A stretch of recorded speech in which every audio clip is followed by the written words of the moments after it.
Good evening. We have deviated from the net curtain today because, well, I was really excited to try this. Now, it gave me a good excuse to try my new bobbins, which, by the way, are a fantastic hit. I love them. The actual lace itself that I'm making, not so much. So, let me explain. You're not going to see this as well as you'd like because, well, it's balanced on top of the other one because I haven't really got somewhere to put the other one while I do this. I just do not have the surface space to keep putting large flat objects on when you have dogs, because I would put it on the couch, but the dogs would just sit on it. I would say I'd put it on a table. I don't really have one of those. Well, I do, but they're covered in stuff, and it wouldn't really fit. So it's balanced on top of the old one, which means the back, this end, is higher than the front. I mean, if I level it out a bit, you can see my point, right? I might be able to push it back a bit more. There you go. Anyway, these are the new bobbins. These are utterly fantastic. They really have a to them. There's a really good weight, but they also fit really well in the sticks, proper flat. As you can see from the back, there are some in sticks. Really loving all of that. Really loving. So I've ordered some more of those because I can see me using a lot more of these. I've ordered quite a few more. Let's not talk quite how many more. But I have ordered those, and the seller's already responded that they're ready to go in the post for Monday. But bear in mind, they took a month last time. Neither of us are holding our breath for speed. Now, let me show you, once again, what I am technically making. Here you go. There's his green. It is this kind of 4 hearts in a square job. Now, I'm not doing the picos on the end, because we know I don't like picos. Here is the real size version. And if you look really quickly, there is the pricking for it. Obviously, copyright and all that. But at the bottom of the page, which I will show to you on the side, because otherwise I can't get it under the camera, is how to do the heart section. Now, bear in mind, you start at the left, which is the top. Okay. This reminds me of those patterns you had in puzzles you had in the 80s. So you get like a puzzle book, and it would be things like there'd be a word search, there'd be almost like a dot to dot, few stuff like that. One of the things you'd get is like Bob is on the phone, and Bob would be, say, top left with a phone. There'd then be lots of scrawly lines. Who is he calling? Right? That's what that reminds me of. Because in normal lace patterns, when you do cloth stitch, as I'm trying to do for the heart in the middle, when you get to the end, so like this pair here is at the end, they get a pin to lift them up. So in a normal world, a pin would go in, this would hold up the threads, and they would then, you know, you could then tension everything around it to, you know, make the threads nicely backwards and forwards.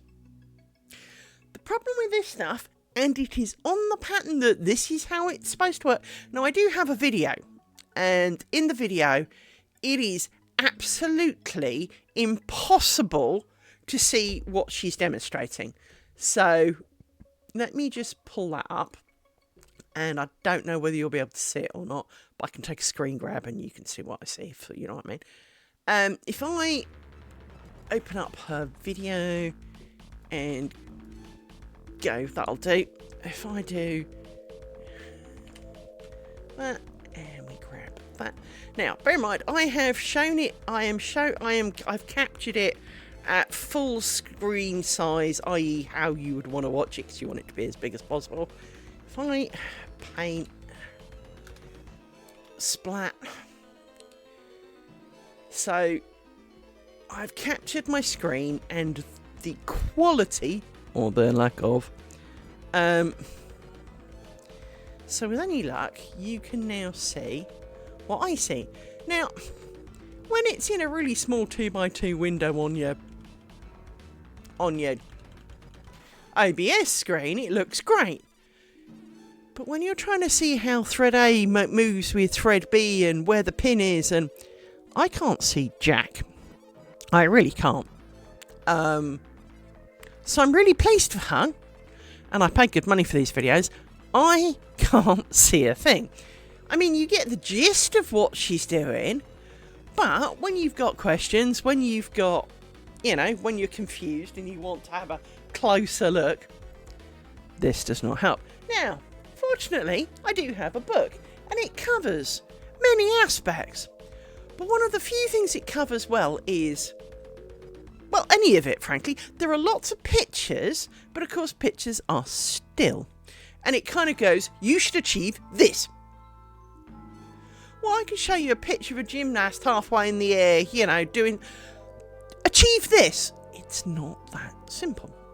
So, I am struggling because you don't hook these at the other end, and because of the other pins, you can't really kind of lift them up, for want of a better word.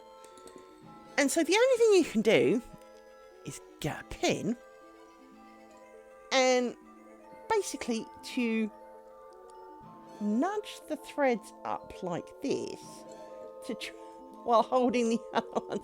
This does not seem highly practical. This feels dumb, and I am definitely struggling with this aspect of it, because I also think the thread that I'm using is slightly bigger than the intended thread. It might not be. I mean, the internet says it's the same.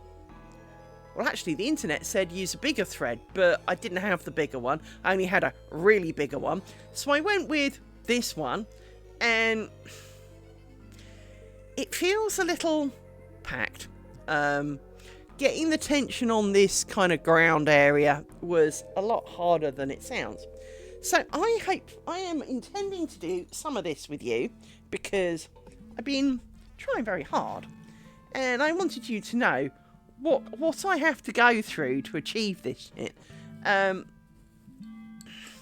Because, well, as I say, it's so you work. What you do is you work all the way through to where the edge of the gimp is, and then you see what you're doing next, which is the first of that one. So I need these 4 here, because remember, this one works in sets of 4, not sets of 2, which is, so you don't use pairs, you use 4s, which is both good and bad. I'm not finding the concept of the 4 particularly good or bad. It's just how it is.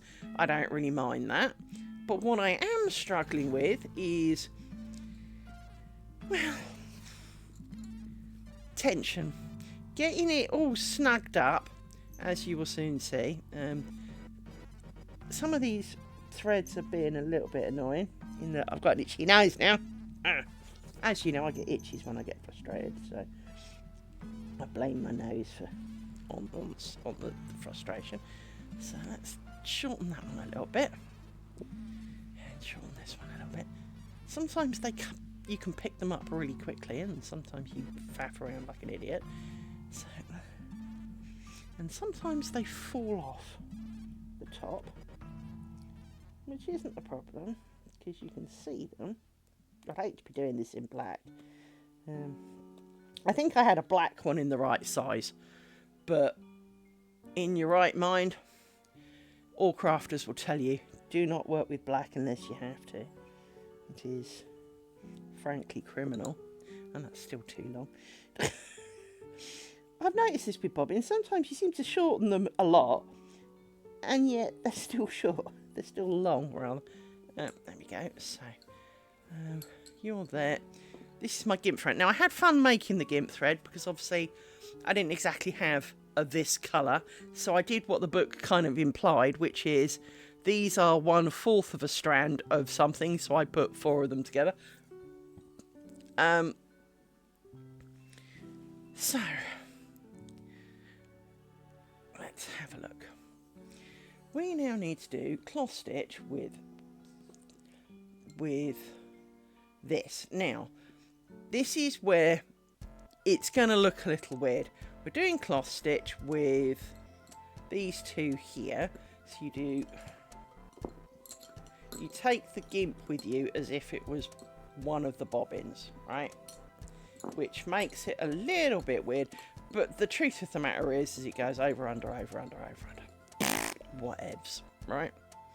So this then is the edge. Now, what happens next really demonstrates how crazy this shit is. And you're still too long because you've come off too. Now, I haven't filled up Hedgehog today, for those who have noticed. I apologise for that. So Hedgie and I are not going to be best mates today. Let's put you back on there. There you come off. So that's... Oh, no wonder you're not working. Let's do that. So, to join this newly bought in double pair that you bought in from the side, what do, Liz? Well, you cloth stitch through that pair. Fair enough. I would expect that. I would expect you cloth stitch through both pairs. Yes, Liz. Yes, you do. But you now don't pin these, as I've said. What you do is you actually put a pin in here, which basically, as far as my mind, serves no freaking purpose whatsoever, other than to hold your gimp thread. Now you see, I kind of want to loop these round. Why is that, Liz? Well, because do you know what happens now? These work across. This pair are left to dangle. That is their job now, to dangle. Nothing supports them, so you can't tension them. As I say, I really, really, really want to put the pin under this. But these, which are going across, need to be the right side of it. So you can't, for that point of view, but it just seems stupid. It does seem incredibly stupid, because, well, as I say, these now work their way across the 58,000 bobbins that you've accrued in the middle of your work here. And considering it's not a very big piece of work, it is a lot of bobbins, as we well know. Hence, I've ordered quite a few bobbins because, well, if I ever decide to do this again, I'm going to need more bobbins.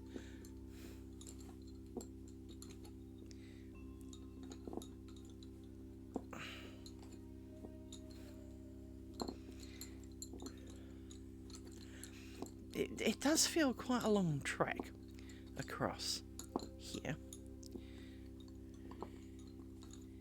Like that. Right. So then,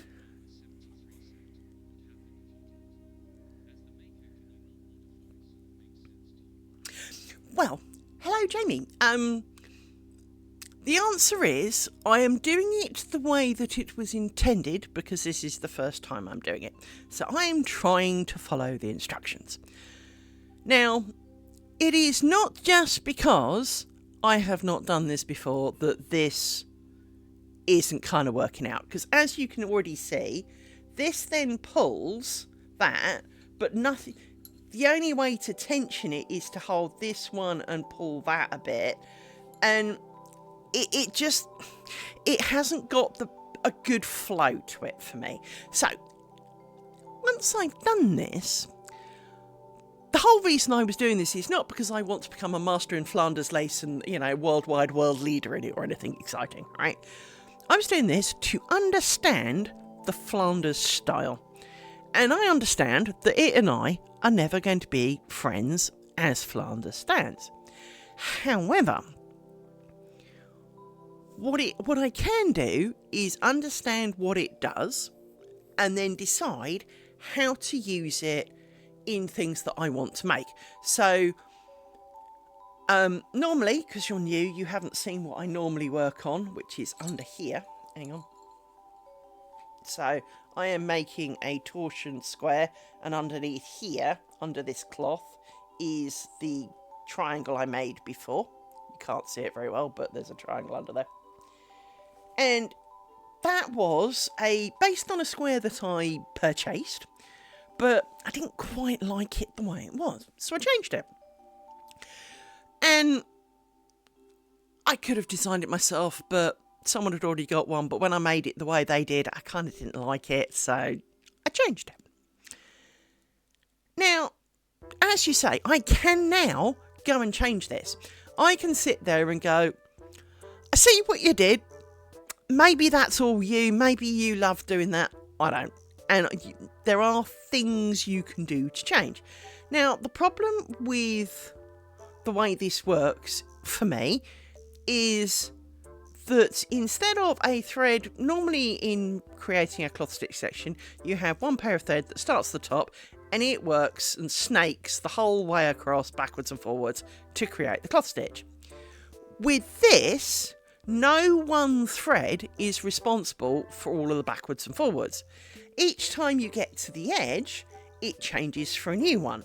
Now, this has lots of advantages in that if this was normally done, the pair that would need to be wound to make the cloth stitch section would need to be really long to account for all of the extra journeys that it's going to make, whereas everything else is kind of going down, right? So from that point of view, this has a point. No one thread is going to be, have to be loaded a lot more than the other. But in doing so, if I wanted to change it, there would be a problem because you're feeding in 2 pairs of bobbins, but only one pair travels across, and everything else travels in groups of 4. So in doing that, you would have to make other changes. Now, what I personally would do is where at the edge this thread, these 2 are basically doing absolutely nothing. I really don't understand the point of them. What I would personally do, normally, is take this over the big fat thread, do a bit of a dance with these, and come back again. So now it is secured, the other side of the pin, because of the big fat one, and then it would be workable backwards and forwards. So I'm going to do this one triangle here, this little triangle, because for some reason they seem to work the opposite way around to everybody else. Don't think it actually matters. But I'm following what they do, so as I say, do what they do first, change it later. Obviously, I can't change it in this square, I have to keep going now. But I would definitely basically do the over-under of this, do a little dance, maybe bring the, add the other 2 bobbins. Sorry, I would add the other 2 bobbins so that they're now the right side of this. Work through them like I did on this side. So now I'm here. Let's do that, in fact. Let's move everybody around a bit. One of the things part of the reason I'm loving these bobbins is because they're thinner and there are just so damn many of them, which was part of the reason I wanted to use them for this project because, well, they're thinner. Oops. Right, so... Oh, I've got an elastic band on here so they don't ping off rather than anything else. So this has to have that happen to it first. So these then... Hang on, getting this right. These then have to go through here. So over... No, it can't be you. It's right, because it's not right in front of me. My brain's just farted, as brains do when you need them. It's all right. It's over... and over, and then over. Right, so they're now that side. So I would take these through here as I was doing earlier.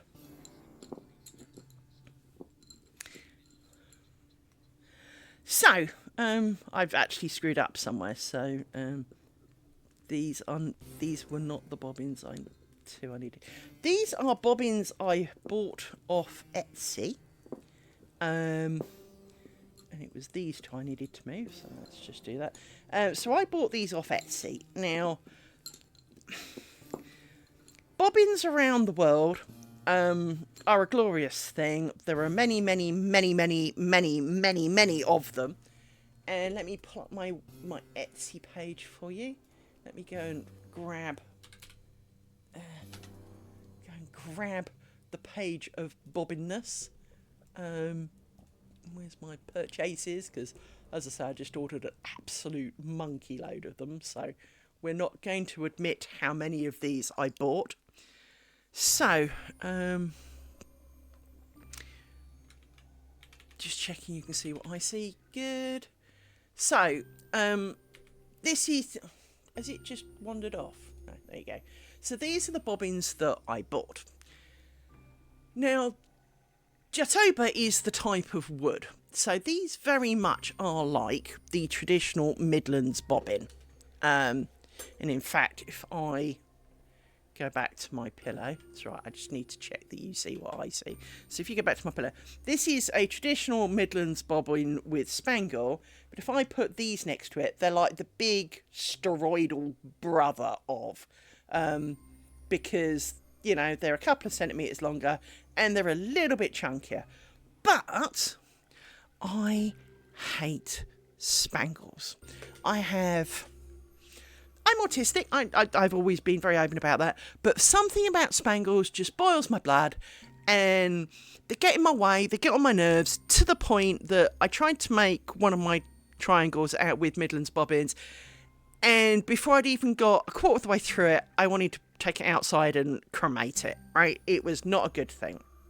These do not have spangles, but are really heavy. They've got a real... I mean, lifting this up, this has significant weight to it.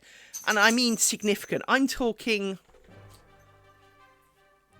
It weighs as much as a couple of pairs of... Bear in mind, this is a 100-inch tape measure. So it weighs more than this, right? So it's got serious grunt to it. And I am not a delicate lady. I have man hands and I'm not a size 0. I am not a... I mean, they're not like, 1 kilo bobbins or anything, although I have got some brass ones. Not this big, but I have some brass ones now. They are heavy. But these have a really good weight to them.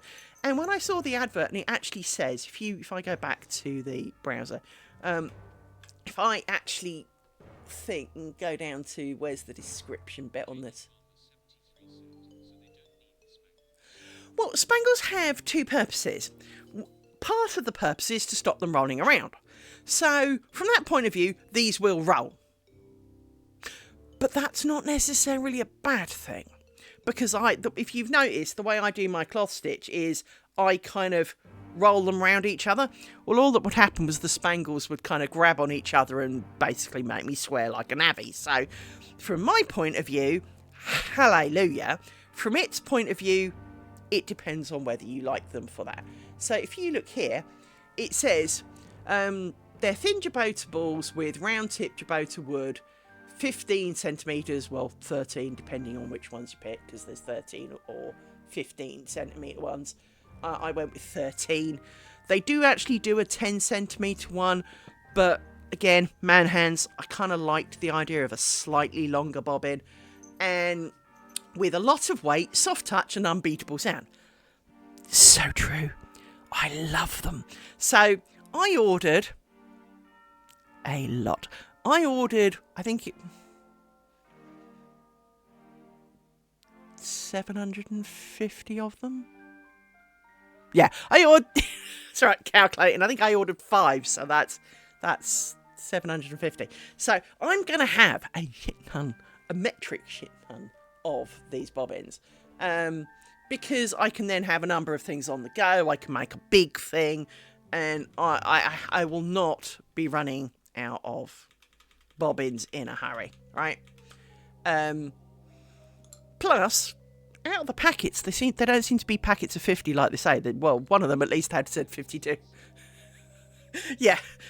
So I just spent a lot of money, but I really like these. Now, I am a little kleptomaniac in that I have the same problem with notebooks in that got to catch them all, right? And with bobbins, I want to try them all because, well, you know, in like everything in life, you think of your favourite pen. Nearly everyone who's been to school has got, I mean, obviously in my day, maybe not so much these days with computers, but you know, everyone had a favourite pen. You had a pen that just kind of got you. It was comfortable, it worked well for you, and it's not the same pen for everybody. But you found a pen and you really like it. And as an adult, you know, you have like a favourite spatula and a favourite hob on your cooker, right?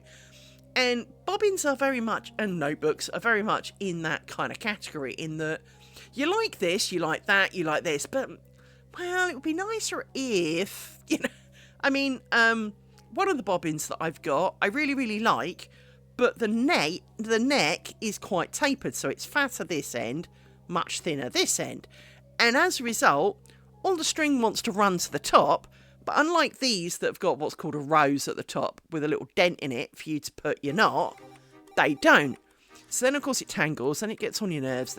But because you wind it at the bottom and try and put the knot at the top, well, it slides down, doesn't it? And then they get all tangled and loose because, well, now they're in a baggy zone because, well, they're not being held taut. So it is kind of a...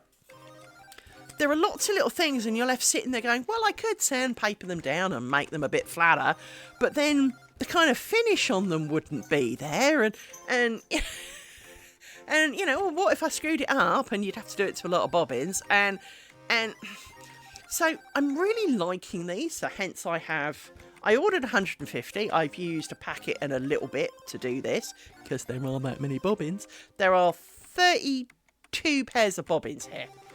To give you an idea, my 5¼ inch square that I'm normally working on is only 34. So, and this is a tiny little square in comparison. There is a lot more bobbin in this, which again, good, bad, but when you have bobbin anxieties, which of course I do. So what I would normally do is, having now introduced my new 2 pairs of bobbins, back to that question, is I would take this through, do, say, a little dance, and then take this back through, so that this was then hooked round that, and I could use it as, put the pin in there. But that's not how this works. That's not what they want you to do, so it's not what I am doing.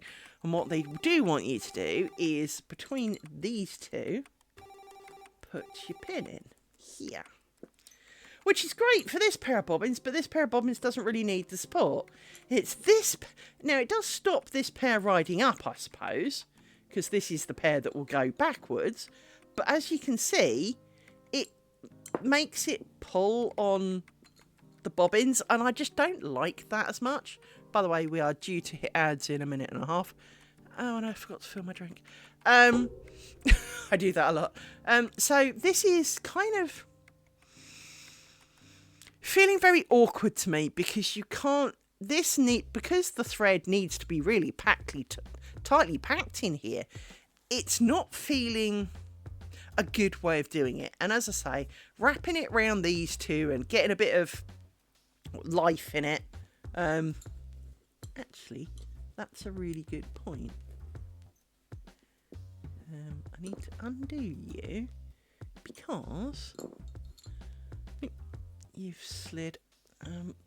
One of you is not where you should be. One of you is supposed to be over there. Right. That's it. But it is that frustration of, I'm sorry, but, you know, I can't... It's not... It doesn't... I don't feel I'm going to be able to make it good enough because of the way it's designed. And as you've said, as the designer, of course you can change it. You can do whatever you like with it. And this is, of course, one of the things. Now, the only problem with lacework is obviously it takes quite a while to do something. And if you decide that you hate it, you know, so I've got the rest of this square to try out various things. But what I don't have is the opportunity really to change it drastically. I mean, I could give up and start again. That's always an option. But it is, you can't, you know, I can't drop half the bobbins. Well, I could, but it would look really weird. I can't add, well, I can add bobbins. I've got nowhere to put them, but I could add more. I mean, why would I want more bobbins? But, you know, there are things you can do and changes you can make. So I could change the ground stitch. This is the one that they recommend for this pattern. Don't like it that much, personally. It is really, again, it's really hard to tension, as you will see in a bit, because I will need to do another one in a minute. It is really hard to tension it, and to be honest, I almost don't get how to do that one, the next one, because looking at the picture, let's have a look. It's got 2 coming in from there, but you need 4, so whatever. Never mind. So let's do some of this. So you now need to go back the other way.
Pings.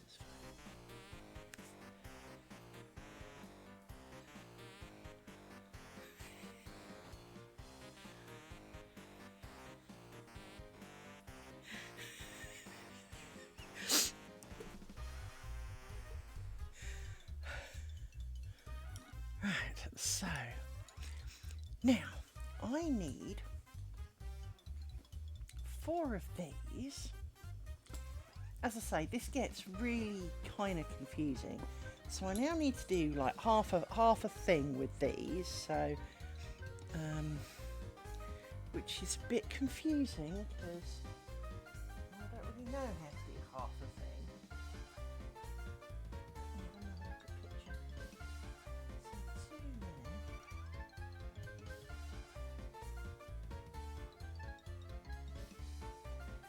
Okay, so for the first time in living history, these are coming all the way through. So, over, under, over, like that. And then you get to do that. Okay. And you then get to do one of these and be pinned, she says, pulling on it and finding that this bobbin is fighting back. Wait, there we go, pull you back a bit. Now we get to put a pin in for this hole, But don't laugh, this is not the last pin. This is why this is a little bit much, because this is so overly complicated. And it's like one of those... It's a bit like when your professors would write, like, you know, a four-board equation on, you know, up for you, and then expect you to kind of magically do shit, and you're like, boss, that's not how it's working. Right, so you arguably, well, one of you should be able to sod off. You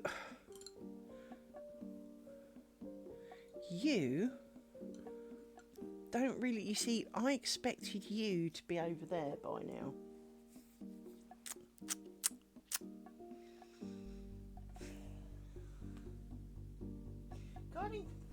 The problem is the picture shows one line and everything's made of pairs, but the pairs don't necessarily travel the way that they should. So I'm going to undo this and try this one again in a slightly different manner, because I think I should be doing something different with it. And again, this is my own variation on a theme potentially, but as the one who's got to live with it in the long run, let's pull you back. Right, so you have done some shenanigans, right? You are not part of this. So normally we would do this, but that leaves you there and nothing really changes you. So I'm going to do that with you, because then I'm going to do this with you, which now means you are where I expect you to be, and it looks more like the picture, even though that's not what the picture shows.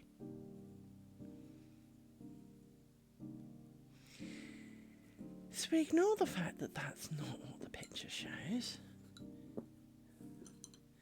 And now we need to do the thing with you, which is over,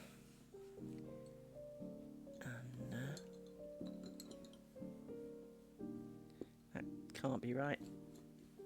No, that definitely can't be right. Stop trying to... See, this is the other thing. You end up trying to do things with things as pairs, as wholes, and they're not. You need to do them as singles, but not, and it's just too much. Right, you now get a pin in that hole and dangle, while you become the pair for the next round. Well, wasn't that harder than it sounded?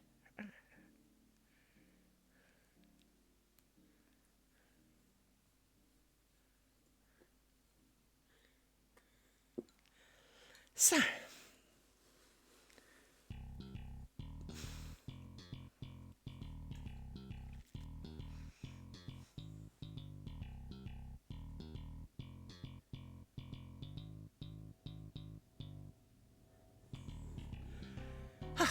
wow, that was harder going. Right, so you are the new worker pair, so you have to travel in time across 58,000 bobbins.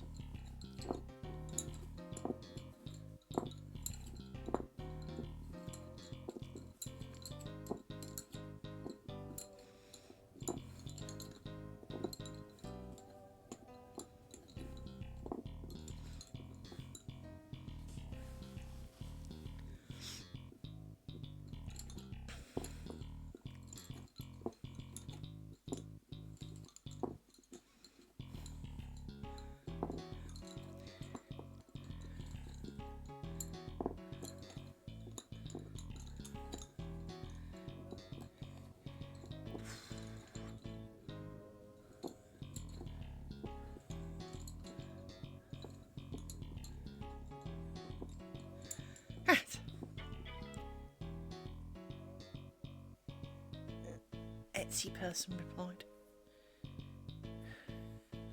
Problem with the Etsy person is they reply in a language I don't speak. Fortunately, it auto-translates on my phone. So, right, now we're at the other side.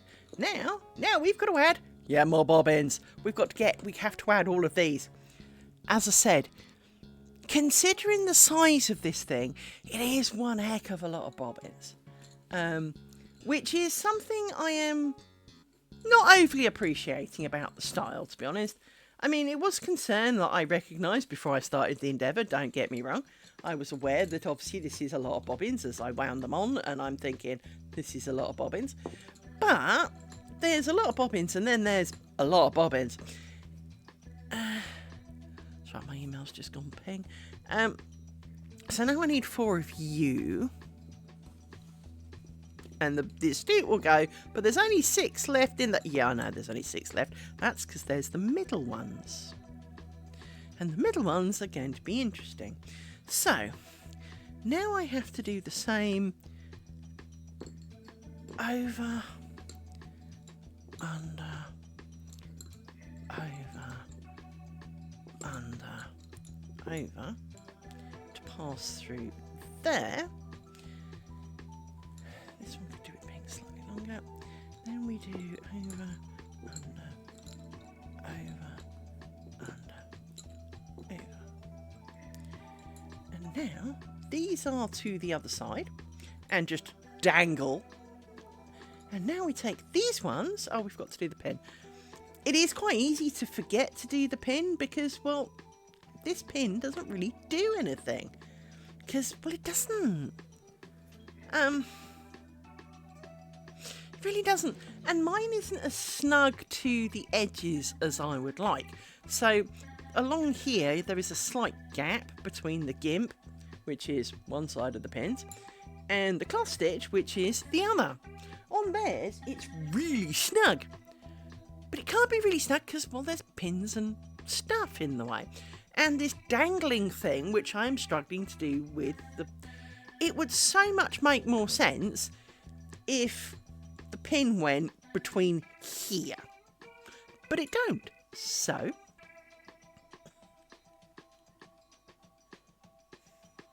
I mean, if I re-show you the pretty picture, if I can, let me do it sideways again, so much easier. My diagonal line is this line. Here is the pins going between each of the 2 incoming bits, and the line that comes across just comes in and dangles. It does not go round the pin. It is the most stupid concept. And all it would need to do is go, if nothing else, is go around the gimp thread so that, so for example, if it went under, over, pin, and then came back, that alone would hold it. It just seems... So next time round, when I get to this heart, I'm going to try that. But I thought I'd show you my Flanders experiment because, well, experiment is truly the word for it, really. Because, well, and not entirely successful, I think, is the... Well, I'm not saying that what I'm doing isn't coming out reasonable enough. Hang on.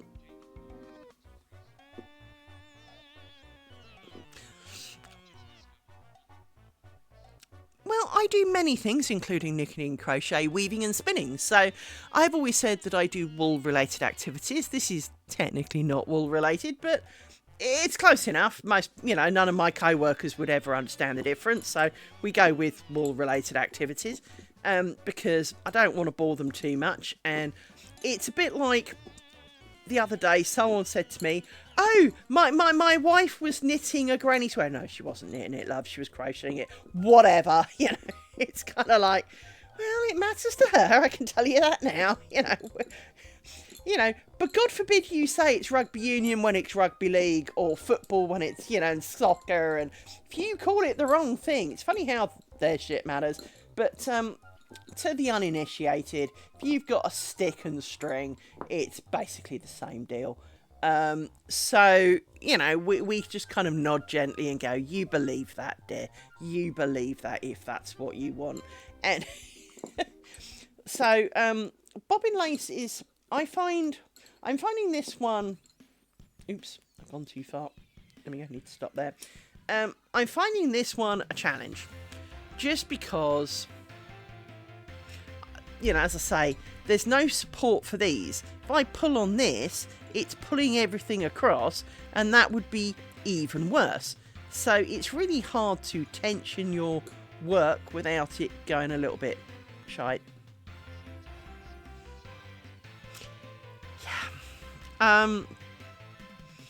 So I have some co-workers which I bore in absolutely with this. They get pictures, they get my frustrations, they get shown random pictures of tiny bits going, look at the state of this, and they're kind of going, yes, love, you know. But they have the politeness to go, oh, that look, no, oh, well, what should it have done? And then you bore them with a bit of that, and sometimes they even remember. So, for example, I made some beautiful Bucks Point lace, which, by the way, everyone kind of makes out Bucks Point's really complicated. It has complicated potential, but the basis of it is no more complicated than anything else, because it's either right over left or left over right. It's just how much, where, and when, right? And I looked at, now I'm going to butcher the French language, so I'm not even going to pretend. I believe they call it banche, but I call it binch because it's spelled B-I-N-C-H-E. And I'm dyslexic, and that at least will remind me how to Google it. So, binch. Binch is Bucks Point, only they do things round the other way. So, most laces start with a cross, which is left over right. Binch starts with a twist, which is right over left. So if they're going to achieve one cross and two twists, they do two twists and one cross. But the first thing it actually says in the instruction video and book that I've got is, you can do it the other way around, it's just called closed. Okay. So then it is Bucks Point. So hence I've kind of skipped ahead through that one, not wishing to, you know, make my life overly complicated for the sheer fun of it all. Now, why are there 4 bobbins the other side? No, shit, did I screw up? Because there should only be 3 bobbins there, and I've got 4. I'm not quite sure. I'm pretty sure you were supposed to be somewhere else.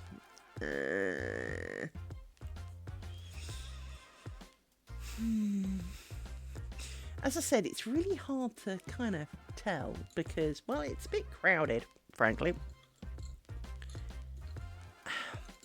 I'm thinking I screwed up and that I didn't do what I should have done and that I only pulled in the 1 pair and there should have been 2. But you're all twisted and shouldn't be, so you can quit it. So where did you come from? Because, well, there seemed to be 2 pairs that went in. So where did you come from?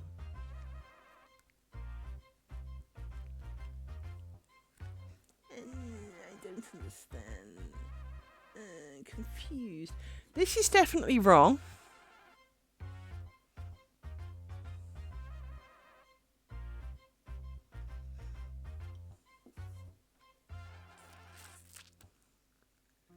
So what I think I'm going to do is sneak.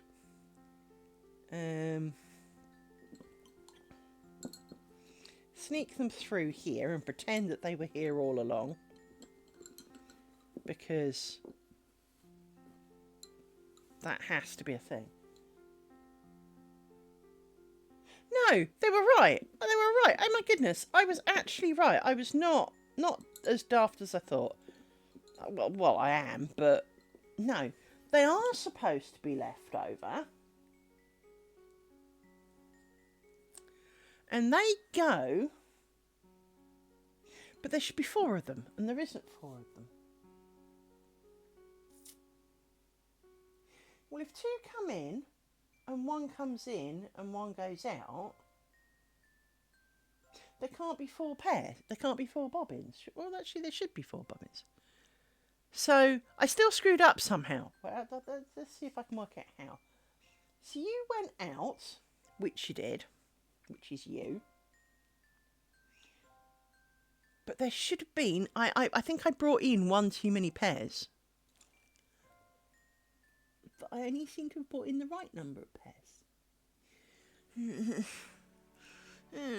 Mummy, my brain hurts. This should basically be 4 bobbins. And it's 2. So, what we will do is we will undo you and sneak you out just because we can. So, we'll sneak you out in the right manner, but we'll sneak you out and pretend that you were already out and not talk about it.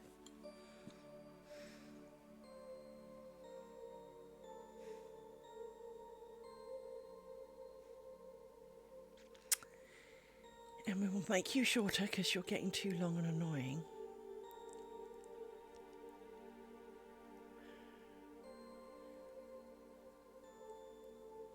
This is one of those ones where, like, the knitting pattern says, increase every 6 stitches. So do I do 6 stitches and an increase, or do I increase on the 6th stitch? It's kind of that kind of Anyway, these, I believe, I need to put aside for 1 nanosecond. And I need to take these and put a twist on those. And 4 of these, and do the shenanigans with these. That's 5, idiot. I believe I need to do the shenanigans. Now these shenanigans... See, there's a pinhole here that I didn't use. How did I not use that pinhole? Sticks head in. Because I forgot to put a pin in the pinhole when I did the thing last time. So, we're going to pretend that I did a thing last time. And in here goes like that. Well, exactly. And to be honest, lace making is exactly that. If you choose to do 1 twist here, just always do 1 twist. If you choose to do 2 twists, that's great. You do 2 twists, but always do 2 twists. Don't change your mind. So while I am fudging a little the current state of play,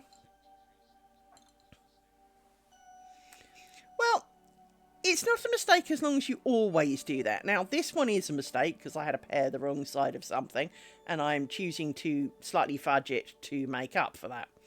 And that's fine. You know, as my first effort, I don't expect perfection. In fact, so far, I don't think I've ever made anything absolutely perfect. And why is it? I have an amazing habit of picking up more than 1 pin. But obviously we strive for perfection. And obviously, you know, normally I would undo it. But given the number of bobbins I have to would have to go back through, so it would need to go all the way back and then all the way back again. Don't really want to, especially as this is just an experiment. It's not, you know, it hasn't got any major destination in life. So we can kind of blag this one slightly. So I am now here, which is that one. So I now need to do this one. So that's those 4. So where every pin meets normally in bobbin lace, you have 2 pairs of bobbins. In this one, you have 4 pairs of bobbins, which is why it's so crowded, because, well, it just is. So I need to do, you need to be twisted, and then we need to do the flimsy twist, then we do the proper twists, and the proper twists. And then we try and tension this, like this, and like this a bit. Then we put the pin in. Where's the pin? Up there it is. And then you do it again. You do the flimsy one, and then you do the proper one.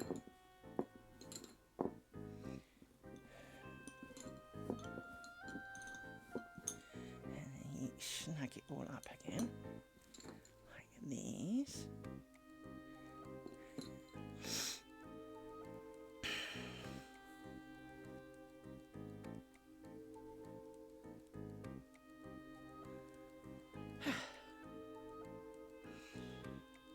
So, you have now been dealt with and can go back in here because I don't need you again for 3 seconds. Although I could do more. Now we turn this back around here a bit more. You four can live over there slightly. Now, we've got two. That hole there, which is 2 pairs come out, and so this pair and this pair come out, and this pair that's been dangling around in here all this time, although it shows it more like this pair. How does that work?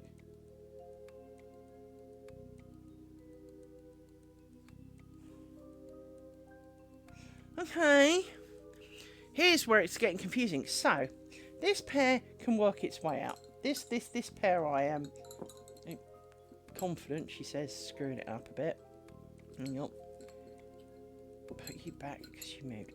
Right, you need to go over that one, under that one, over that one. So that pair can go out, that's fine. This pair and this pair, before one of them goes out, so now we put in the pin, as you do, because, well, that just makes a load of sense. Now I've done it. You put in the pin, which is, she says, desperately trying to see the hole, because there's too many bobbins, and it's really hard to see the hole. There it is.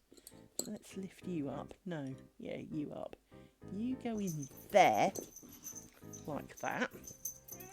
So for, again, we have a little bit of an opportunity to tighten the cross stitch in this section. So you're done, but now this pair is the new one that goes back, but this one's got to come out too. So they do this, and then this pair goes out through this and mingles with this pair.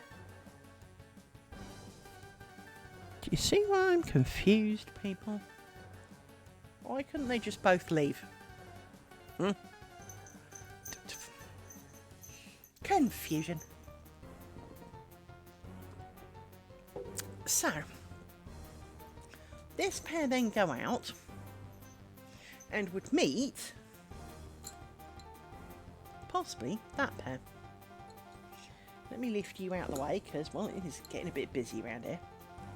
You would, yeah, you would meet you four.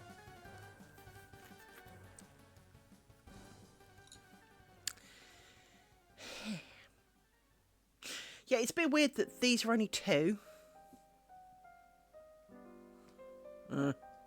Because the other 2's over here somewhere. The other side of the fat thread, these 2. So that's the 4 for these 2. They just kind of live around the edge for literally no reason whatsoever. Which I don't understand. And again, life's complicated enough without making it more complicated. So, you now need to do some shenanigans. Like that. And snug up like that.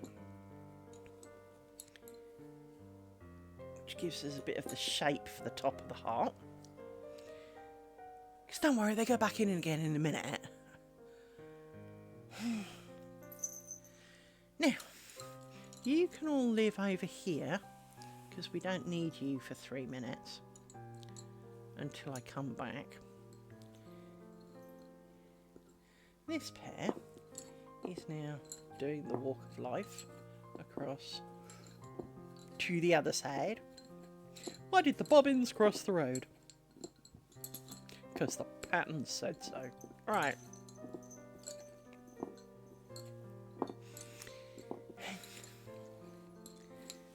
I'm going to go back to doing my torchon thing because, well, I have been doing this most of today and swearing at it. So getting somewhere with my triangle is going to be name of the game later.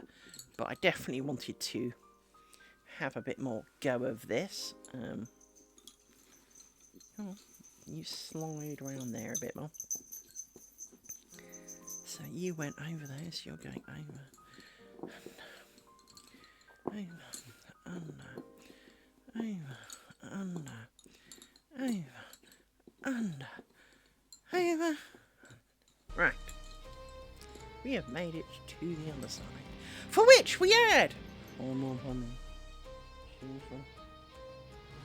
Seriously, we add 4 more bombs. Really? What the fuck? Hang on. You come in and go to the other side. That makes sense. This makes that sense. No, do not stand on me, dog. You're not helping.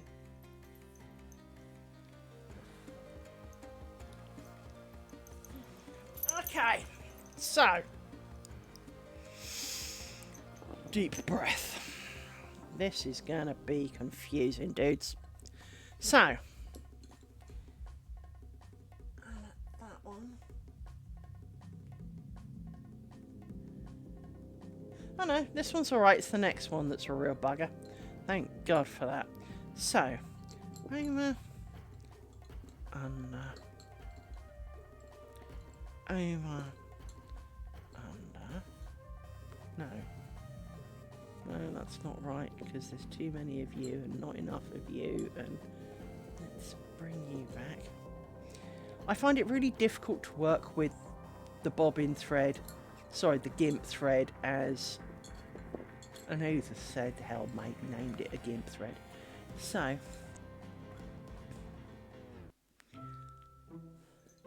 you are... I need you all to sod off, please. I need more room over here because I need to see where things are in relation to the pin, if that would be okay with the overcrowded population. So I've got my gimp thread and it's in a pair, but you're the pair. That's okay. I forgot to do the shenanigans with you lot first. So, you two are a thing, which makes you a thing. Yes. So you go like that, which I forgot to do first. Then we do over, under, over, under, over, like that. There we go. So you go over there. You now come and do that. You are here. You are too long because you need to be a bit more sorted out. Right. Then we do the same shenanigans as before. Hang on, before we do that, we need to put a pin in because, well, it just seems like a good idea. But we put a pin in there because, well, we do. I do believe the gimp thread should be the other side of the pin. But then also it makes no sense because then, as it is supposed to be glued to these threads would be the wrong side of the pin. So the pin would be the side of nothing. It would do even less now then than it does now. So, real confused. As I say, design choices for Triangle 2 can be experimented with, but we're trying to do, follow the instructions. After all, before you break the rules, you should know what the rules are and why understand why you might have them, and then go, well, that's just stupid, and not do it. Which is kind of where I'm at. So, You now come through here like this.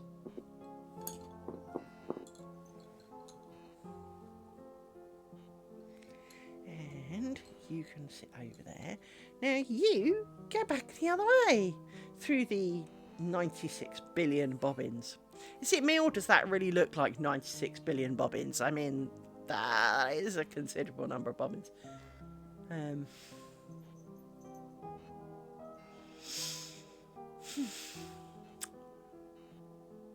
We're nearly halfway through the heart, though, and it is looking like cloth stitch for the heart. Whether we like it in the long run is a whole new bag of worms, though. So, you've gone there, so we need to do you, and then I mean, I could do all the whole stitches in turn, but I like doing my flippy thing, which the Midland bobbins didn't do very well because of the spangles, which is why I hate spangles, because this is so much quicker than cloth stitch otherwise.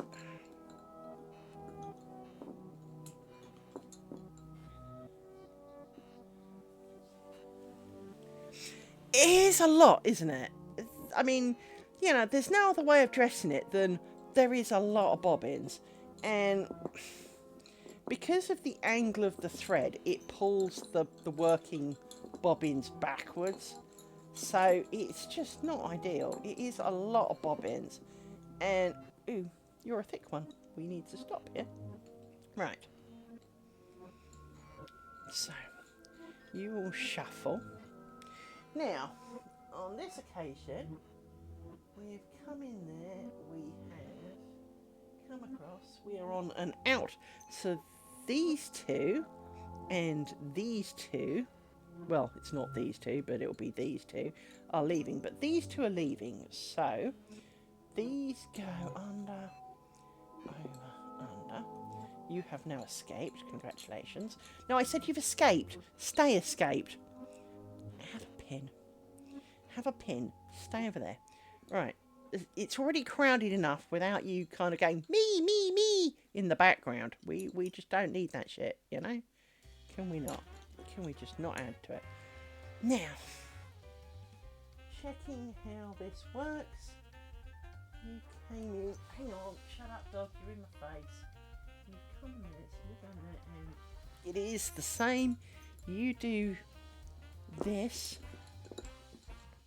so it's you that comes out.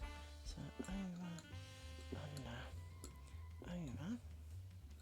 You come out like that, and a bit more of that, and a bit more of that, and you are annoying. Can we just simple it? Now, lost track where you were going. You're the fat one and the two, so you should be here. Right. You now need to do some shenanigans. Like that, I think. I've definitely decided that kind of shenanigans. And you get a pin. Where was the pin supposed to go? The pin was supposed to go. I know I'm doing the pin in all the wrong order, but it just doesn't seem logical because the pins don't really seem to achieve what you want the pins to achieve. So the pin goes in there, and then I need to find the hole, which is there. Like that. The pin does not achieve quite what you hope, really, is the short answer. Or at least it doesn't feel like it does to me. So, because on all the other forms of lace, you use it as like an anchor point to turn round on, and it provides the strength for tensioning and making life look all neat and tidy. In this, it just seems to be there as a marker point of where you're changing direction or whatever, and it's like, it's not adding value, it's not doing what it could. So you go with those, you go with those. Now, you and you, I think, yes, you and you, I need you all to bugger off for a minute. Around here.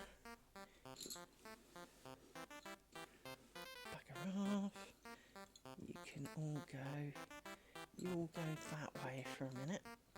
Right, now, you're a bit long, because you're annoying.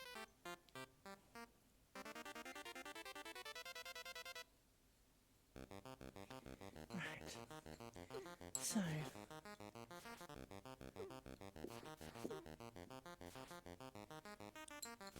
I need to do a stitch with you. So we need to do flimsy, proper,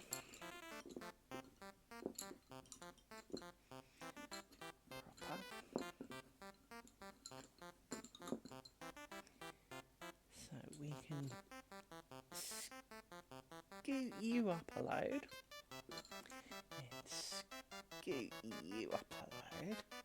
It's really hard to pull on those to get some tension behind it. We need a pin, preferably only the one pin. And you go in that hole there. And then we do half a stitch and a double stitch. It's funny how it's called a double stitch, but doing one of them is only half a stitch, it's not really a double stitch, but they call it double stitch. So, like everything, one in Rome. And we'll scrunch you up. But now, you were the wrong pairs. Let's undo that, because they were the wrong ones.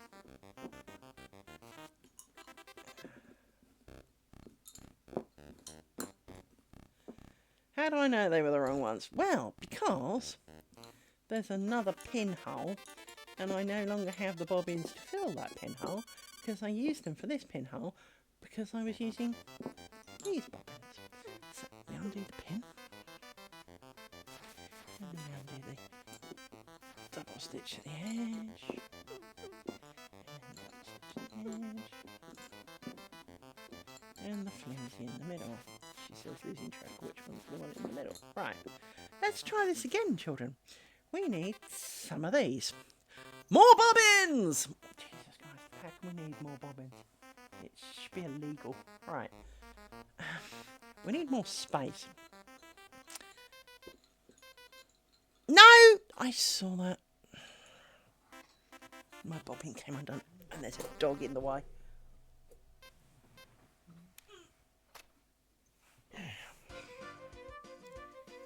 Don't whine, dog. My dog is whining because I have moved on my couch. Okay, it goes in that hole there. So I now need to wind this back up. Oh.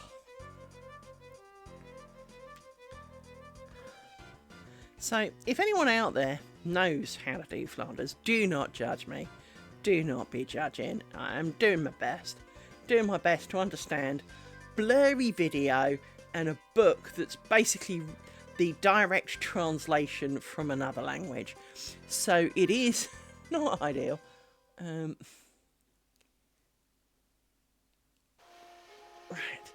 Now you went there. Right.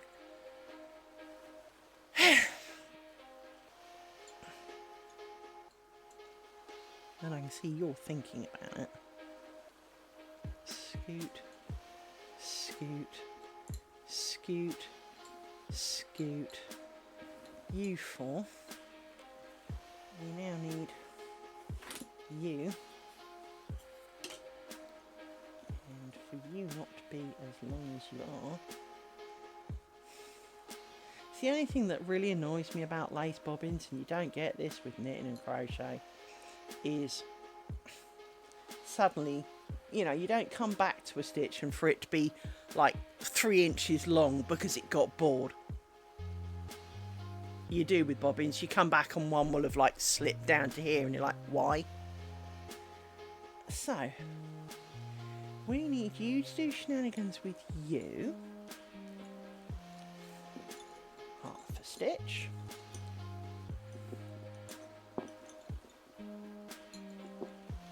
Double stitch.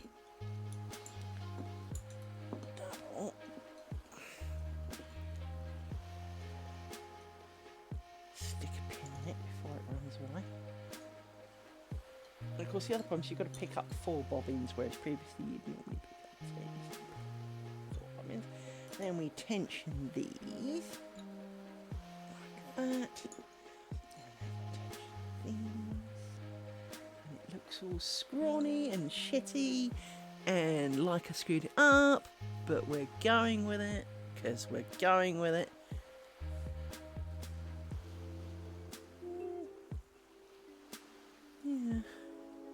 Yeah. It's not wrong, but it looks a little wonky. Anyway, we've got the other half of this one to do, so half stitch, double stitch. This is why I'm confident that the thread I'm using is a little thick, because this should snug up a lot better than it is. Like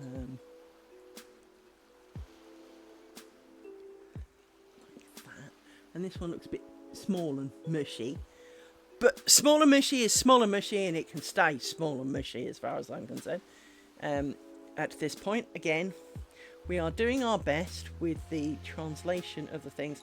Now, I'm sure some of these were supposed to be passives, but we've been doing the traditional just do it again kind of edge that I'm used to doing.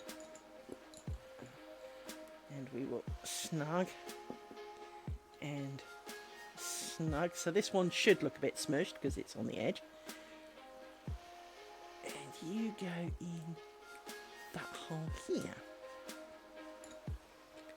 And we do this again. And then one of these.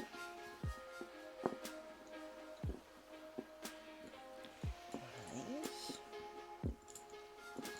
And then we do the smush. And the smush.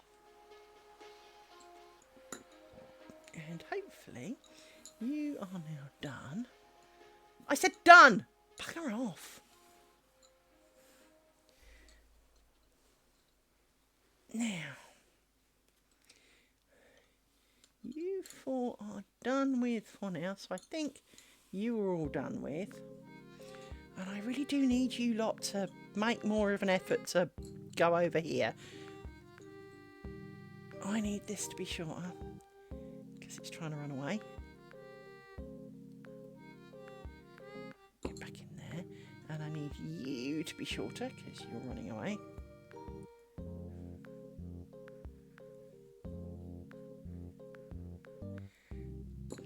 And you. Your bobbins should all be roughly, I mean, you know, we don't need the military precision, but roughly the same length. But sometimes when you roll them, like this one, so this is number 5, they get a little bit keen and try to run away a bit.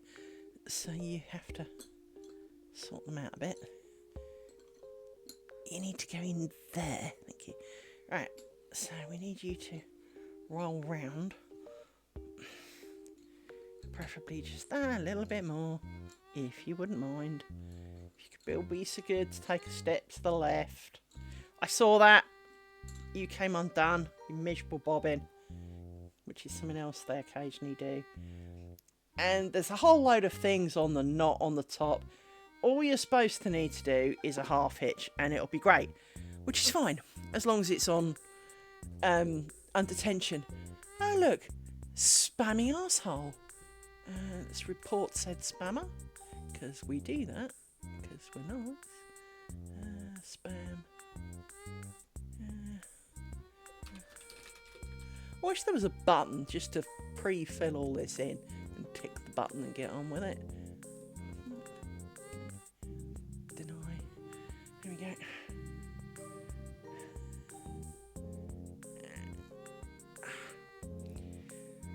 So, you 4 and you 4 come in to meet that bit in the middle. So we do flimsy stitch,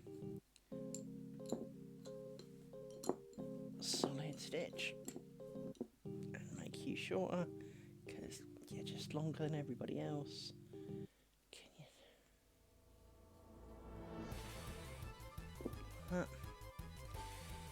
do same over there.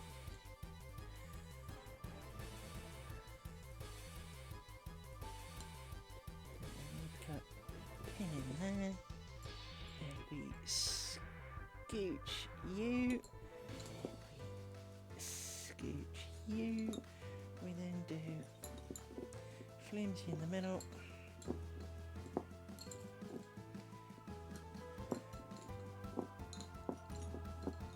I don't like the flimsy in the middle, to be honest,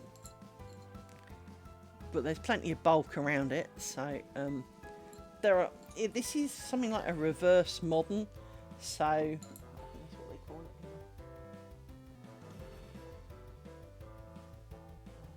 Reversed modern, yeah, they call it reversed modern, which is you do the solid stitch on the outside and like a flimsier stitch in the middle.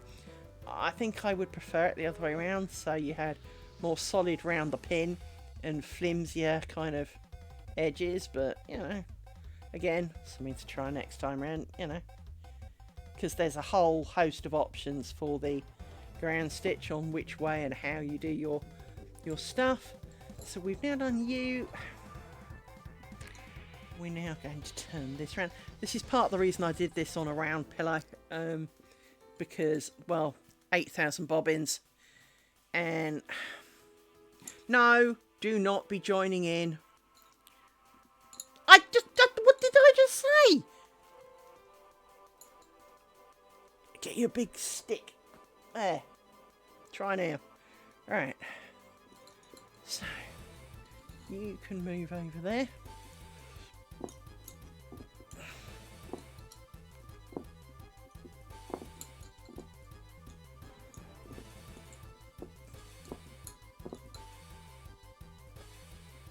Pin, stab it in the hole,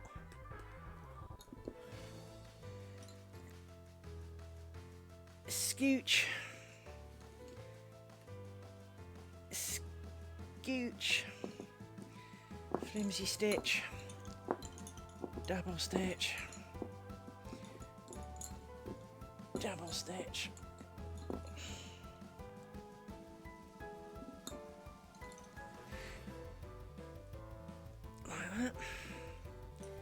That's you sorted.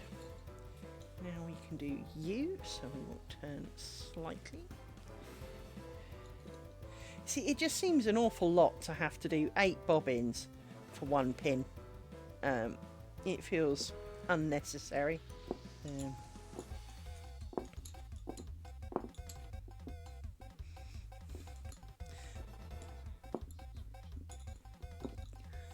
Oh, thank you for the subscribing. I very much appreciate that. I definitely do. Absolutely. Thank you very much. I don't have many subscribers, so I appreciate you each very, very much. So we scooch. And we scooch. And we do it again.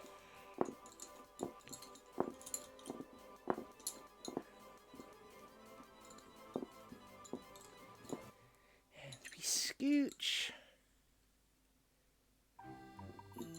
and we scooch, and we put you to the side. Now you're allowed to come and play. It's your turn now. So, flimsy in the middle, solid on the outside, and solid on the outside. Part of the reason I think I don't like this style is because there's just this little tiny cross above the pin and one below it, but there's quite a lot of bulk either side, so it does force this kind of pinhole to be very apparent, because, well, you can't fit enough bulk round the pinhole. That's not the right ones, those are the right ones. Ooh, did I not put the pin in the right place? I didn't. The pin needs to go. Hang on. There's 4. You are 4. No, I was in the right place. It's not my imagination. It just looked wonky. So, Re-scooch. Re-scooch. Try and tighten everybody, which is harder than it sounds. Pulling on 4 bobbins is actually quite hard, especially when they don't seem to need the same amount of pull on each bobbin. So now we do you, and then we do you, and then we scooch, and then we scooch, and you are done. And you've just come undone, which is why tension can be an awkward point, but you'll be tensioned back up before we do the next one.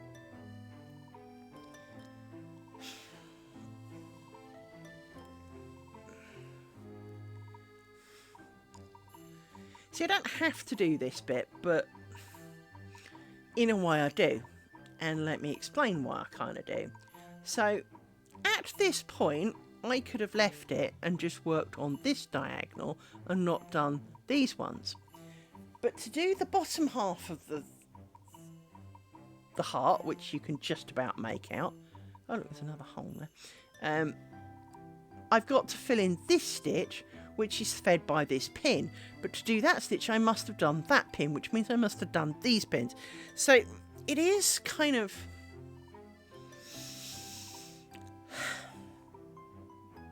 I mean, you had the same under Buck's point, and you can kind of change directions, but only so much.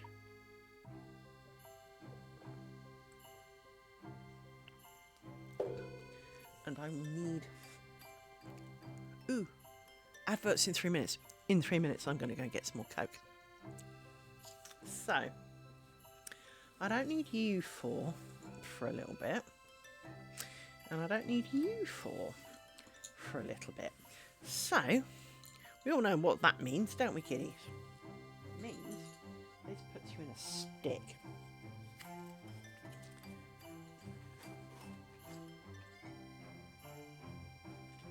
Put you in a stick.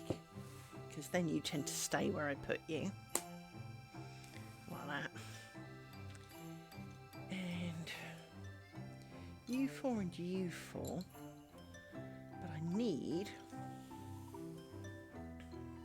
Now, let me look at my diagram, because I might need to have done...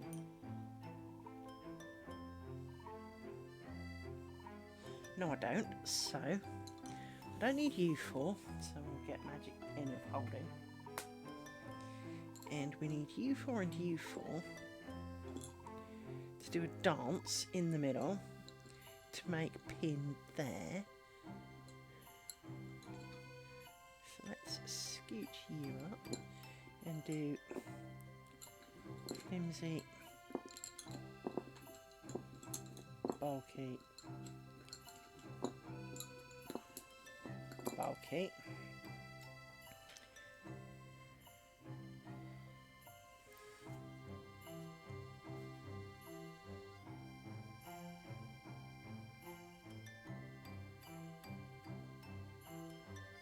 I did the flimsy first, right?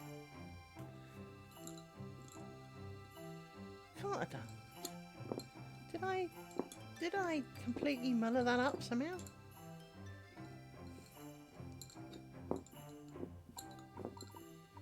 Because you two should have joined in the middle. And, well, clearly you haven't. Let's put the pin in so that I don't lose it. Because maybe I somehow undid it. Right, then we do bulky, bulky, scooch, scooch, then we do flimsy in the middle, and then bulky.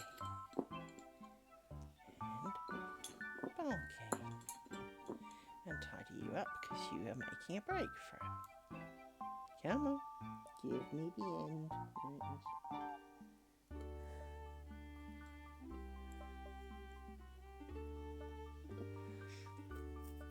And scooch.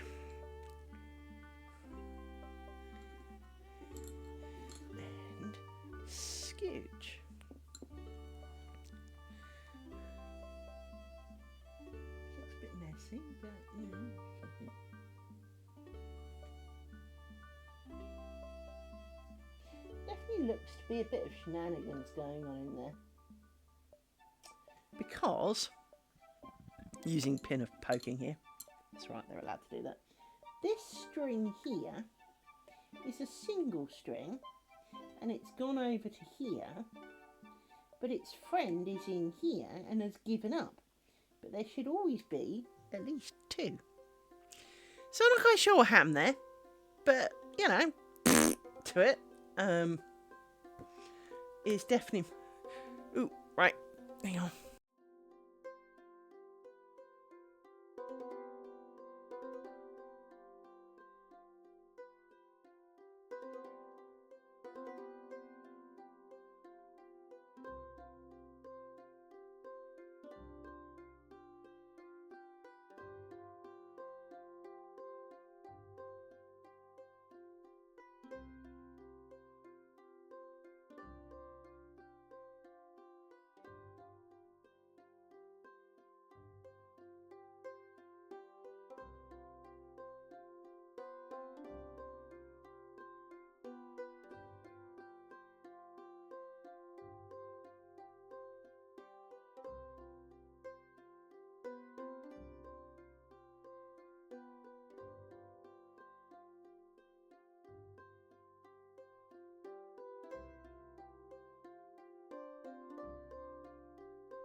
Not sure how you did that, but you did, so we'll ignore that. Confusion reigneth. Don't know how I had a single thread, but pfft.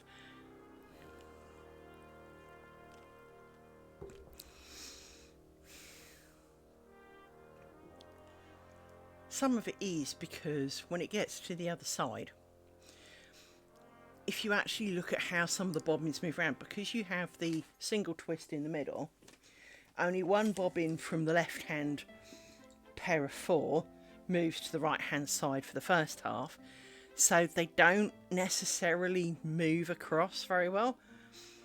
I've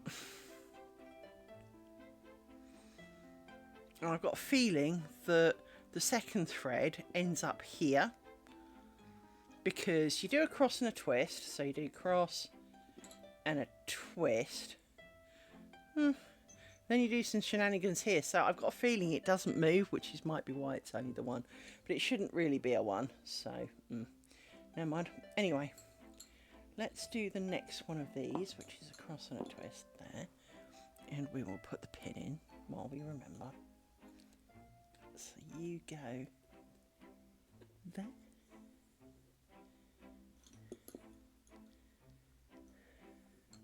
I actually thought I was going to be working that one, but it's not, of course. So then you do double, double,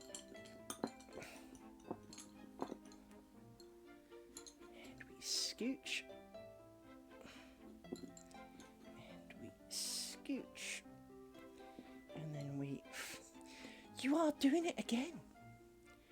There always seems to be like a couple of bobbins that just love to grow. Scooch.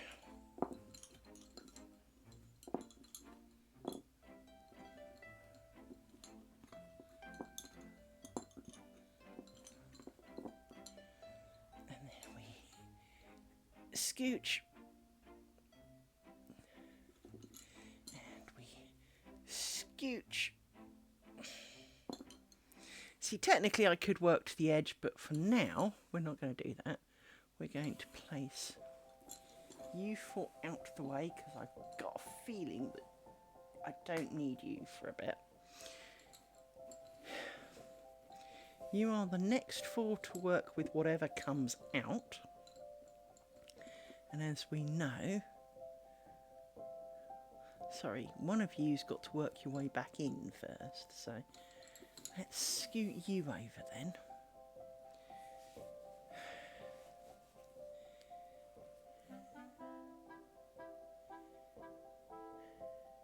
Goodness me, this is complicated. Pardon me.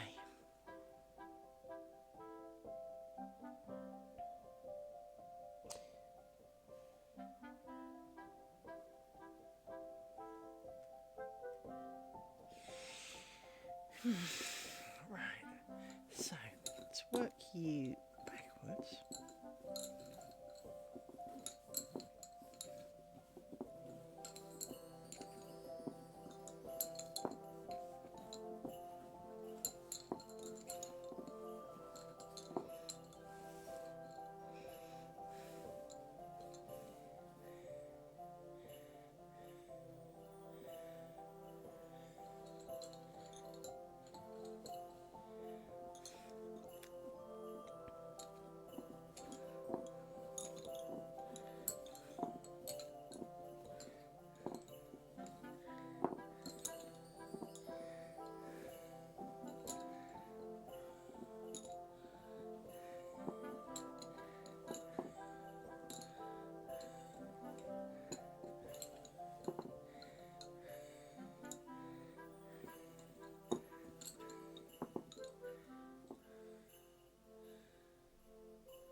That felt wrong.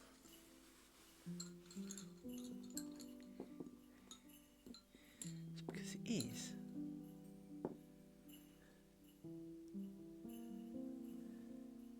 It's because it's not the end. Idiot. Alright. So, you went over, so you're, and you went under, so you're over. That's better. I knew I was missing one. So either missing one or I'd screwed it up entirely, and it didn't make sense that I'd screwed it up entirely because it matches up correctly with what I was looking at. So now we get to the end of here and we bring in a pair because there is only the one pair. So we bring in our remaining pair of bobbins. Look, whoop, there it is. Right. So we bring you in. We do over, under, over, and bugger off for a second. Right. Now you're here.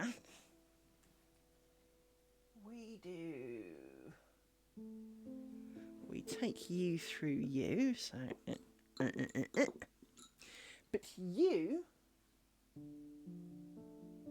come out. So,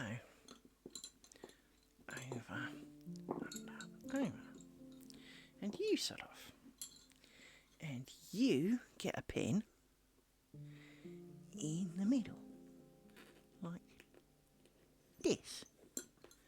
Here we go. We have officially met the middle. Craziness, utter craziness. As I said, this just isn't how I do it naturally. This doesn't feel... I mean, if I knew no better, possibly. But the pins aren't giving you lace support, which is kind of... I mean, pins are there to hold stuff so they don't run away and do strange things, right? Which I guess these pins are doing. But they're not giving you the safety, and like I say, these just kind of now dangle because you don't use them until you get round to the next triangle. I don't know, mercy, is that going to work?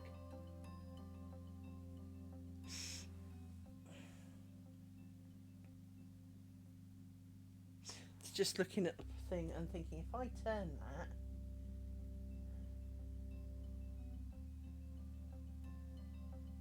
How in the name of sanity is...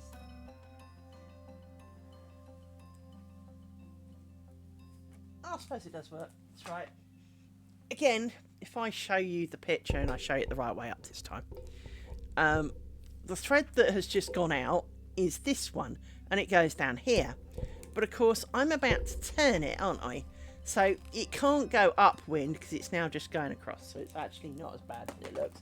It just brain farted, as brain is. As we all know, my brain does a lot of brain farts. So you are out the picture forevermore until we get to the next triangle. So to you.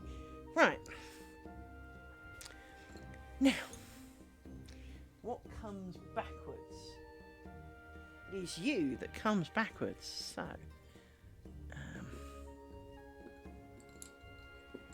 you need to go out of the way. You too can kind of stay over there, because God knows we need the space. Right. So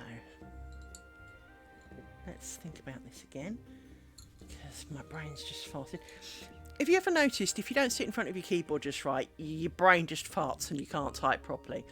This kind of works the same. If the bobbins aren't exactly where I want them to be, my brain kind of goes, doesn't compute, sorry, next, error, you know, please try later, kind of deal. And so occasionally I have to restart, and you know, even things like just being slightly off, even though you're doing the same thing, it doesn't work because it's not here, right in front of me here. If it's over there, my brain just kind of goes, nope, nope, nope, nope, nope, nope, nope, nope, nope, nope. And with this many bobbins, it really doesn't help. So, you're coming backwards. So let's work our way around.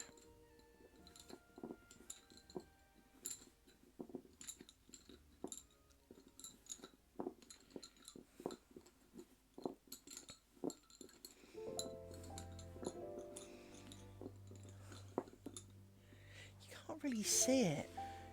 It just feels that everything's got to be so much further away for you to see it today. Normally I work much closer to me. Right, you were under, so over, under, you're trying to run away. Over, under,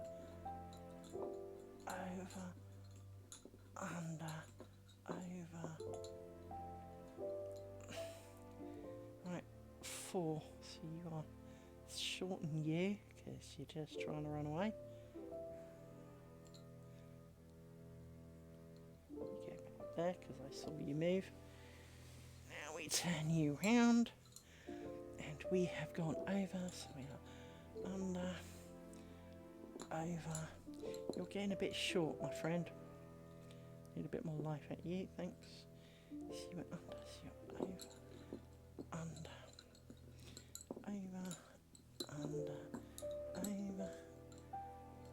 Under. Now you're getting too long. How did you do that? How? You pain in the arse. I saw that. It's because you've slipped off the top. Well, it's not because it slipped off the top, but it's not aided by the fact that it slipped off the top. So.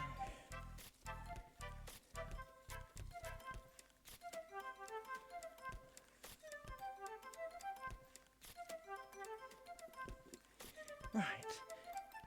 Oh, I went stonking past the fat one and I didn't even notice. So let's undo this. Because somehow I completely missed the fact that that was a fat one. Right. So, you've made it to the other side. What do we do at the other side? We are taking in some bobbins. So, our 4 bobbins need to come back in. Lucky bobbins. So, over, under, over, over. There we go. And we put pin in here. Yeah, it's all the way over there. Don't ask, right?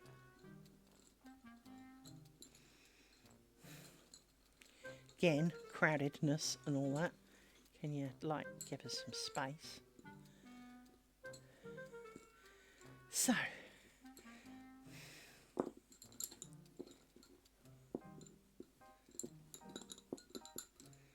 you now go to there. She's checking. Which is correct. You go to there, you sort of, and you are now the return pair. So you, see, this is what I mean, you can't really scooch things because you've got no kind of fulcrum. And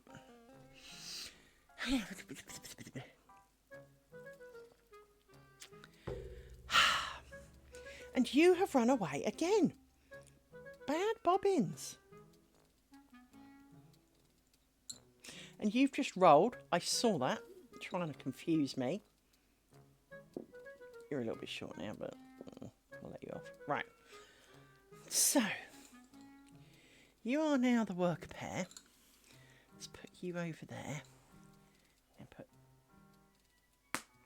you there for a minute. Do I need to do fancy shenanigans with the outside?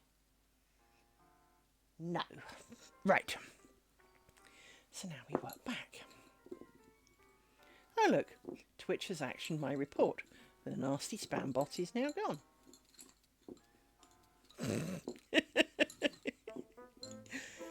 Twitch are quite good.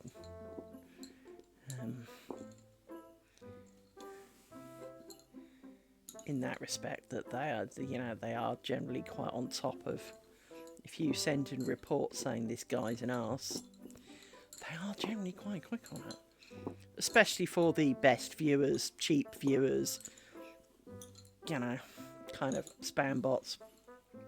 It's not, you know, a personal matter. It's not a, he said a word I didn't like. No, it's quite a clear, you know, this guy's a spam bot. He's not actually interested in the channel. He's not a human being. He's just come to post his spam. So they've always been very quite quick at it. Part of me kind of doesn't know whether I should feel honoured or, you know, honoured that they feel it's worth posting in my channel, because obviously, you know, I'm not Asmongold here. I'm not, you know, I haven't got 20,000 views and all the rest of it, so...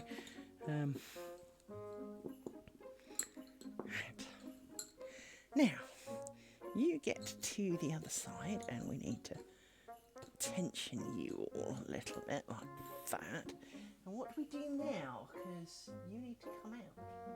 You do.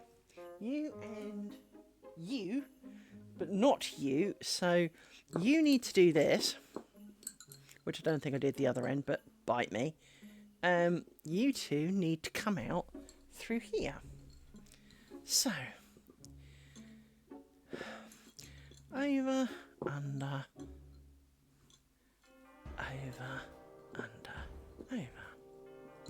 You four now, sod off. You see, this one barely is almost back where it started. It doesn't feel right. It just doesn't feel right. In fact, I'm convinced that that's wrong. So let's... look at that again, in fact. So you go under, over, and you go under, over. So you four are coming out through here. See, this one should end up... The problem is these three stay where they are, and it just kind of... These two threads are utterly pointless in my mind. I do not understand. I mean, they're not even really passive threats. They're just shit. Why have them? Why not put, you know, use them for a cause? And so over, under, over. Fuck off. Over, under, over. Fuck off. Right. Okay. You can kind of stay over there as well. And we go back the way we came.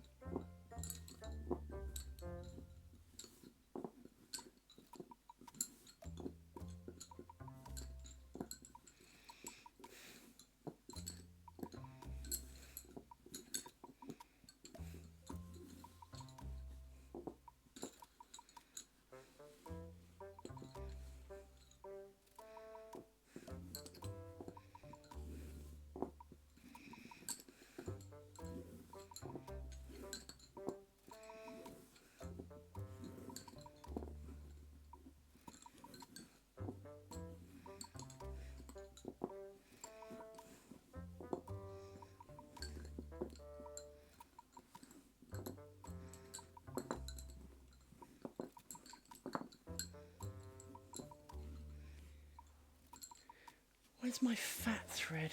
It is there. So you two need to come in here like that. So I'm not sure I quite did the right threads last time, but you know, we will. See, it's really hard to tension them when there's just so many. Because you can't have them all at the angle that you would. Right, so what happens on the way out? You are coming in. We are gaining bobbins again, my friend. Oh no. I've got plenty. Don't need any more, miss. Honest. Right. So, you get to kind of do shenanigans. You are the ones to come in. So, over, under, over, under, over. You now go over there. You come in first. So you get the pin there. You go in through here like this.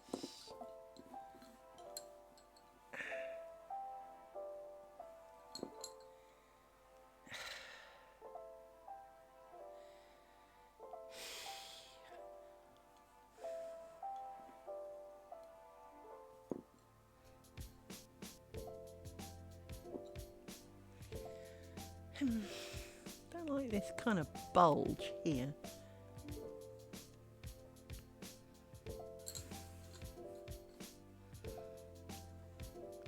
Let's hold you back with a little pin.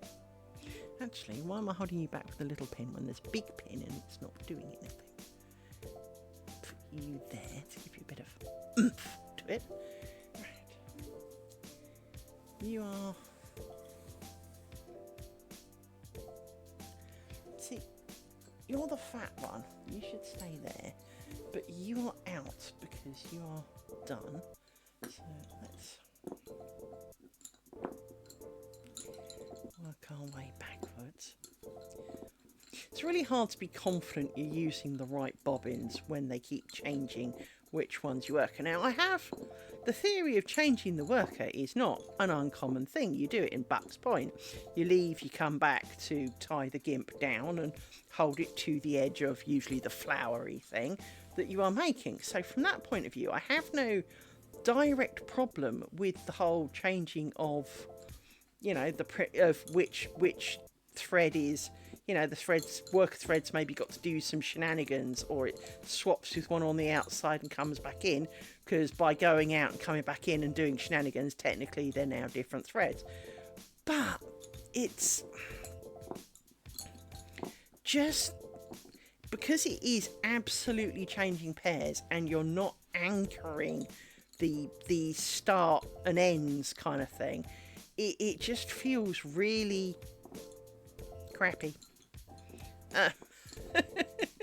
It just doesn't make a lot of sense to me. It feels insecure and unnecessary. So let's tighten you. So, because this is the problem in that because you can't overly tighten them, it looks like rucking when it gets to the other end. So we are also coming out with another pair, because you technically have to do this. And then you come out. So we need, oh, we don't need you yet. We need you three. And we do the over, under, over. And then we pin, even though you're not helping. And then we do over, under, over. And you are all now done. And you can go over there. And so can you, because, well, you're no good to me anymore. Right.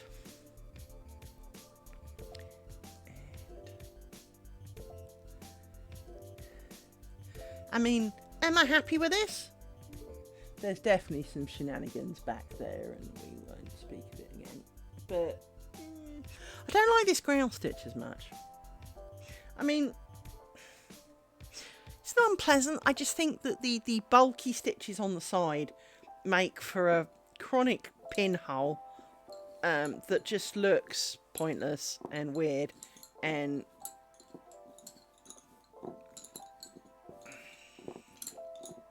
unnecessary and, you know, kind of thing. I will say that at least doing this method, you do have enough bobbins to fill the cloth stitch without it looking a bit weedy and you know, empty, which is not uncommon in some lace types. Torchon especially, actually. You can end up with the cloth stitch not looking solid. I mean, it's more solid, but it's not solid. This is definitely, you know, no room for frills here. So from that point of view, it is pretty cool. So you're going over, under,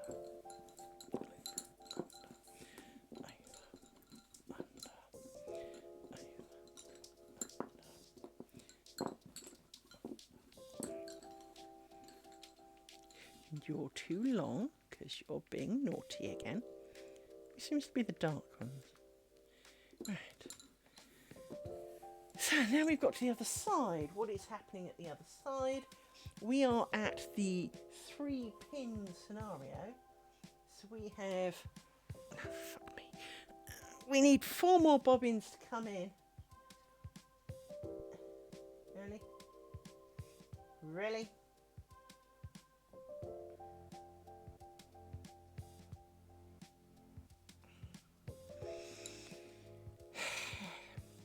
So we need U6 over here.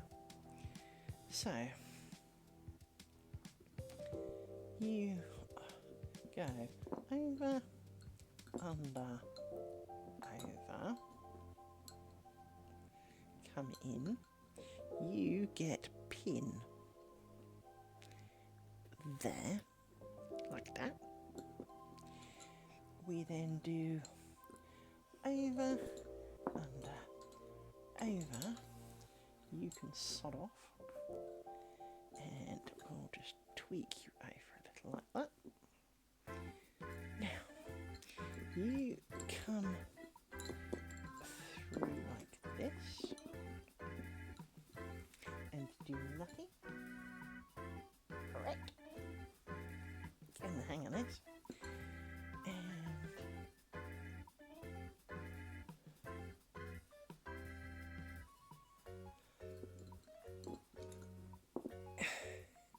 You do that, and you make your way over this way.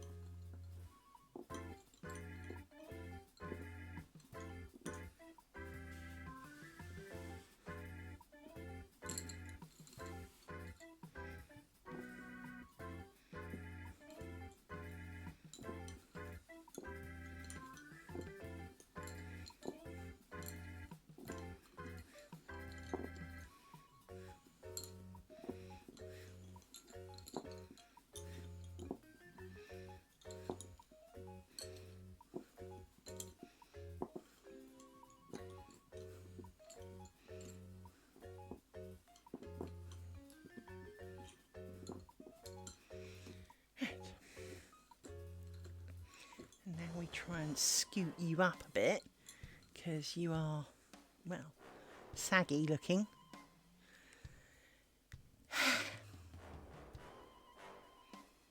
So, you have made it to the other side. You just go straight out the other side.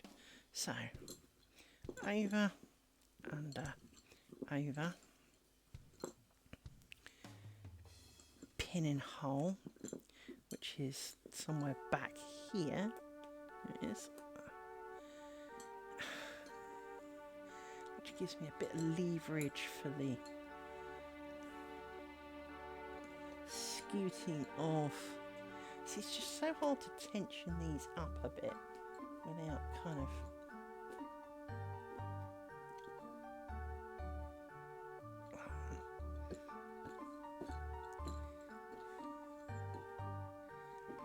right.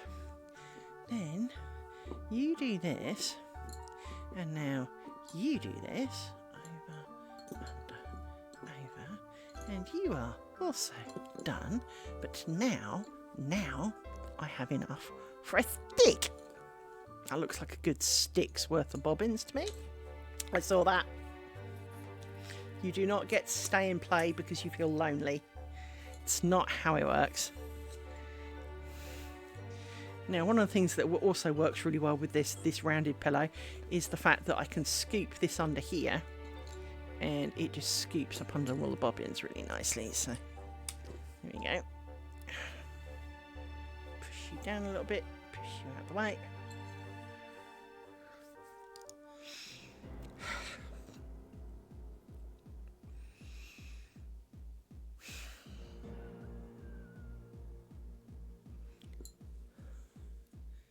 You have come undone because you're alone.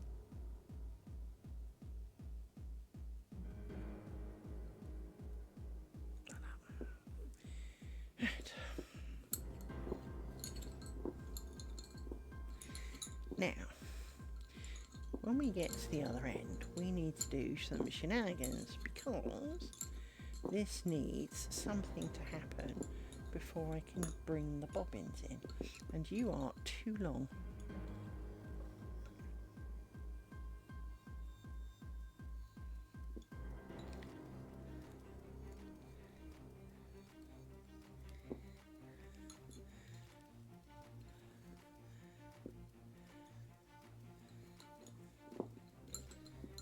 So you.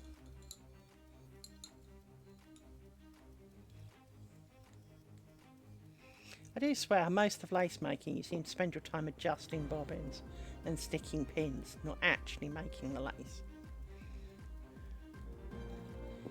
There we go. You are over, so you are you are under, so you are now over, under, over, under, over,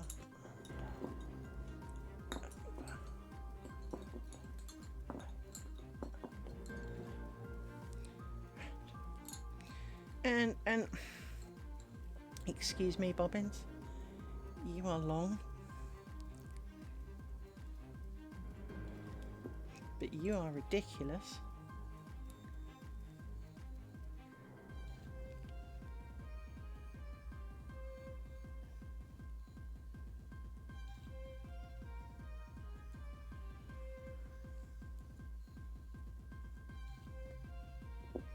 Still a bit long, but it's better than nothing.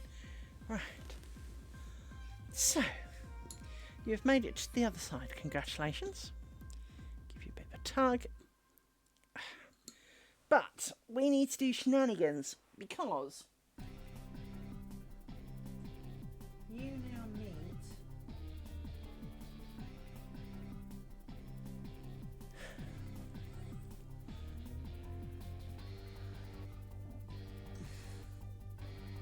this pinhole, which needs to have happened. So I need to have done stuff. So let's move you all around a bit.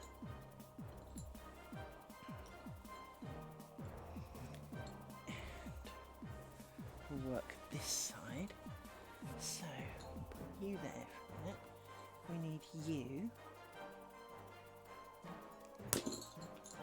It's funny how these pins are actually really quite sharp. Actually, this one's not that sharp, but sometimes they go in really, really easy.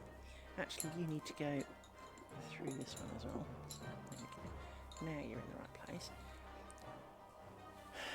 I now need some of you, because I need to have done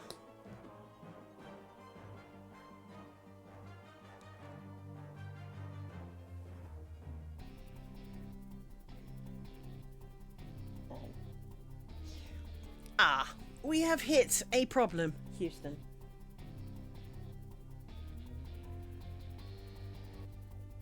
I'm not sure I can fudge this one.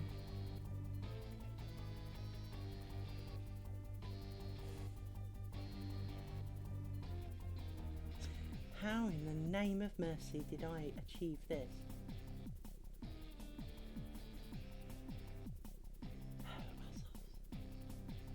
So, what is the problem, Liz? Well, using a stick of pointedness, this pinhole here requires 4 bobbins from this side, which I've got, and 4 bobbins from this pin, which went in that pin.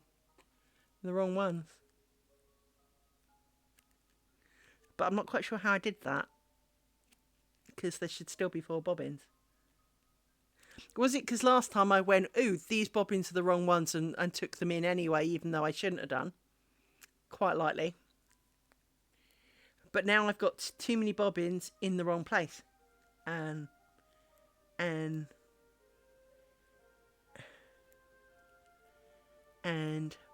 well, arse, really.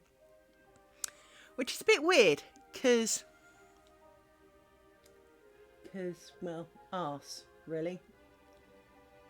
And I can't really fake it, because there's nothing there to use. So what there'll have to be is a monster gaping hole. That's what we'll do. We will live with a monster gaping hole, which will be these 4 bobbins that should come into that pinhole, and then they also go into that pinhole. So this is gonna, but then there still won't be the bobbins to come out again to meet those ones. How? This is where lace making really makes my brain hurt.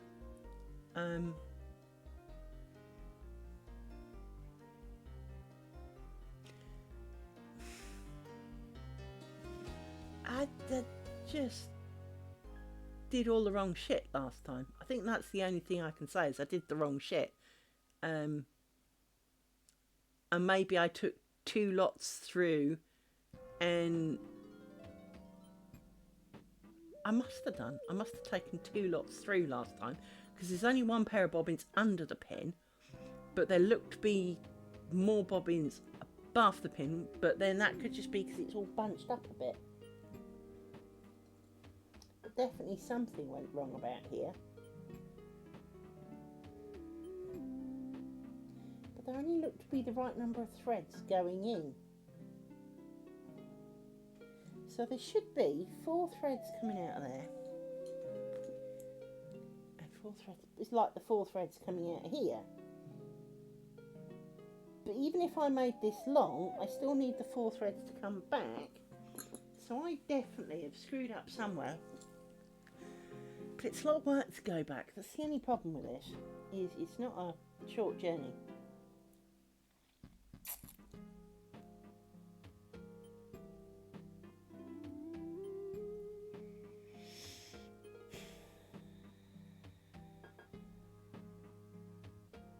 But I don't think I have a lot of choice right here, right now.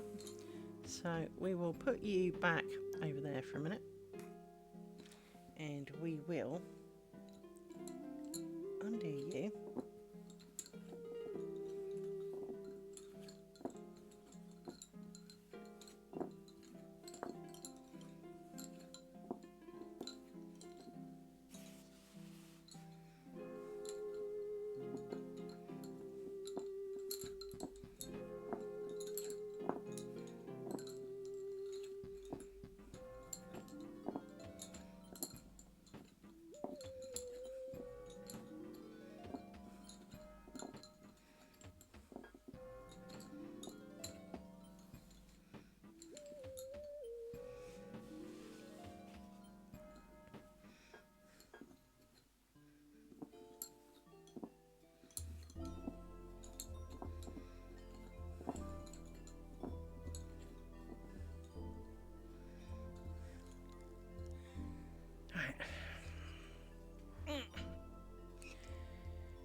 we need the 4 of you back, because we need to undo you, because we need to send 1 of you lot, or 2 of you lot, back the way you came. So now we need 2.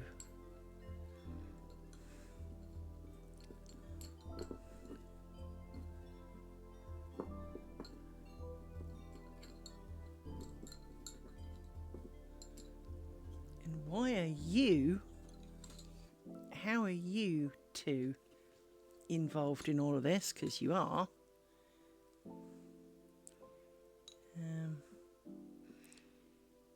Maybe you are part of that. You are really long, so we will sort you out.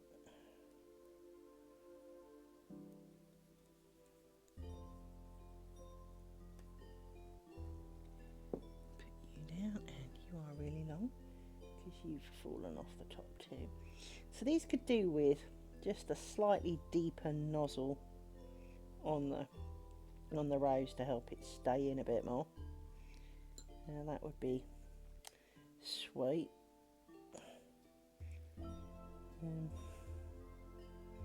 That would be fantastic, in fact.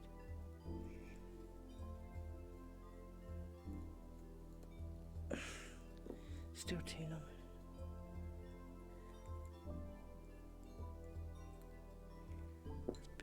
Right. So you come in there and over there. Right. You go under there. And there. You go under there. And you go over there. Right. Now, you were the last pair from before, so you were the pair that came across.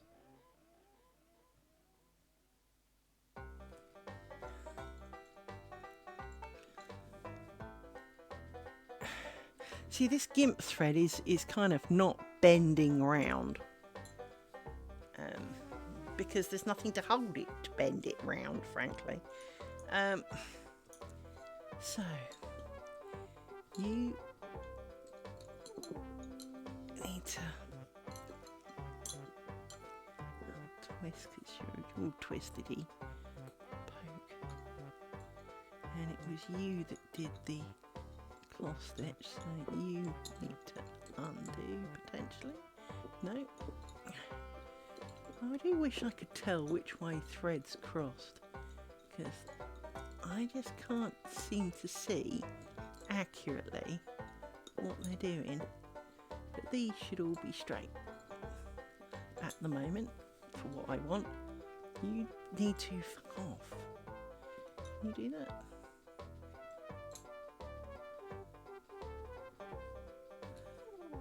Where's your friend? You should have 2. 2, 4, 6, 8.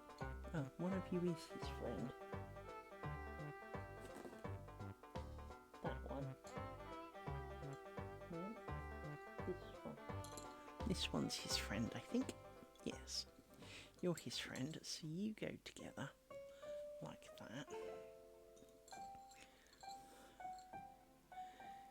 You came out the other side, which means you'll be the ones going back. I just want to check that everyone else is in the right place.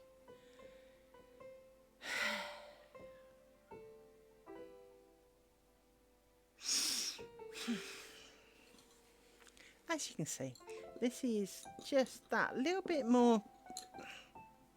This is what happens when it doesn't follow and doesn't, you don't just kind of come and go as you need extra threads and you grab them from one side and put them on the other. You do stupid things like swap them out and try and do fancy things with them, because then when it goes wrong, it really goes wrong. And this is why we don't do it, because it's stupid and it makes a lot of effort, and as far as I can tell, not a lot of gain. We don't seem to be gaining by doing this. I'm not seeing benefits, if you know what I mean.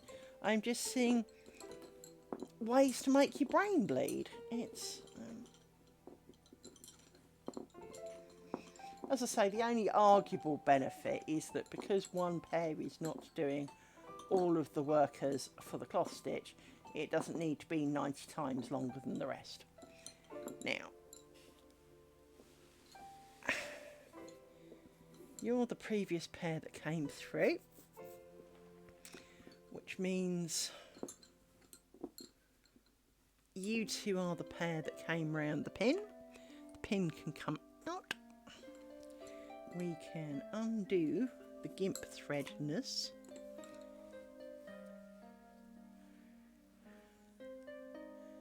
And realise that we had already got... No, it does not make sense. I made mistakes somewhere else. But what we will do... we will...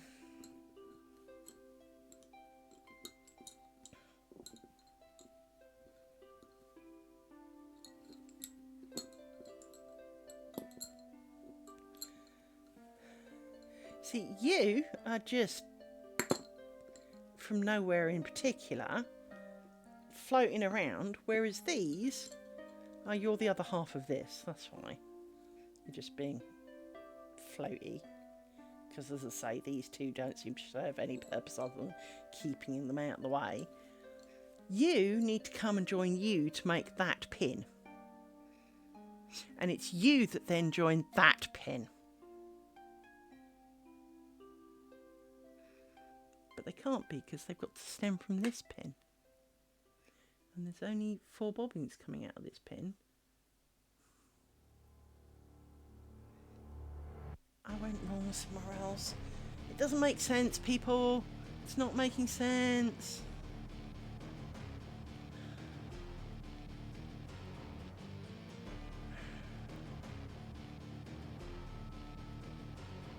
It's not making any sense whatsoever. It was all making sense until now. And now I seem to have lost 4 bobbins. And I remember doing some shenanigans, and I've got a feeling that those shenanigans is what's biting me in the butt. But I thought the shenanigans were a lot further back. But maybe that's just how it felt. But basically there's 4 threads too many inside the heart. And... well, they need to leave. But this pin is wrong. And I think I know why.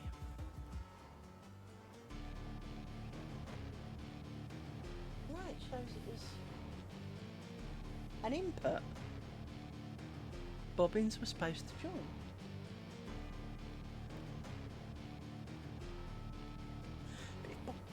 Joined. Did I miss a pin or something?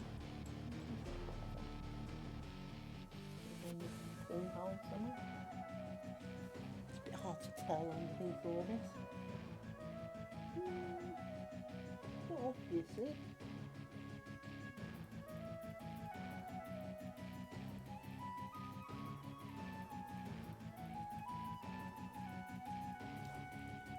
But definitely there should be 4 bobbins coming out of this pin for that direction and another 4 in this, and well, there ain't.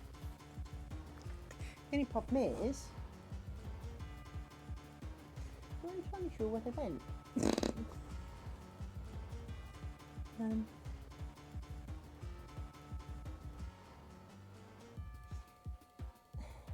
It must be that I was supposed to take bobbins out and I didn't, and I put bobbins in on the previous row.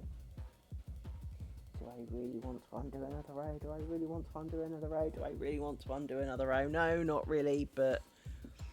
fuck. This is the problem when you can't fudge it. You can't kind of make up for it.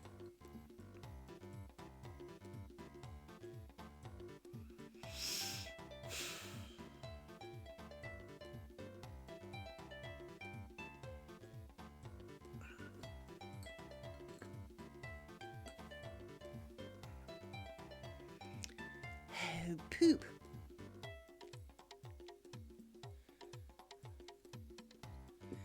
Oh, bugger. You can stay there. So.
So this is where it went wrong, I think, honestly.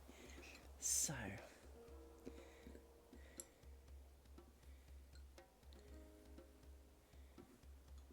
it shouldn't be twisted.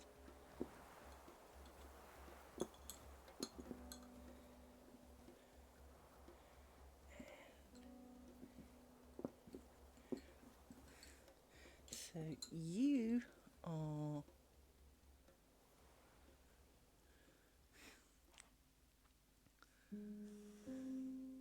yes, you are a leaving, not an adding. So let's take that pin out, and we can see that you also are out of line. So you two should not have come in. This was my mistake. So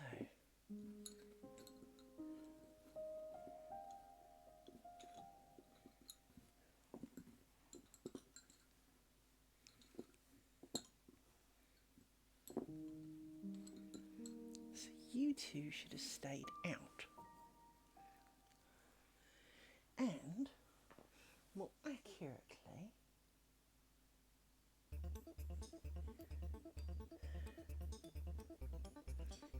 actually some were supposed to come in, which now makes no sense because you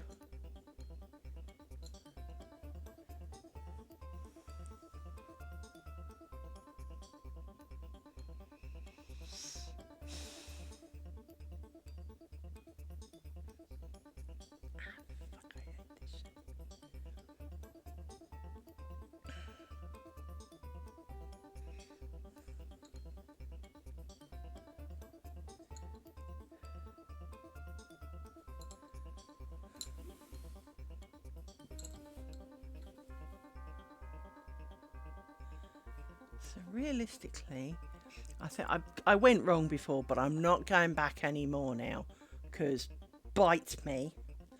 What I will do is what I said I'd do next time round, which is I will go pin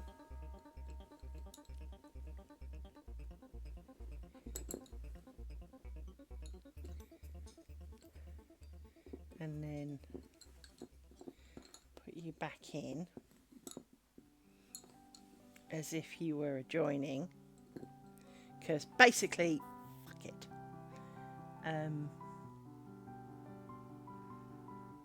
life is too short and I'm not going back any further, and I am not entirely sure where I went wrong. In fact, I'm pretty sure I went wrong at this pin here, in which case I would need to undo 2 more rounds.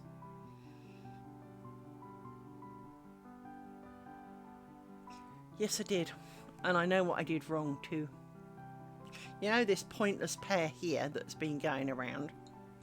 Well, on my diagram, at this inner point, they suddenly mysteriously decide to come in and 2 more come out. They swap.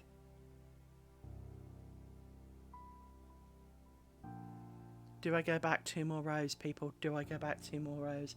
Do I fudge it like I have and pretend that it's all cool? Or do I go back 2 more rows? Do I go back 2 more rows? I'm trying to do it right. I'm trying to do it right. Perfectionism needs to be shot in the head. I don't want to go back 2 more rows. I really don't. I really don't want to go back 2 more rows. I really don't want to go back 2 more rows. I really don't. I absolutely do not want to go back 2 more rows. I so don't want to go back 2 more rows, but guess what I'm doing? I'm going back 2 more rows. I hate myself and my leg. Right. Let's do this. Stupid system.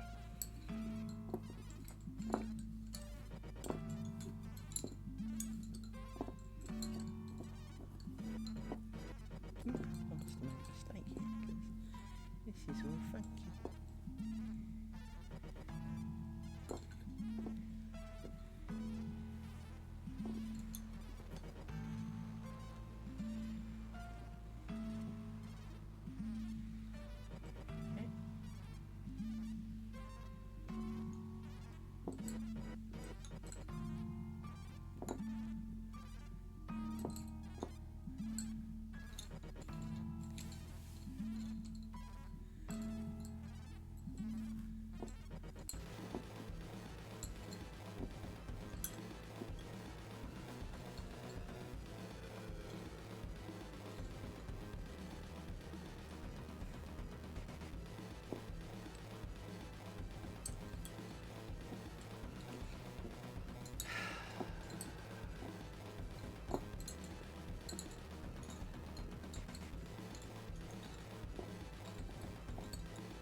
So, now we need youthful. So there was me all pleased with myself having done a stick. And I've just undone it. I feel so cheery. Right. Stick. Doop. Stick. Click. And I do, and you haven't. Assholes. I hate it when it does this. Let's untwist you and try and work out what the hell didn't work with you.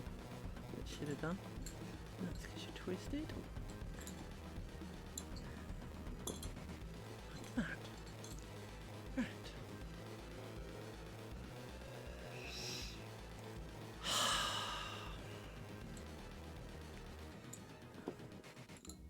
Potentially the last undoing, people. Potentially. I mean, let's face it.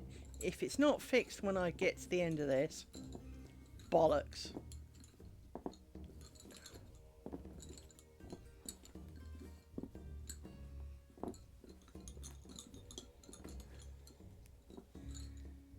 And it's amazing how I keep making these things shorter to keep them all in the same length, and then they're not.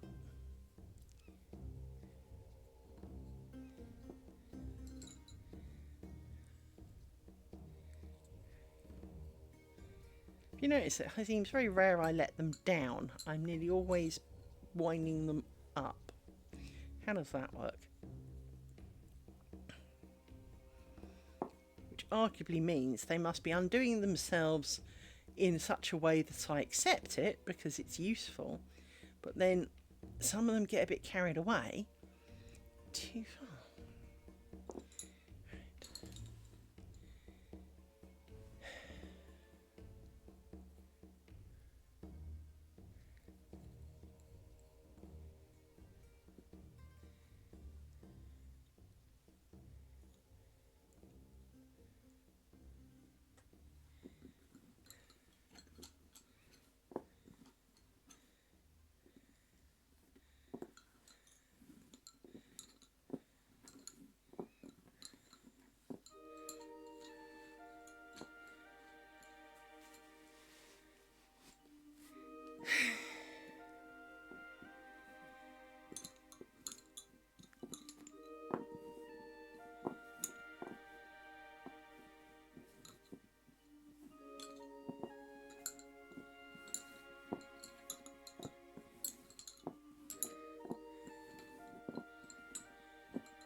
That one. Where's the other one? It is. Right. So, what was actually supposed to happen here? Clearly didn't. So, let me scooch you round just a little bit more because, well, I want to see kind of this section here. So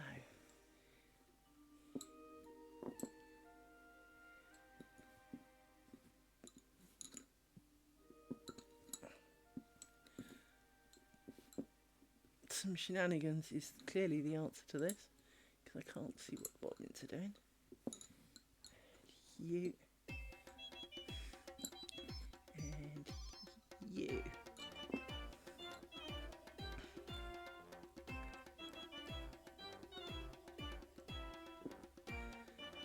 So what was supposed to happen was that you two go with you, but there's only two of you.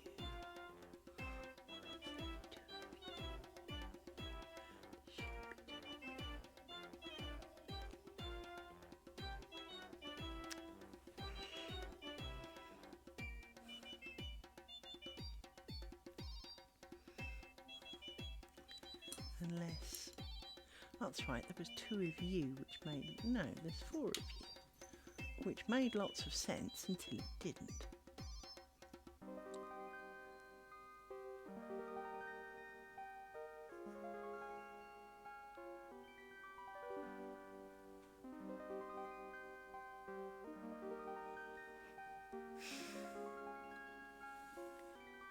So there's four of you, two skanky bobbins that I don't really know why there's two of.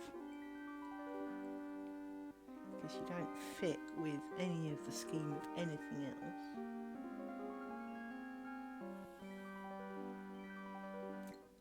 Anyway, because I didn't take the pin out yet, you fucker.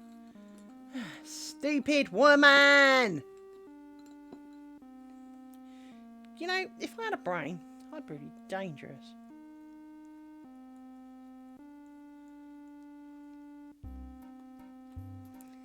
Right, so now we know why it went wrong, because, well, Liz is stupid.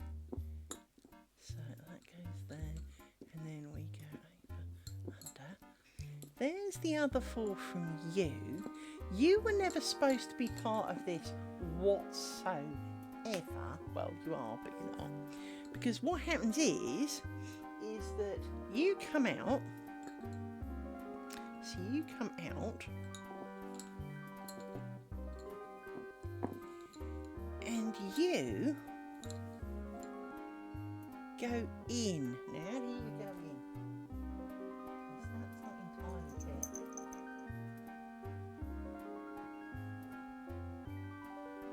Because you've already crossed with it, so let's just like that. No, that looks hideous. That doesn't sit right at all. So I feel a need for a bit more shenanigans on this side of the fence. I don't think a cloth stitch is the right answer. So I think it's one of these, like that.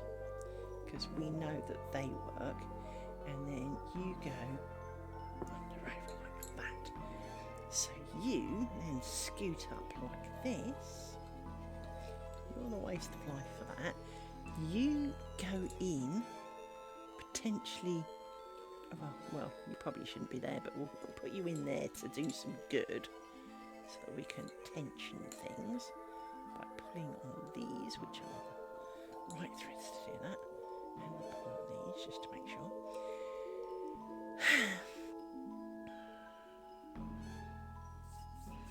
Oh, people, why is this so hard? Right.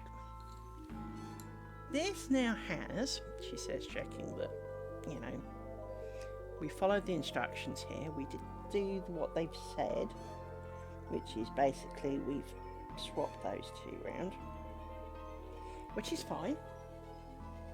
Because it basically says the ones that came out become the 2 new useless pair, and the useless pair come in to do shenanigans.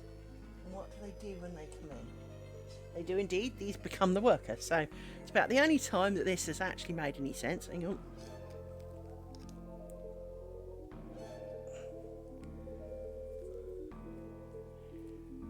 My hair's got stuck on my earpiece somehow.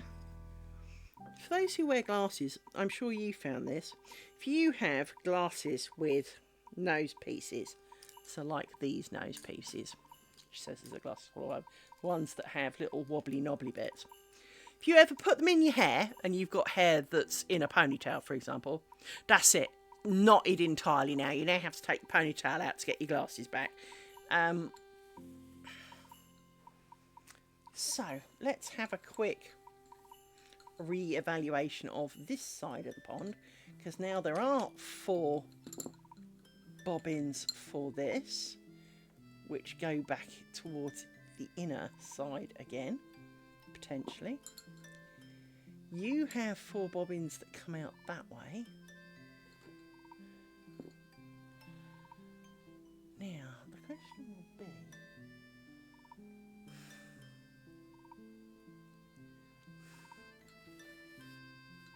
yes, you are now looking like you've got the right number of bobbins at least. Whether they're in the right places is a whole new bag, but you are looking helpful, so we will now wander to the other side.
Oops.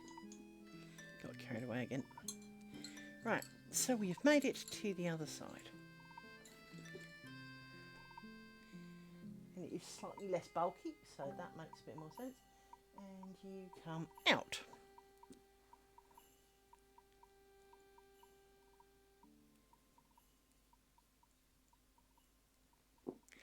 So you do in fact come out. There you go. You can go in the stick of doom. And we need to do cloth stitch and take you out. So, and you also, oh, we forgot to pin. We forgot to do pin of uselessness between there and there. There is a pinhole somewhere. There it is. You come out there. You need to be tightened because, well, you've got a bit loose. But you now also go in the stick of doom.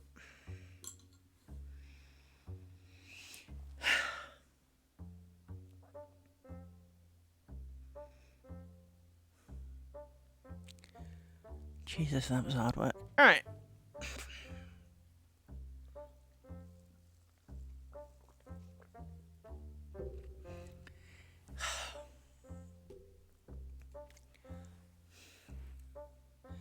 So, you can bugger off for a minute. Now we need to take you back to the other side.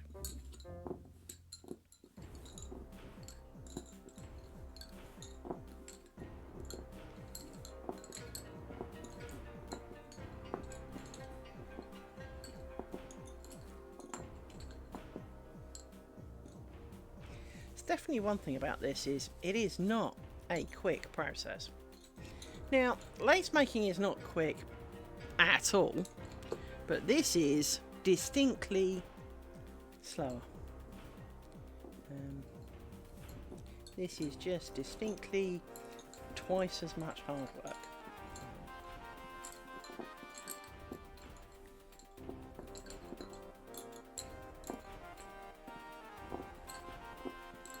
Right.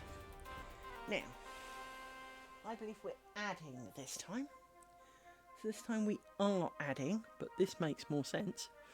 And you're running away because you're annoying.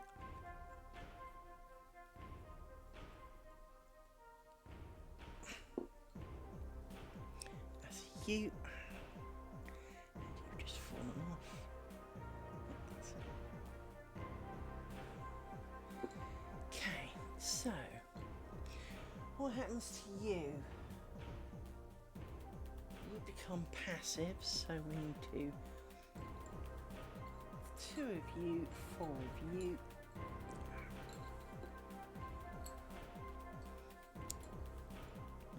What have we got? What state are you in? You need to do one of these.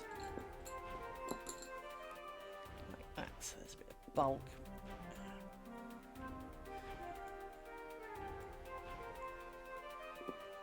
So, over, under, over, under, over. Right.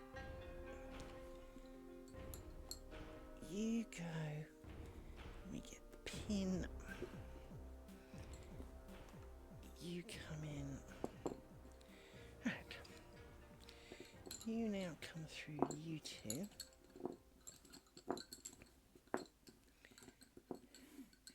You get ignored next. 4.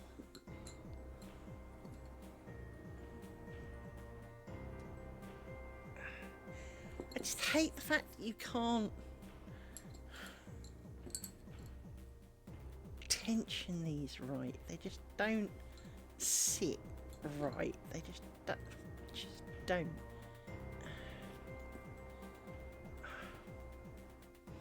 I mean, I'm not doing too bad considering how much fun I'm having with it. Fun not being the technically correct word for it. But so you cloth stitch over and We can scooch you up, give you a bit of a tug, and now we work you across.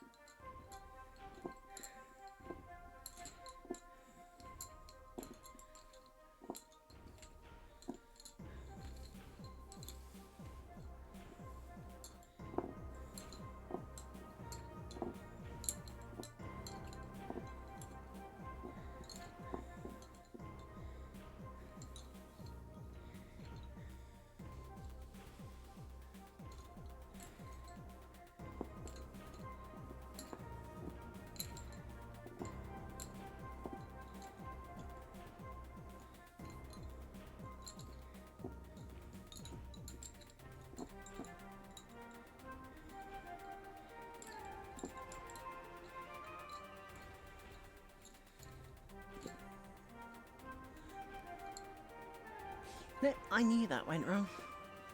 I knew I got that wrong somewhere. I just felt it in my bones. It was as we changed direct when I turned the pillow at one point. Somewhere in here. I got it wrong. You've also twisted. So let's have a look. Bit more to go.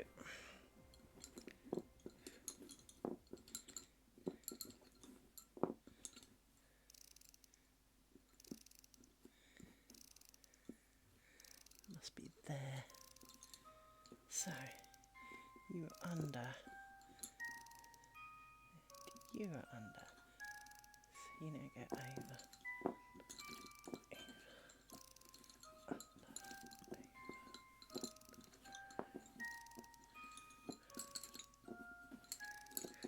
I knew when I got to the end that the pattern was wrong.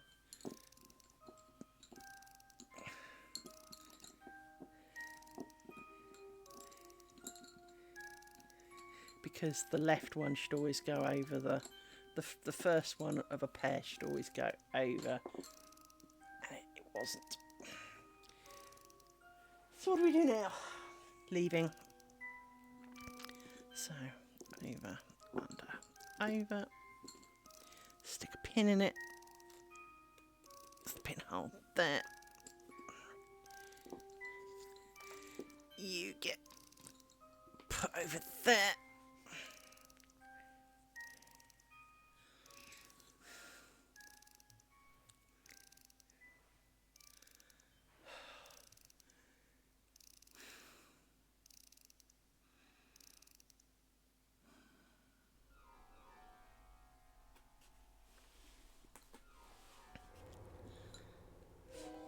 Out.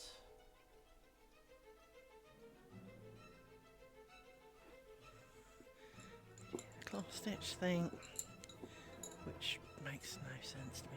And then we do over, under, over, and we put you in there. Right. Push you out the way. Back we go.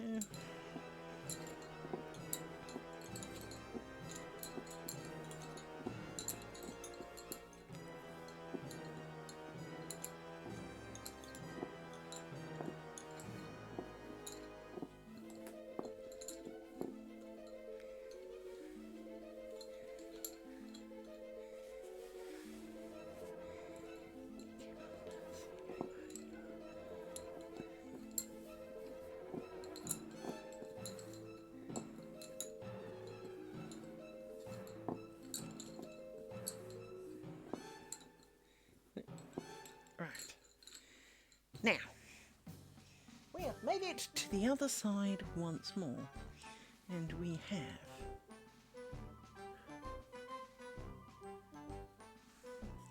technically 4 strings of joiningness. Now, we actually do have 4 strings of joiningness.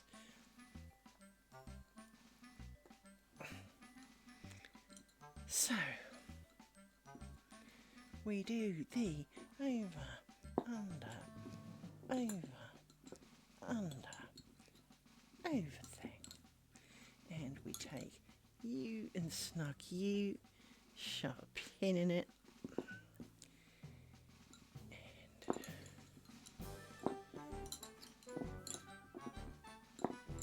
And snug all that up.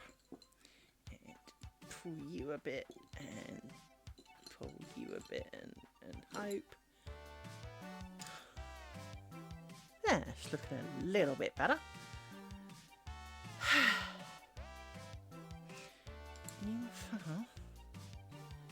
You also have your long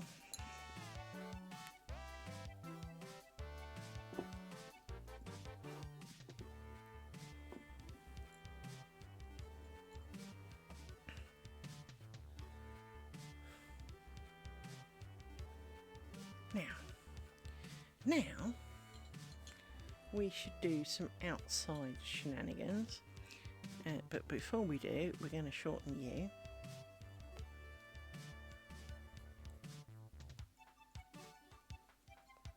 Right. Scooch you all round over there. And now we come and play with this section. Now, you are all part of that shenanigans, so you get to dangle for a minute. Now we need you lot. So, you and you lot meet to do pin. So we'll do pin. Small, fat,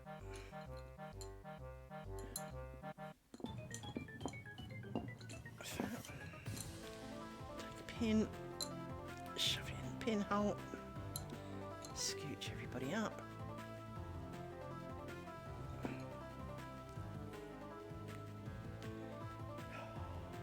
Give me the end.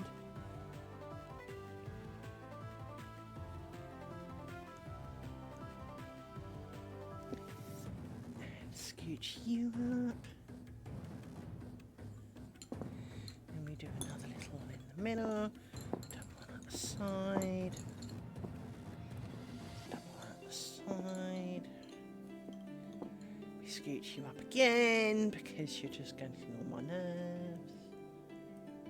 You are, and we scooch you up, scoochy scooch, and we scooch you up, scoochy scooch.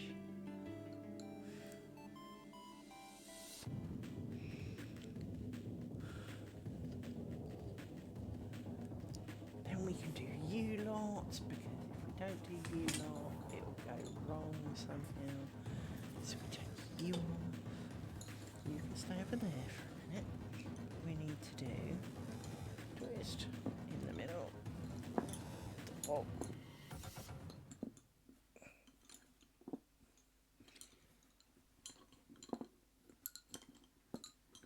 Double. Stick a pin in it. Somewhere around about here. And we scooch you four together. Make you shorter because you're longer than everybody else,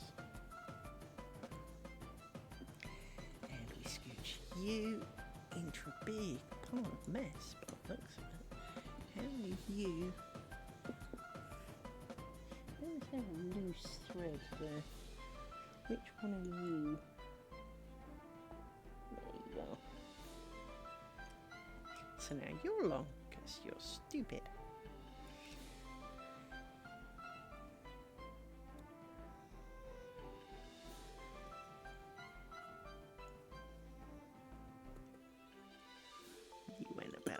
Somewhere. So, I mean, it's looking kind of like what it ought to. It just, I mean, bar the little mistakes. I mean, there are, as I said, there was a wayward thread in there somewhere. But other than that, and the fact that I don't like the connection to my gimp thread, but I really do believe, looking at the picture, the gimp thread is supposed to be the other side of the pin.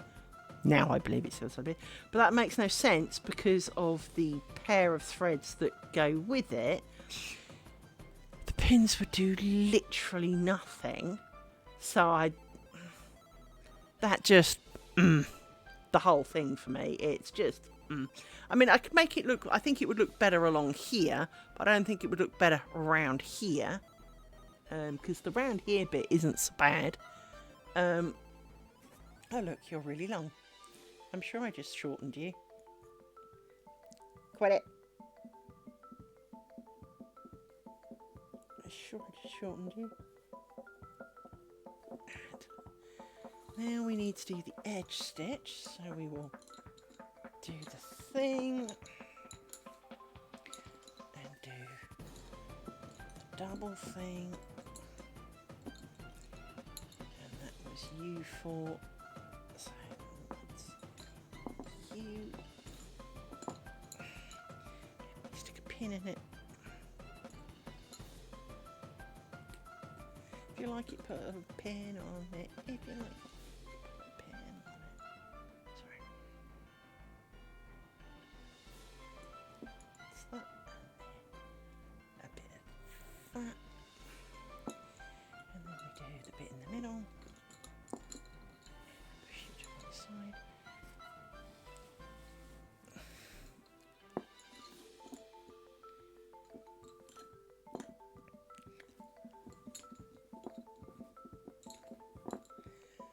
Scooch you up, and we scooch you up, and then we go bugger off, because we don't need you anymore, and then we don't need you or you, or do we? Because, how do we make you? Because normally, I see how we make you. Yeah, you're the weird one in the middle. So we don't need you for the next lot. We will need you for the next lot, but not for now. We don't need you for now.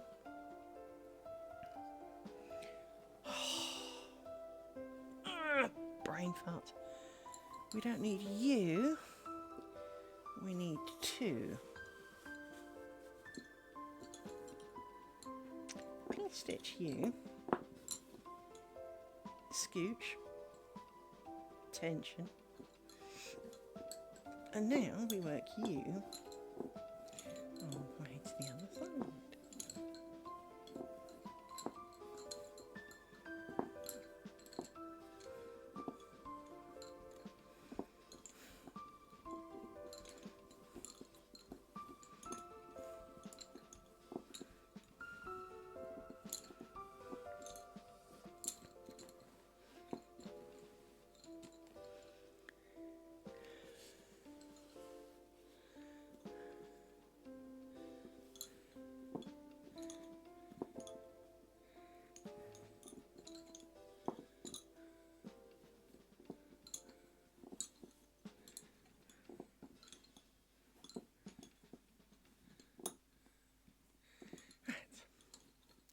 And we've made it to the other side, and we know from experience that we need you get to run away.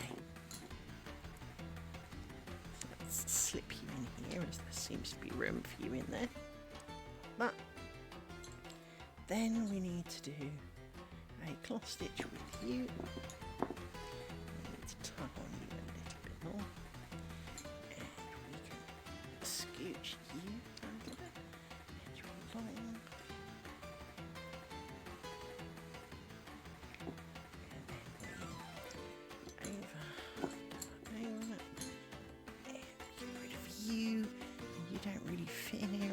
But we're going to make you, so that's you out the way. We didn't do a pin. So we need a pin back in here. That. It's too easy not to do the pins because they're just not helpful.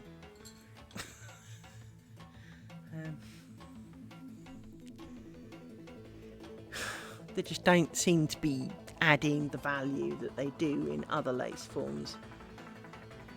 I mean, they do a bit for the groundwork, but for this close section, it's just not. I mean, I guess if it was in the middle of a groundwork, it would make more sense because you need something to build against for the rest of it. But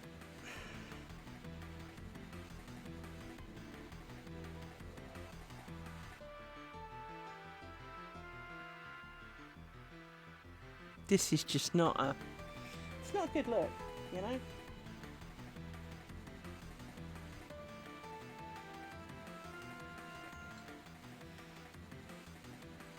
It's not helping. So.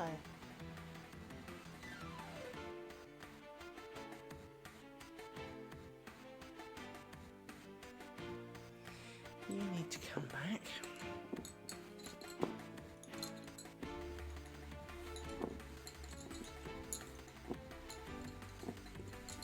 On the good side, as a whole, you're getting less bobbins to travel through each time now. So.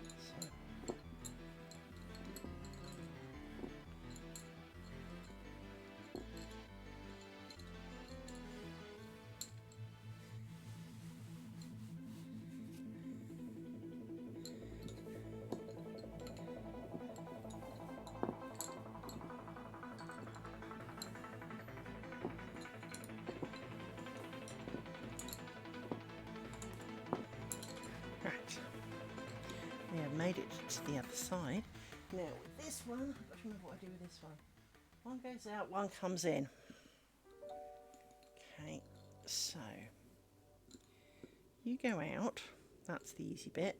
Oops, yeah, that I can cope with. You go out.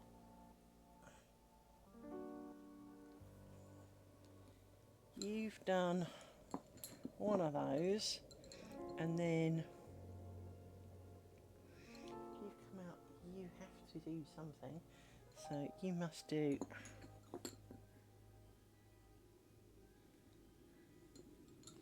one of them,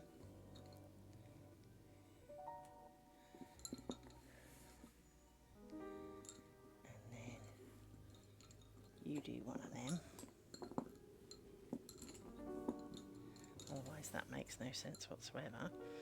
Now we need a pin, because we need a pin, and this goes in here like that. This one goes. I need another pin. See, this is where you can just see what I mean by pins don't make really any sense. This one goes in there by the looks of it. Yeah.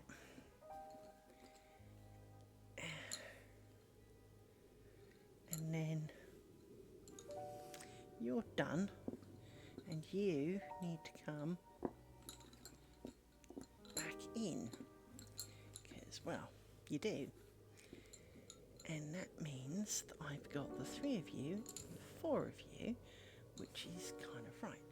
So you need to go in there, you need to off, you come in, and you. Somewhere in here, someone needs some tensioning, and it's all going to pot because the tensioning is screwing up my thing. There it is, that's the one I wanted. So you go back over there like that, and you come back the other way. No, you don't. Well, you do, but you don't. I seem to recall you do funky shit, don't you? Yes, you do. You come in, but you're supposed to.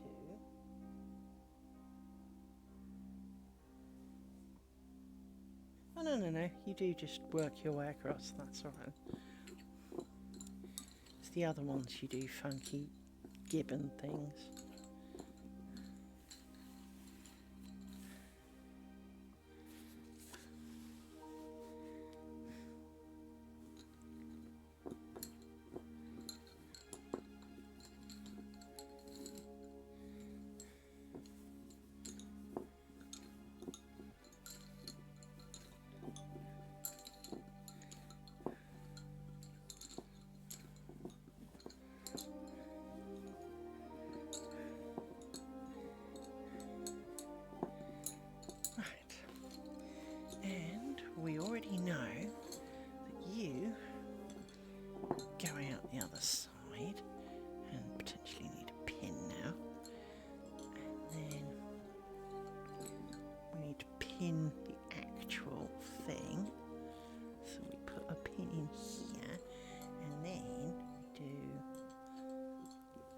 stitch of you, and you come out this side, and you also go behind the pin, and you can sod off, and you get to work your way backwards.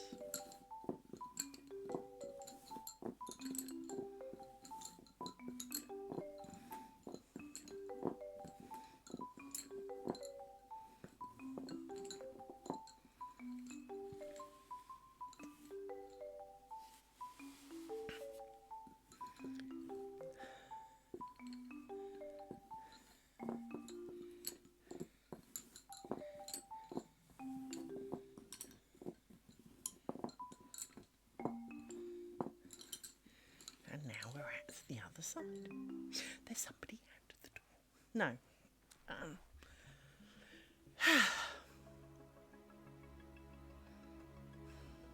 Jesus.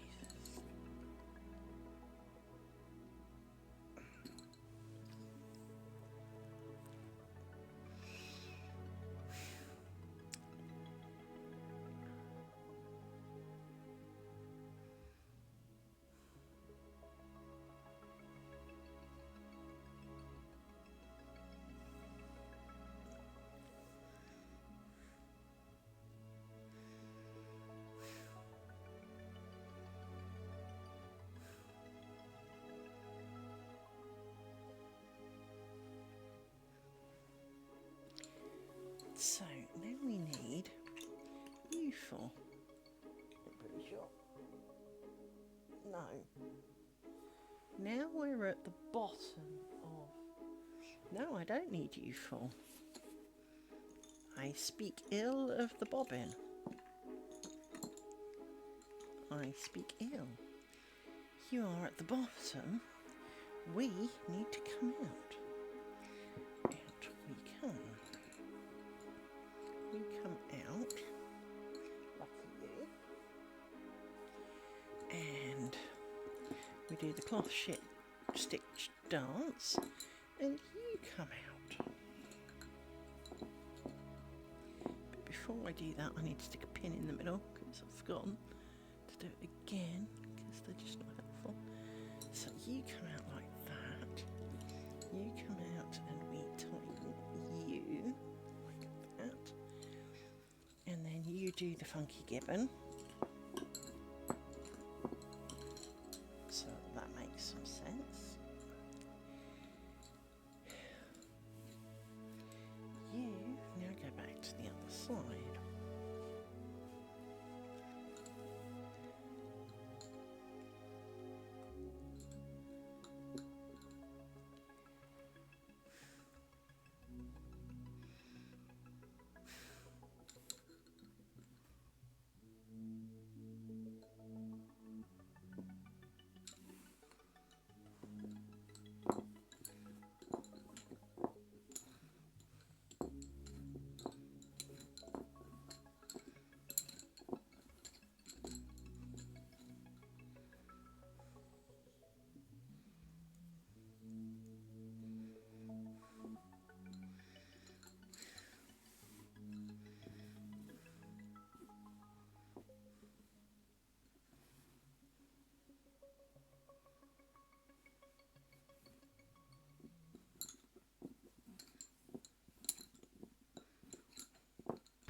See, look, we're getting towards the bottom of the triangle.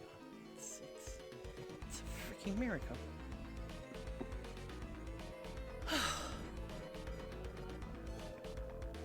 So, we know you make a print for freedom, so you go out the other side. We then put the bin in here, because it's down here, like that. You are already out of play. You need to do the cloth stitch thing, and you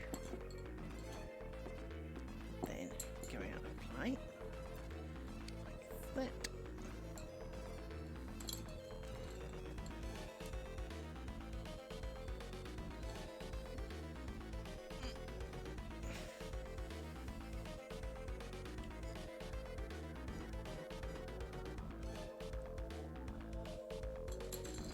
You are also irrelevant for the rest of this bit. So, back across.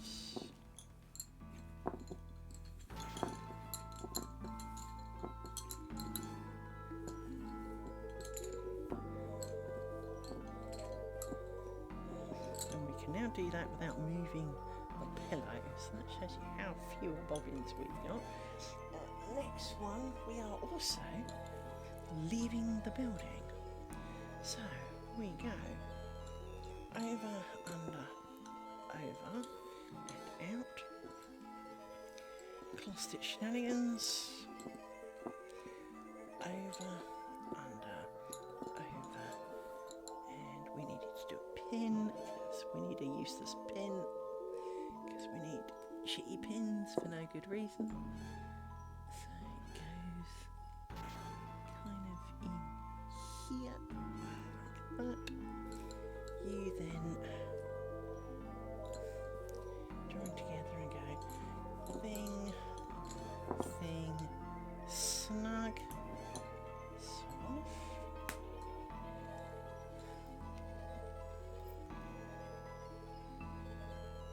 I was hoping to be able to pull on this and to not have two long ends to my gimp thread so that I could shorten it, but apparently not, even though it's not really trapped by anything other than a little bit of friction, which is a bit irritating because clearly I should have thought that a lot sooner.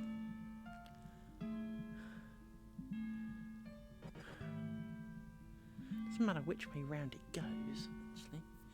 I wonder if I get another big pokey stick, if I can encourage it, because we know that this side is barely pinned with the greatest of ease. So if I get in here and I go to the corner, if I can just, problem is because it's not a different colour, it's a little bit more difficult to segregate out of it. So if I did that pull, no, it's not having none of it, is it? It's not wanting to play. That's a shame. It's not like I haven't got more thread. Just didn't really want to knot. I know it's only a test piece, but I didn't really want to knot anything. But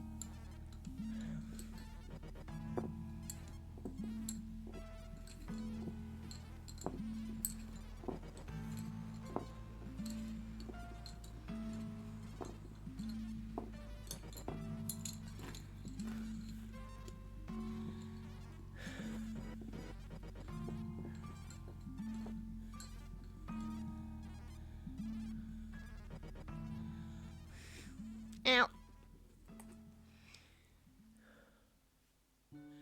Poked myself.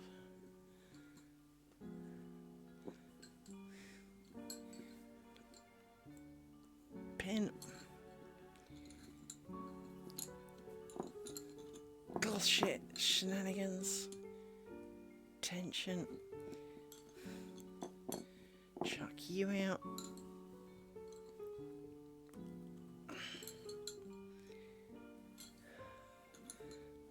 You back across.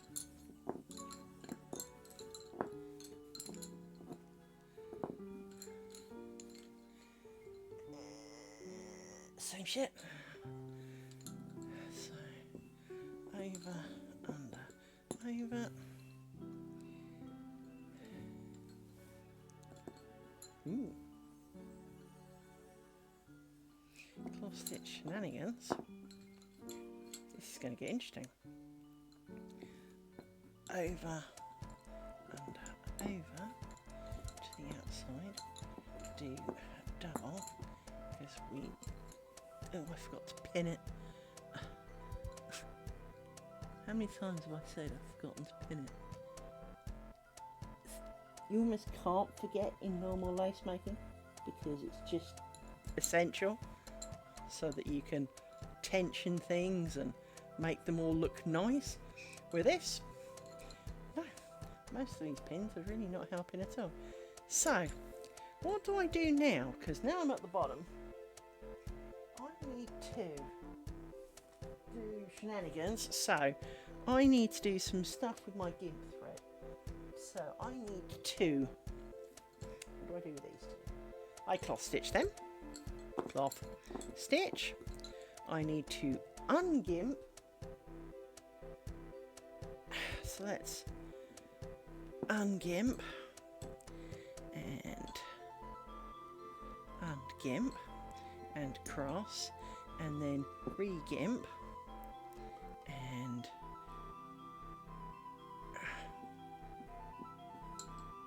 re-gimp so that it's held in place at the bottom. Look, that's the whole point of that. Then I have to do something with these. So you are dealt with, so you can go up around here for a minute. Now I need to do,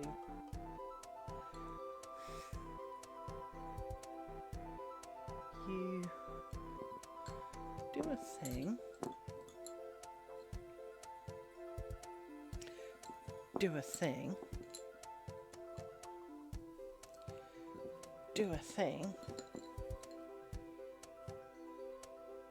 Is that it? Doesn't seem like you've crossed over enough, really. I'm not comfortable with that as a thing. So I'm going to do another one. Just because I like the security of the doubles. Right.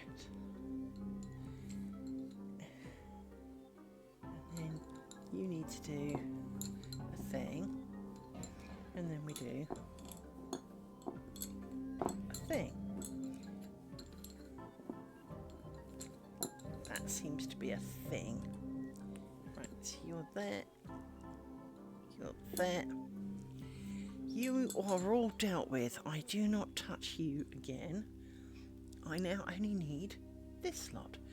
This and this can go up through the middle now, just to be a little more out of the way, like that.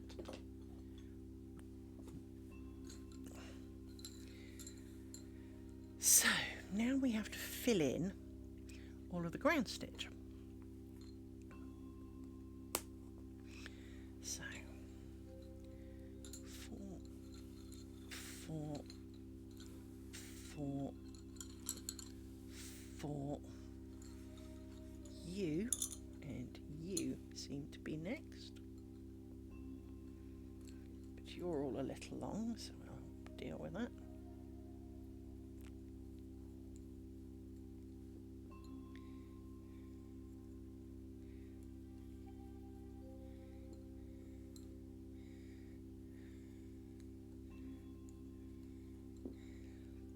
So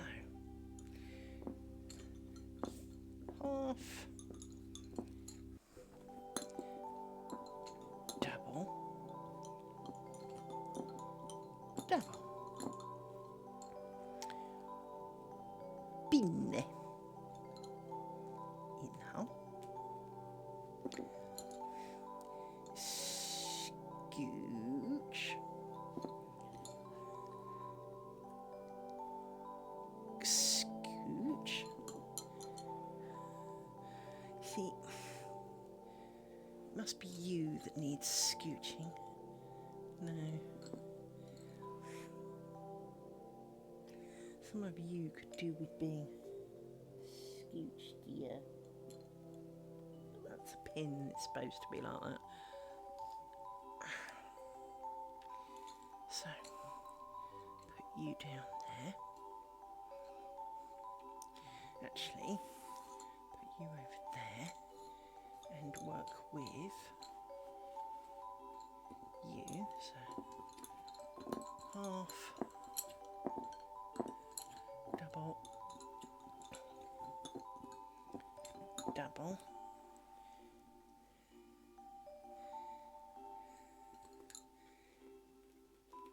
bin,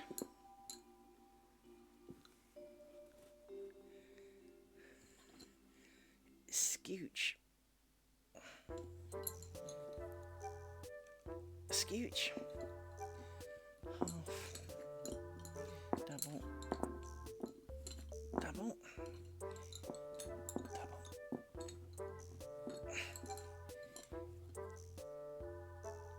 scooch, scooch, push you to one side. I said to one side. Bit of stabbing. Thank you. This feels like a really cheap pillow. It wasn't, but it feels like it when you're trying to stab it with things and it's kind of going, no.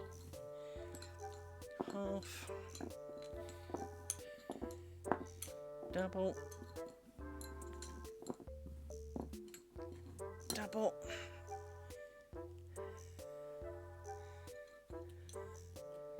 Bin.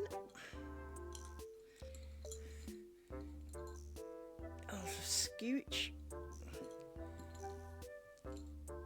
Scooch. Half. Double. And a bit of a scooch.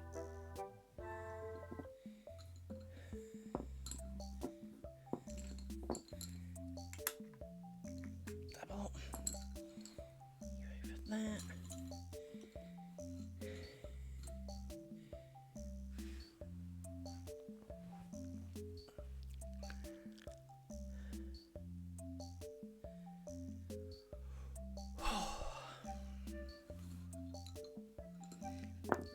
Half,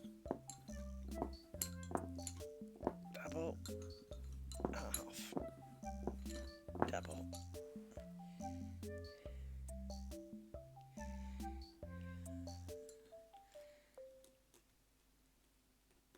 bin, scooch. You're long and annoying.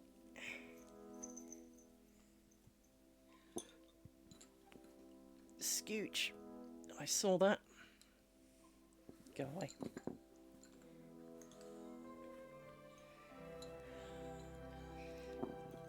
Half. Double. Double. Scooch. Scooch. You're long and annoying. I swear it's the same ones every time. And you're done with for a second.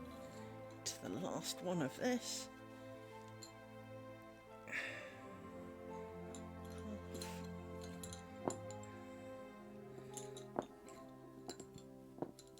Double.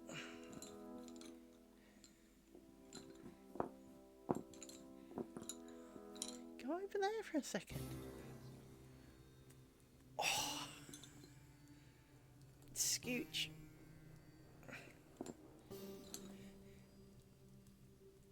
Scooch. I forgot to pin it. It's pinned around here somewhere. Ooh. Ew. How the flaming...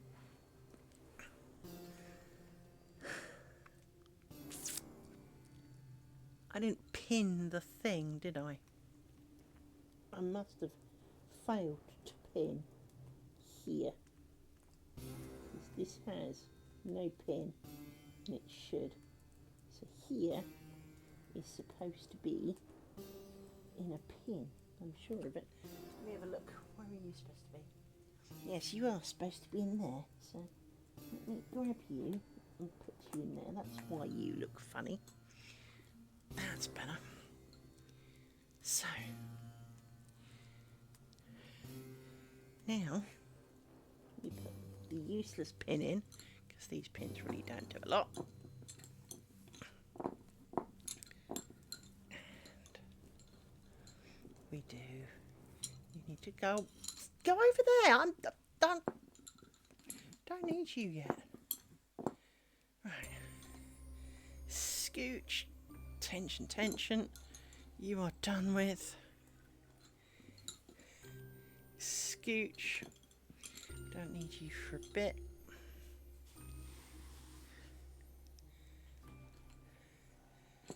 Now we work our way back to here.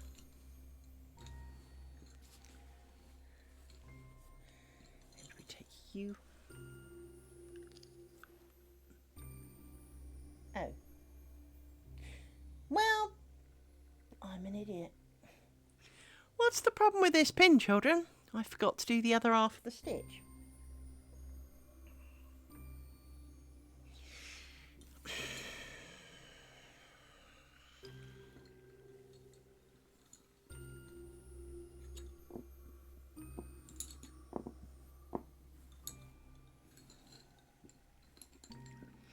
Actually, I should start at the bottom, shouldn't I?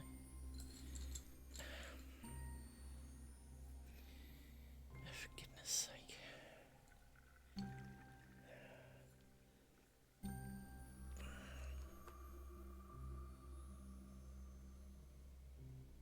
Give me the loop. Put it back on where it should be.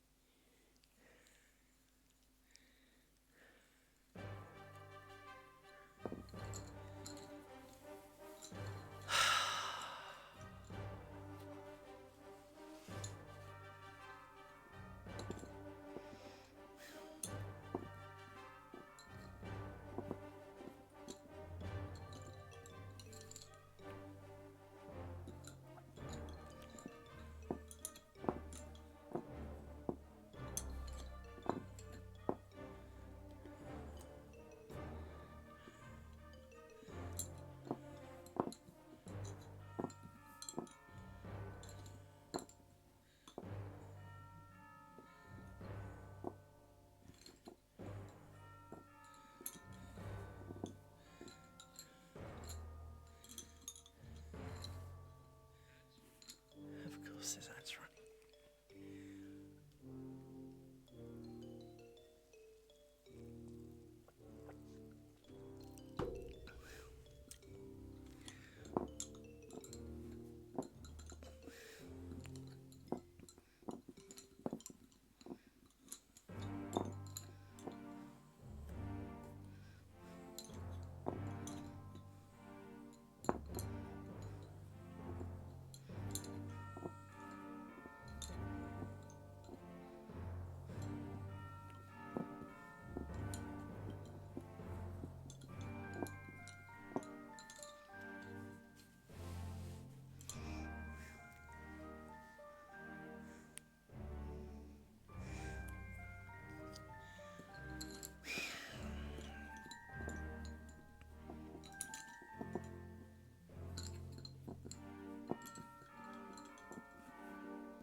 hungry.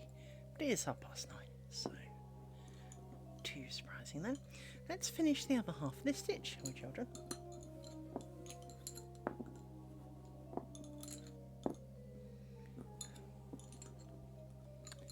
Fuck off.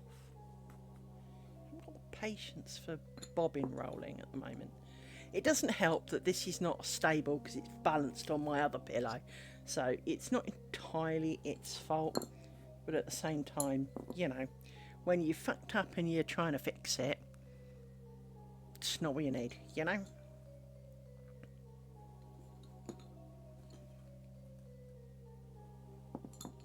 You don't need bobbins doing stupid things. So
Still looks a bit wonky in places, but minor detail.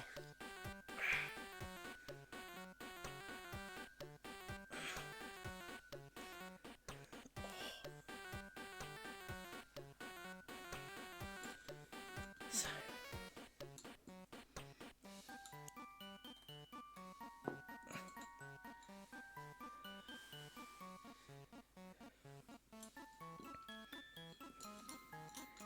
two, three, four.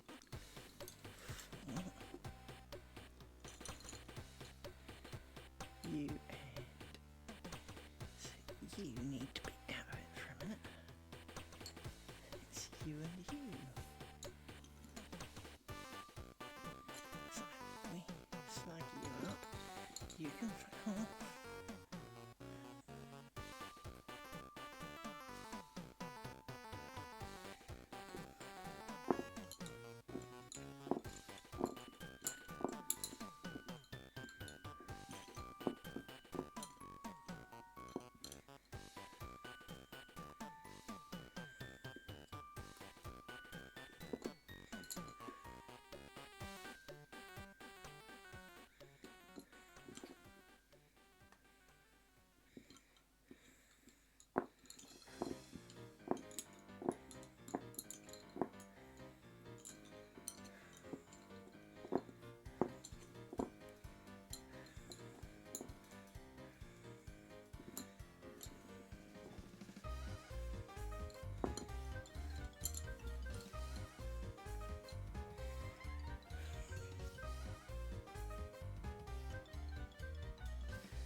So I've got backache.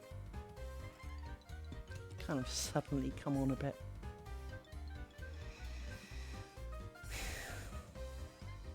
But I'm so near to the end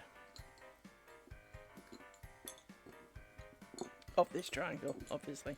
Not the whole piece, because well, it's a small lifetime by the looks of it.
snugged as well as it could. There we go.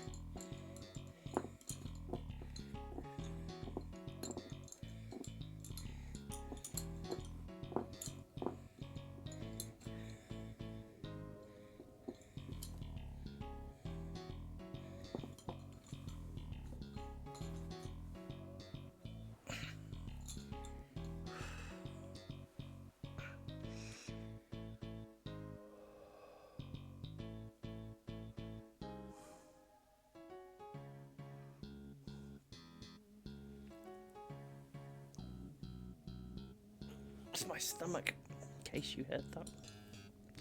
It's saying, feed me. I do agree, it is definitely time for dinner. But I'm determined to get to the bottom of this triangle.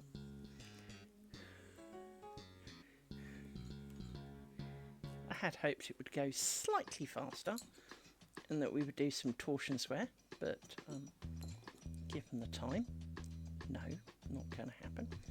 But we will have done this, which is a good thing.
See, I saw that.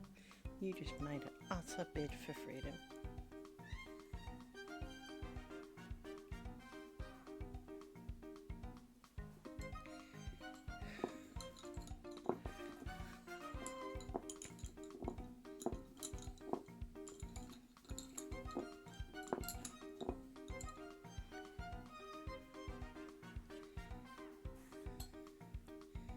Just piss off.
we have it. We have finally finished our triangle. Let's poke some pins down and see how bad it looks. So we can take the elastic band off. We could have done that ages ago, but take the elastic band off so we can see a bit better.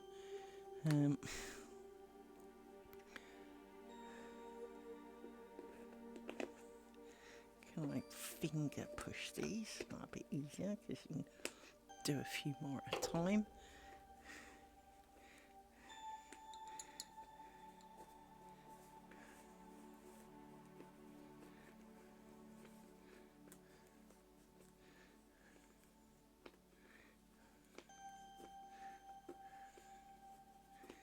So we get a better look.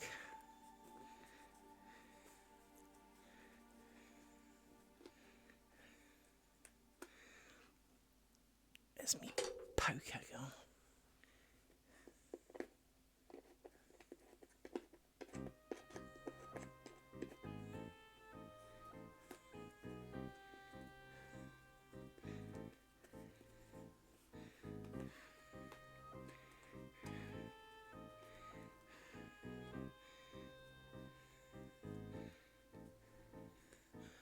So, let's sadly cut the gimps. Where's my skizzers gone? There they are. So, we chop edge these. I know I did the right thing. I'm just looking. What? Oh,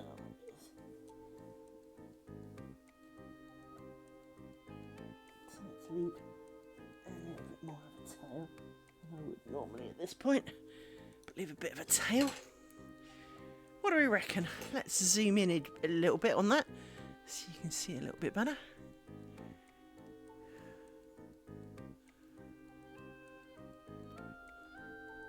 What do you reckon? I mean, it's a heart shape. It's okay. I mean, it's a triangle with a heart at the bottom. It's a lot of effort for a triangle with a heart at the bottom, but there we go. Should take a photograph because that is what we should do. Because this will be the thumbnail. She says trying to line it up so that it's actually be better if it's that way around, wouldn't it?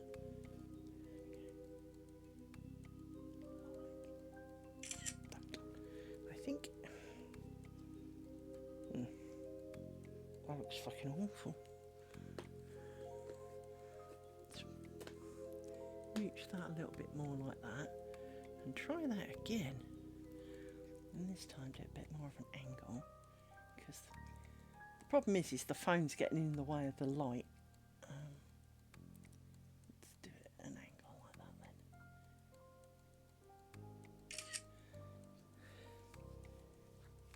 then. Yeah, it looks a bit better. Not a lot, but it looks a bit better. This bottom bit here seems a little bit busy compared to the rest, but it'll probably even out in the end. Anyway, that was my day adventure into Flanders Triangle. Clearly I am not going to just chop it off and not go back to it. I will do some more. 1, 2, 3. So I'm just going to put some sticks in so that these bobbins don't run around and cause me grief.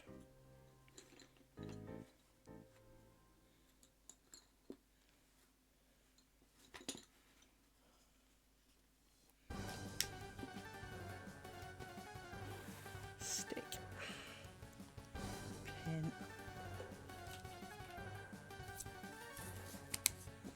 1, 2, 3. So although I'm only counting to 3, not 5, you've got to remember that this is actually 12 bobbins, not 10. So 1, 2, 3. So it sounds less, but actually it's more. I mean, it covers less in terms of pattern, I guess, but it covers more pairs of bobbins. So. Push you up because you're a bit longer than your friends.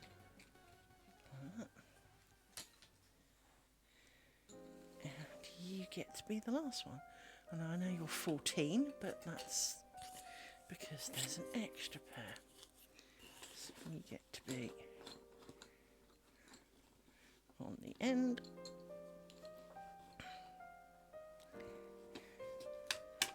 Oh no. So there we go. Thank you for joining me on my experiment. Tomorrow we will return to my usual torchon bobbin lace shenanigans. I can now put this somewhere else.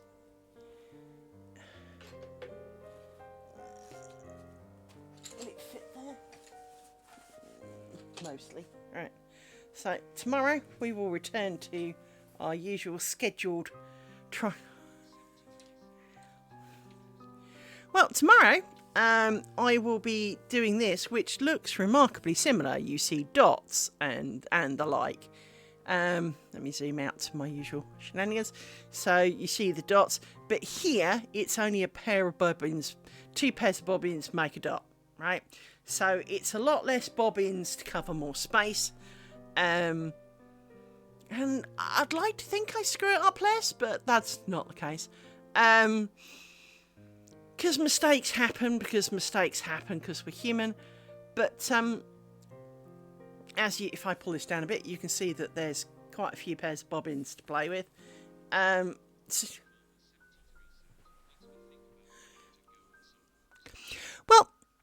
as I said, lace is only made by left over right and right over left. This is going to be a curtain. So what I'm making is the 18 squares you see in the top right hand corner. I've made 4 squares so far. This is square number 5 in progress. In fact, she says, let me put a dark cloth down like this. Magic tin. In my magic tin, she says, the reason I haven't got anywhere to put anything is because I've got 2 dogs trying to get in the way. So I have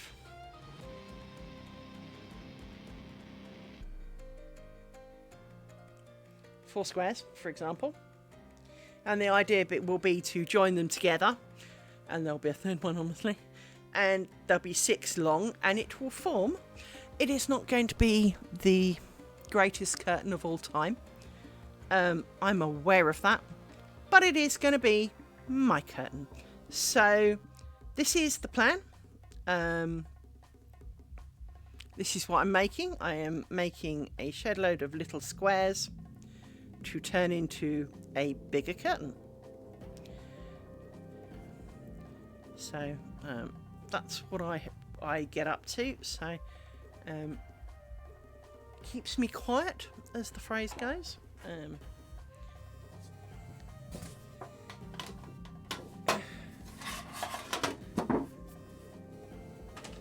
So yes, tomorrow will be the start of a triangle, so you see it from the off. It's much like the triangle I've just made, just with slightly different stitches. So the main difference are, I mean, you've seen me do cloth stitch, you've seen me do a ground stitch. It's not the same ground stitch, but it kind of, in this, it works the same. You do half the stitch, you pin it, you do the next half the stitch. Here you do the rose ground. Now this rose ground actually is made very similarly to the ground stitch we've just done, but it forms a little square with a circle in the middle, because, well, that's just how it works out. Because you do the same at all 4 corners, not top and bottom are really flimsy and the sides are really fat, so it comes out a bit different.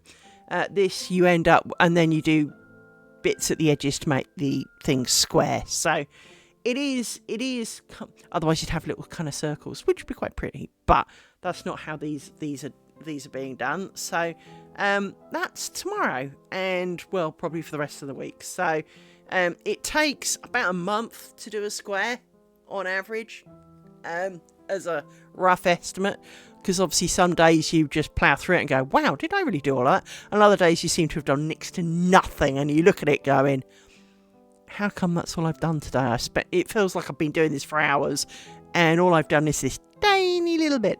I mean, to be honest, in 3.5 hours doing that triangle that I've done in a new kind of with all the new shenanigans that goes on with the cloth stitch bits, you'll soon discover that the cloth stitch bits that for this are a flipping hell of a lot more logical, because what you do is you make the dots till you get to the line before where you're going to start these. You do the zigzaggy bit, and then you do the bit after. You just do the cloth stitch bit. And it has a nice ending, and they either come out, so in this case they're going in, going that way, and they're coming out, going that way. And it is really easy. They either one pair goes in or one pair comes out, and well, it makes my brain hurt a lot less. But I now need to feed my stomach before it starts inhaling things. You know how like black holes suck in matter and antimatter and frankly anything that gets in the way? I feel my stomach really desires to be a black hole. I think in fact I've got a black hole for a stomach because I'm always hungry. But there's hungry, and then there's I'm going to eat my lace pillow with a bit of sauce on it. Kind of hungry, which is where I'm at right now. So I need to go and cook some food, even though it's 10 o'clock at night. I will upload the video as my experiment. We've done plenty of experiments, and we will do plenty more along the way. I'm not sure what the next experiment will be. I would do more of the torchon. I would do more of the Flanders thing tomorrow, but the problem is the longer break you take from doing the net curtain, it's already going to take like 18 months. The more detours you take, the longer it's going to take. So there is a bit of me that kind of, I like to do something to break it up a bit so that I don't get bored of doing the same thing. Because, well, it is the same thing. But it's also good to try other things and feed my brain more information. Because my brain's one of these things that, when I'm doing something that's fairly repetitive, it goes off and kind of in the background processes other things. And I I really do enjoy repetitive things. In fact, I haven't had one of those days for years. I used to work for companies who had data entry people. And there'd be days I'd kind of go up to my boss and go, boss, do you mind if I go down and visit the data entry dudes and give them a hand? Because I would outstrip every single one of them. And I remember one company who employed me to do a summer job, and they thought it was going to take like 6 months. It took me 3 weeks. And they were kind of like, what do you mean you've done them? And I went, well, I did them. Oh. Well, we need to change the program now so that we can do the next ones. Oh, I can learn that. A week later, I've done that now. Oh, what do you mean you've done that? Well, I worked out how your program works, so I've moved all the things so they match the next month's questionnaire, and I ordered them so that they will actually go in the right order, unlike the last one that was a bit higgledy-piggledy. You now actually can just look at the piece of paper and go type. Oh, well, we did have some people fill out some test ones. Can you enter those? Sure, give. I like doing stuff like that. The dull repetitive, because your brain kind of wanders off to, I wonder what I'm going to have for tea. I wonder if I haven't seen that film for ages. I wonder if I can see that film. Because, of course, back then you didn't take headphones in and stuff to wear. That was just forbidden. But you were also allowed to do things like smoking in office. Not that I ever did, but people did. So it was yesteryear was a good year in some ways, but there was a bit more free and easy, and you could just walk up to your boss and go, boss, I'm a bit bored. Mind if I go and help the data entry people? I'm in that kind of mood. And they always liked it when I came to help. So it used to work out. It was about once every 6 months to a year. My brain would crave desperately to... Glad to see I guess that's where the 73 comes from then. That makes you a year younger than me, by the way. So yeah, those days they were not bad. I mean, there were good things about them. There were crap things about them, especially the pay. But, there were good things about them, and there was a lot less HR bullshit and a lot less training courses when we were back then. So, the only training courses you went on were, here's a really expensive piece of machinery. Before you can play with that, we need you to have done some handover course thing. Yes, boss. That was about the only training we got back then. The rest of it was all... there it is. Go. You know. You got a few rules and regulations of the office, you know, dress codes and the like, and pretty much that was kind of it. So there were some good things, there were some bad things. We do look a little bit back on them sometimes when you're sitting in some meeting. I kid you not, we had to do a training course this week. There are only 3 things you're allowed to put down a toilet: pee, poo, and toilet paper. So where are you putting the chunky puke, love? What about women's stuff? I'm sorry, you can't make... What they meant was don't flush nappies, don't flush wet wipes. But that's not what they said. They said only 3 things go down the toilet. Well, next time I'm going to have a puke, I'll bag it and send it to the owner, shall I? And ask him what he wants me to do with it. Anyway, but on a different note, back to normal. We will probably... I can't imagine I won't be doing this tomorrow, because I am really excited to see how it will turn out. I mean, I can guess how it's going to turn out, but I really do want to see it done. I want to complete it. Thank you for the follow, Elysian Odyssey. Thank you very much. I do like it when people are interested. And I do like hearing from you. So if you do have questions, if you want to learn, by the way, Jamie, if you want to learn, tomorrow, if you're around, or you catch me on another stream, this is the kind that beginners generally start with, because as you can see, there's just too much shenanigans in kind of the thing I was just doing. But this is logical. This is done on a 90-degree square paper. You can do it with pretty much anything. You do not need a pillow. You do not need fancy bobbins. As you can see, these are different bobbins. So if you look at the shape of these are entirely different. Basically, all you need is something to hold the thread with. That's all it really is for. There are many kinds and many shapes. And the only thing I would say is, do not buy toothpicks.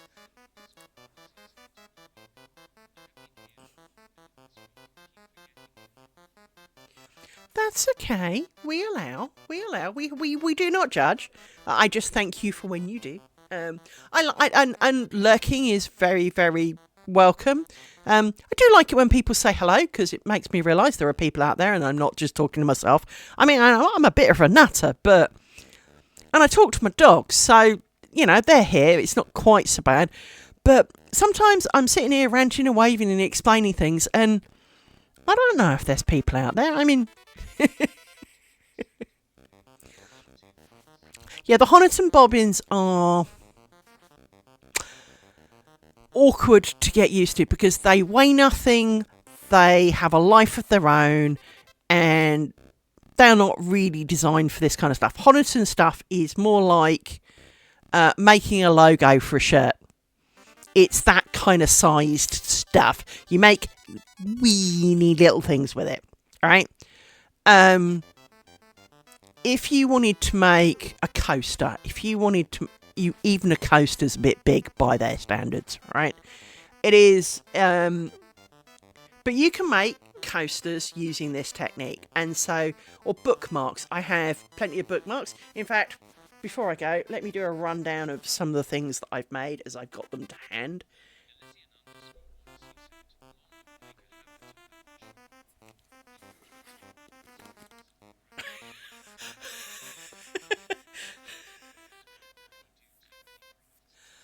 There is no such thing as too many crafts. No such thing as too many crafts. Do you know why there's no such thing as too many crafts? Because I probably outstrip most of you. I can also do carpentry, corn dolly making. I have some cross stitch on the go. I can sew. Ooh, another follow. Thank you, Moradin. So this was the first. My brain woke up. Now I did do a tiny, and I mean 3 strips of a single strip when I was a kid.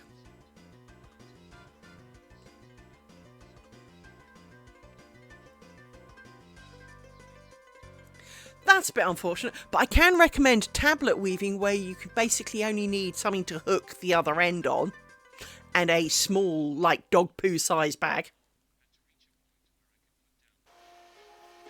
Good for you. Just checking. As I say, when I was a kid, I made 3 strips about about an inch wide or something, doing repeating of 1 stitch, right? A bit like doing scales when you were a kid, right? In music. So I woke up last year and my brain went, I want to do lace making. After like 40 years of not, right? So I made a bookmark. I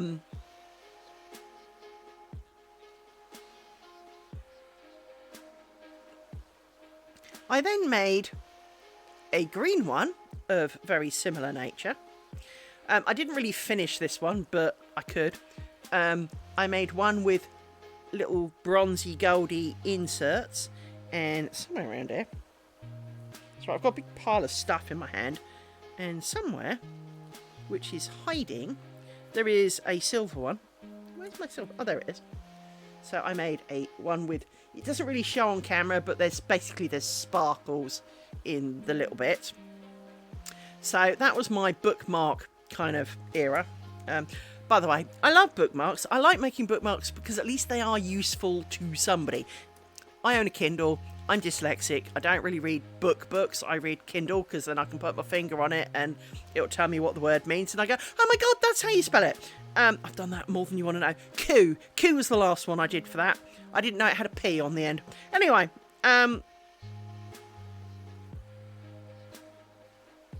so I then made, she says finding the right one, a square.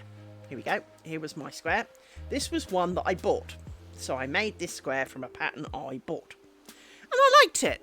And it was what gave me the inspiration. You'll notice the similar kind of shape. My squares are actually slightly bigger, but it's got different stitches. And in the middle, these are called spiders. Now, these are half-stitch spiders.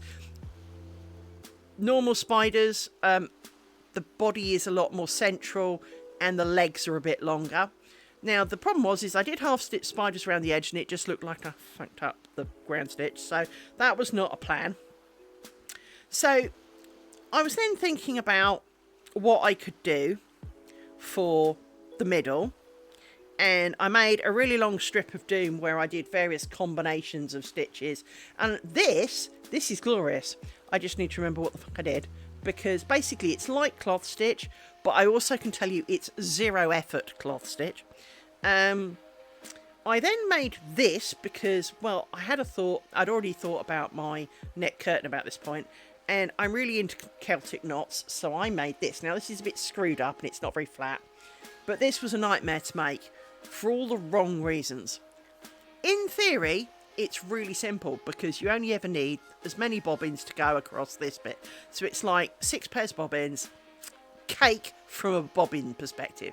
But what it does do is you start and stop depending on the over and undering sections. So you always have 2 sections on the go and you can work that bit as far as this bit, and then you have to do that bit, then you go back to do the first bit, then you go back and do the second bit, and there's lots of joins, and well, I suck at joins.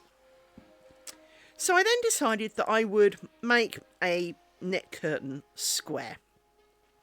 And my first, I don't know, inclination was this. Now, this was a strong contender. I really liked this rose ground. These are the little squares with the circles in the middle.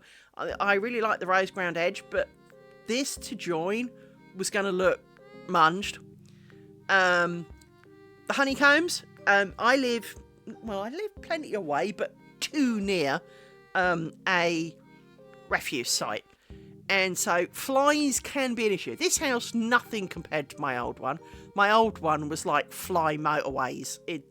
And it was like a 20-lane motorway. They literally were, it was almost like you can't see through them. It was horrendous. So this house is a lot better, but I still get plenty. So flies could get through that. Didn't really want that. And I decided that these little squares in the middle, while I liked the idea, would be a bit dark for a neck curtain. I mean, a neck curtain, you are supposed to get sunlight through it. So then I tried this one. Now, this was going to be the start of my very, very first square.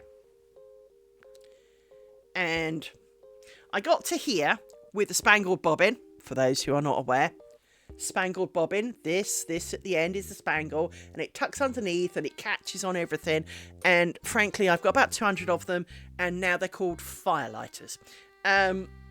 So this little bit here, I tried a second stitch in case of wishing to change out one of the ground stitches, but I decided I really liked it that way. So of course this is where we're at.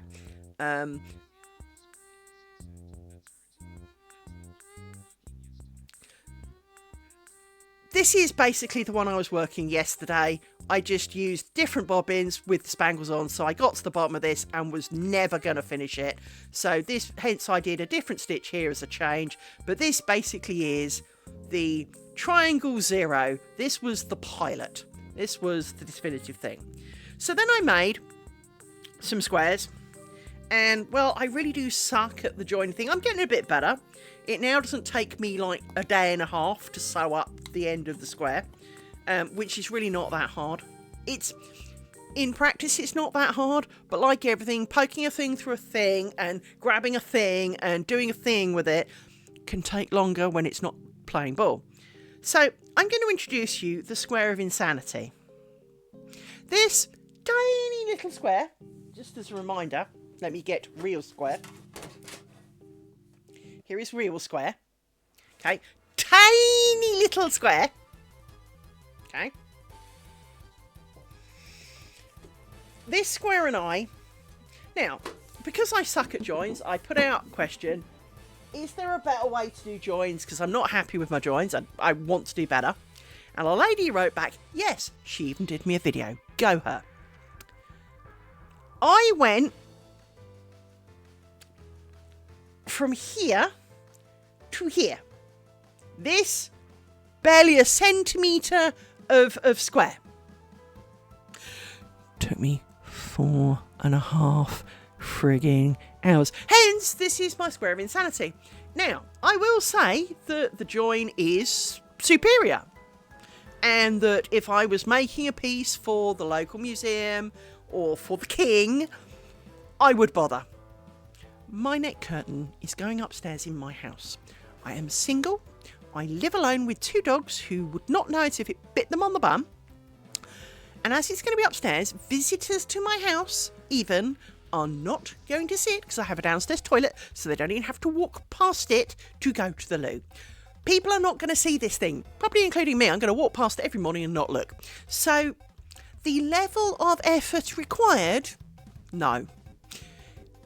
By the time I got to here, well, actually, by the time I got to the middle, I was literally uncontrollably laughing in hysterics and was not fit to be part of the human race. Hence, this is my insanity square. This square drove me nuts. I gave up at this point and went back to my normal routine, and I think I did the rest in about half an hour. But this square represents loss. Basically, I seriously, if my doctor was seeing that, she would have sectioned me instantly. I was absolutely hysterical, and it was not a pretty sight. So, I did small square, and then just before Christmas, I decided that I would have a go at a thing called Buck's Point. Now, Buck's Point is basically left over right, right over left, done marginally differently. And Buck's Point is rather famous for having things called picots. Now, I never really liked the look of a picot, so it was on a bit of a loser, to be honest.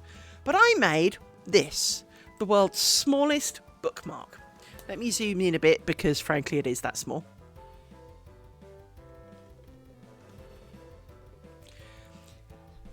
Oh, of course there's ads now. Of course there is. We'll wait for the ads for those who can't see. Because I'm nice.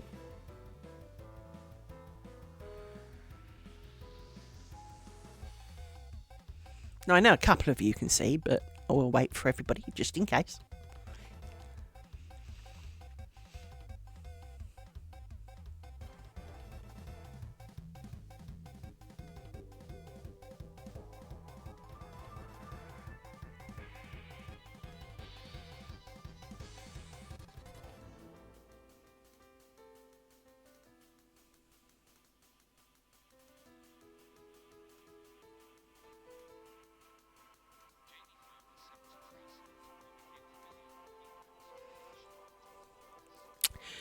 Jamie, picos in lace making are evil.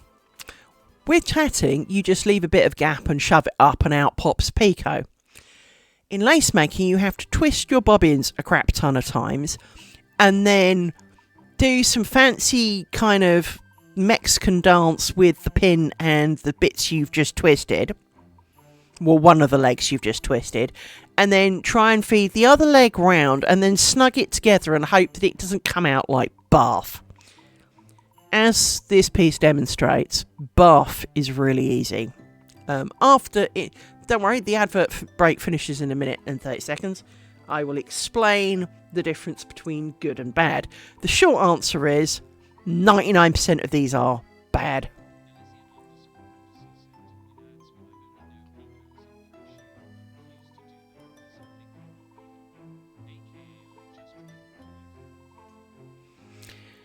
See, it's not just me. It is not just me.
So, as far as I can tell, everyone should be back by now. So, I don't like picots. I've never liked picots. Because to me, picots, especially on something like this, look like pinholes that went wrong. Now, this is a perfect example of, well, how not to picot, frankly. Now, there are a few here that technically are correct. And if I really zoom in, and you look here, you can see that they look like little pinholes. It's because that's what they are. But, they look like little pinholes. But the problem is it's too easy to A, make them look a little bit crap, but B, they just look like mistakes to me, especially on something like this. You've got a bit... I think, well, to be honest, I mean... In tatting, picots have a purpose, which is to join chunks together. We don't use them like that in lace. We use them for edging and occasionally decorative kind of like buds on stems in some. If you do Bedfordshire lace, you use them as like buds on stems of things. But this bookmark, I love this bookmark, but I mean, look how small it is. I mean, this thing is tiny. And this is the size it's supposed to be, by the way. So things I love about it are the fact that there's this little twisted bit in the middle with these tiny little holes. Fuck the picots, which I mostly did incredibly badly. So, having done picots, because just like the Flanders thing I've done today, where, well, I did it as God intended. The designer has said, put picots on it. I had a go at Bucks Point, and I decided I liked Bucks Point, but not the picots. So, not doing the picots. This was supposed to have picots around it. Now, this I was originally going to give away for Christmas, but you'll soon understand why I did not. This, I'll zoom in a little bit. Hang on. Down a little bit to try and centralise it. This I made just before Christmas. Now, there are plenty of mistakes in it. Do not be thinking this is perfection at its height. However, I absolutely love this. Now, I don't overly like flowers on things, which makes Lace making is a real stupid hobby for me because I don't do lace. I don't do frills. Thank you. Thank you to you both. I don't do frills. I don't do lace. I don't do... Well, frankly, I don't do colours. Everything I will always be wearing beige jumpers. Hence, my avatar's wearing a beige jumper because... So do I, which is why I didn't give it away for Christmas. Because, well... Because I liked it too much. Now, I'm not going to pretend that this couldn't be better. I'm not going to pretend that this is the height of perfection. I mean, screw up. There's plenty of them. Virtually every flower has a slightly unique, different mistake in it. But I really liked how this turned out. To the point, I actually thought that it could work quite nice of a net curtain with these kind of arrangements of flowers, but maybe not quite so dense. And I think that was the problem is I saw this, and much as I don't really do flowers and frills and lace and shit, this is a bookmark of reasonable sizing. It is a bookmark that you could actually use as a bookmark. But moreover, it is very delicate. I mean, this thing weighs nothing. I mean, it kind of catches on things. It weighs so little, right? It's done in a slightly off-white creamy colour. It was not intentional, but you know, it turned out I picked up the wrong one. But realistically, close enough. It only really shows up if you put it near something white. So if I do that, you can see that it's not. Well, it doesn't show up so well on camera, but you can see it's kind of cream. But to be honest, whatevs, right? I love this. I really do. And I did actually think how this could be quite a nice net curtain. Even almost in this pattern, I would like to see it, the flowers a little further apart. But I really quite liked this. And it didn't take that long to make, but the flowers are infuriating. And the initial flower, which is this one, evil, utterly evil. Because you start off with a pear and you have this big fat thread that goes round. So you do like this bit, that's fine. It then comes in and goes round this. Well, that's okay, you can do that. But it's then got to come in and go out again. But you've not got the... Anyway, it's complicated and it's evil. But once you get the hang of it, it's not so bad. But getting the hang of it was pretty evil. It was a bit like the Flanders thing of the... So why in the name of mercy would you do that? But with this, you do actually tie things down. So these little bits in here, you have two bobbins that go out and come back to hold that little bit down, right? It's a lot more logical than the Flanders crap that we were just doing. So this is very much... Remember I mentioned bench or branch or whatever they want to call it? This is basically the same stuff, right? So this was my ultimate... I'm really proud of that moment. Don't get me wrong, I'm proud of my little squares because I designed them. And I didn't design this, I bought this. This was a bought pattern. And I don't regret an inch of buying that. I really don't. I really like that. So, yeah. Those are the things that I've made. So be under no illusion, I am no expert. But, I have always picked up crafts really easily. And almost to the point, I picked up crochet. I made one piece. And some woman went, "What do you mean you hold the crochet hook and the thread in the same hand?" Because I was a throw knitter at the time. And I went, "I didn't know you weren't supposed to," so I did. And she went, "How the hell did you make that work?" Same way I do with my knitting. Hold it still, thread the thing, you know, it worked. Anyway, I then learnt to crochet with thread in one hand, pickety. And funnily enough, I turned into a pick knitter as a result. But, the next thing I made was, you know, kind of thing, was... It wasn't quite as a result of crochet, but between crochet and then... Because at that point, I hated knitting. I hated knitting with a lot of passion. Nearly as much as I hate picots. And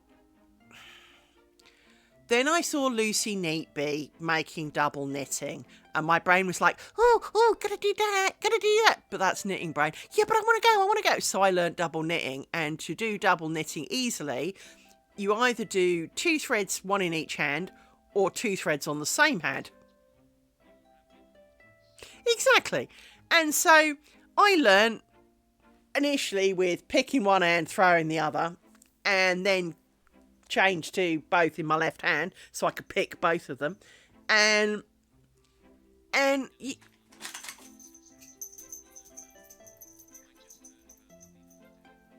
yeah, I haven't done that one yet.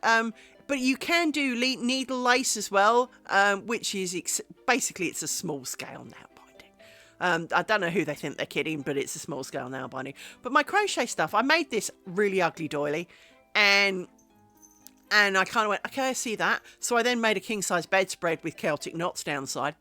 Then I decided to learn Tunisian crochet, and the first thing I made was a design of my own choice, because realistically, you make little, well, they're basically almost like C shapes, right?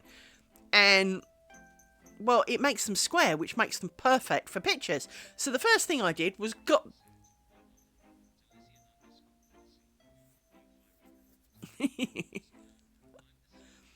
But the Tunisian crochet was great because unlike knitting where every stitch is a V, so you end up with like the little kind of wings on diagonal lines and stuff.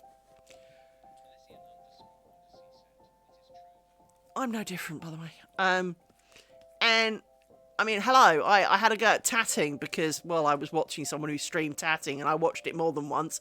And I thought, I've really got to have a go at this crap. So I did. But it was one of those weird things is that because Tunisian crochet makes like little squares, it really does lend itself to pictures. So I then made a heck of a lot of picture blankets, right? And the first one I made was under my thing. And this woman who said she'd been crocheting for 20 years went, oh, I couldn't do that. It's square paper. Draw it and colour it on square paper. And then each square is a stitch. I mean, seriously, it is not... I mean, if you coloured in when you were a kid, you should be able to do this. And I've always found it really surprising because you get these people going, oh, I couldn't do that. Well, why not? I mean, it's like if you make a cake and it's too sweet, you just don't put as much sugar in. Or if the sauce is too runny, you thicken it. Well, exactly. And fillet crochet, which was my first doily, was exactly that. That's why the first thing I then made, next thing I made was a king size bedspread with kind of like cables stroke Celtic knots up the side. It's, if you can follow a sauce, well, then you can add a few bits to change the flavour slightly. If you make a white sauce, you can add pepper to it. You can add chili flakes to it. You can add parsley to it. You can add other herbs to it. You grow. You start. But people just, if it's not written down on a piece of paper, there are so many people out there who will not remotely try something different. Now, like you said about the, I was moaning about the Flanders thing. I'll try something else. Of course I will. I'll experiment a bit, and if I hate it, I hate it. If I don't, I don't. But too many people would never do that. Too many people will go, oh, well, that's what it says, that's what I must do. Yeah, but if you don't like it, you're making it. Make it yours. It's like if you had a cake and it was too dry, well, then you swap some fat out for some oil and then it's more moist. And what do you mean you wouldn't try it? I mean, okay, the first one you might make will turn into a slime ball, or maybe you don't put enough in and it doesn't make any difference. Or you put in some oil like olive oil and it tastes really weird because now it tastes of olive oil. But try something. My parents, because my mother was a slightly unique individual, I was cooking for my family age 7. And I had to do Sunday roasts. And then when my mother was in hospital, I did the cooking. Once a week, I had to do the cooking when she was doing a training course for a year. She went to college to do a course. So at 7, I am cooking dinner. And my dad immediately went, how come yours tastes different? Oh, well, I like it when I put a bit of ketchup in the gravy for extra flavour. What? Well, I took the Bisto granules and I added a bit of ketchup. Give it a bit more taste. It was the best gravy he'd had in my bear in mind, I need to point out, my mother could take a vindaloo curry, put it in the microwave, and it would come out zero flavour. She had more gift at removing flavour from food than is humanly imaginable, right? So, of course, when I made things, they tasted of stuff because, well, I did it. And it was really quite scary how my stuff tasted of stuff and my mother's didn't. Even when it was put it in the grill and heat it, my stuff tasted of stuff, my mother's didn't. We don't know how she did it. We assume she had some form of, like, you know, inner soul suctioning of flavour. She was some form of alien that could suck the flavour out of anything. Even like boiling the bag fish, when it came out the bag, it didn't taste of anything, even though she couldn't have touched it. My mother was unique. And her cooking was terrible. And so, hence they got me to cook, because, well, frankly, I'm not sure anyone would have survived long enough if I hadn't. But I experimented a bit. Now, so did my mother. Please don't. My mother experimented once with cayenne pepper. I think she put 2 pots in, like, food for 3. It was inedible. It was disgusting. Now, I like cayenne pepper, I really do. But not necessarily in that quantity. The only things my mother could cook, she could make 2 things. 2 sole things. One was a banana cake. The other was an apple cake. Now, unfortunately, my mother only learnt to make them once I was kind of a teenager. The apple cake was proper nice. So was the banana cake. It wasn't just that, but of course it was even more so because, I mean, even meat that's been rolled in it isn't using that much cayenne, right? And I think she tried to put it in, like, mince. So it wasn't even like you could scrape it off. It was bad. It was a day for the family history book. But, I mean, it was one of the few things that my dad, both, and I mean, we agreed her cooking was terrible, but even that was inedible, even by my mother's cooking standards, and we were used to eating stuff that really no one else would. Yeah. But, experiment. You try things. What do you want in a sandwich? Well, I like that in a sandwich. I have discovered, laugh all you like, local store here does, like, chopped up ham, and it's quite cheap. It's like deli cut-offs kind of thing. But it's not quite minced or grated, but it's fragments of ham of mostly quite small sizes.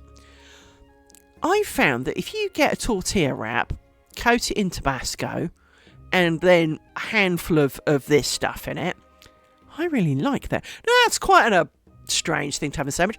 Now, my mother, well, actually, it wasn't quite my mother. My mother used to make my father, Edam and marmalade sandwiches.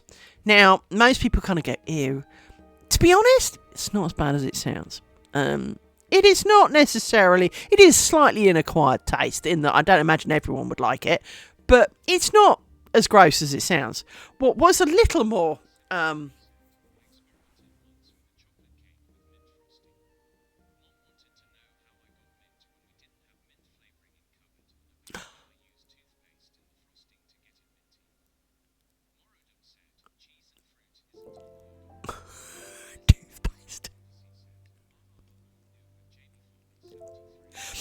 well, if it's any consolation, you know how applesauce and pork is a thing? Do not poach pork chops in applesauce. It does not work. And I cannot explain to you how badly it does not work. It makes that cayenne pepper, it's rivaling the cayenne pepper thing. It is so horrible. But logically, it should work, because pork and apple goes really well. No. That was one of my early failures. One of my favourite things to do when I was a kid, and I wasn't doing the washing up, was basically melt sugar in a pan, add a small amount of jam stroke, marmalade stroke, something to it, pour it onto bread, that you've buttered. So now you end, and then obviously because it's as hot as the sun, you have to leave it a little bit, and it goes crunchy. So you can have almost like this fruit toffee on bread. Now, as someone who can eat an entire bag of sugar, and a tin of golden syrup and maple syrup and any of the syrup type stuff, I can just sit there with a spoon and eat it. I do not get sugar rushes. I also don't get caffeine rushes. But as someone with a really, really sweet tooth, that was rather nice. Haven't done that for quite a few years, mainly because I have to do the washing up now. And of course, well, it sets like concrete in the bottom of the pan. But we've all done some culinary... I won't be doing that one again. We've also done some accidental mistakes and gone, what the fuck did I do to that? I'm not sure I could ever do that again. But it is. Experiment a little. Take something you know, vary it a little. Now, toothpaste for mint, you could have just decorated it with toothpaste, I guess. Call it like buttercream icing, and maybe mix in a little bit of powdered sugar to sweeten it up a bit. I'd probably have done that. Here's one for you. This one does work, but it's not overly recommended. Depending on where you are in the world, you will have heard of Slim Fast. Slim Fast is a nutrition drink that provides you the replacement meal, and the idea is 2 scoops of that shit. A large glass of skimmed milk is supposed to replace your meal, and it's a handful of calories. I will tell you now, make it with double cream. Now, obviously, it's not a diet thing when you make it with double cream. But I can tell you, if you make it with double cream, it is phenomenal. Again, not recommended for the week, though. Because, well, we made about 2 pints of it, because we had a pint each. And we ate it. Don't get me wrong. We're no slouches. We ate that. So it was like, 6 scoops of Slim Fast, so effectively 3 meals worth of calories, plus the calories from the pint of double cream. Yeah.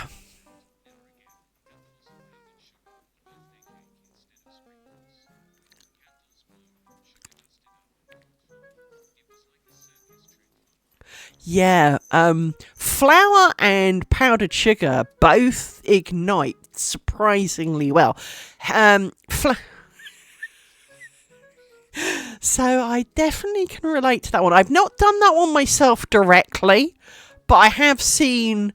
it's why when flour gets spilt on the road, they have to come and spray it down to make sure it doesn't get in the air so it doesn't ignite. Because it is highly flammable.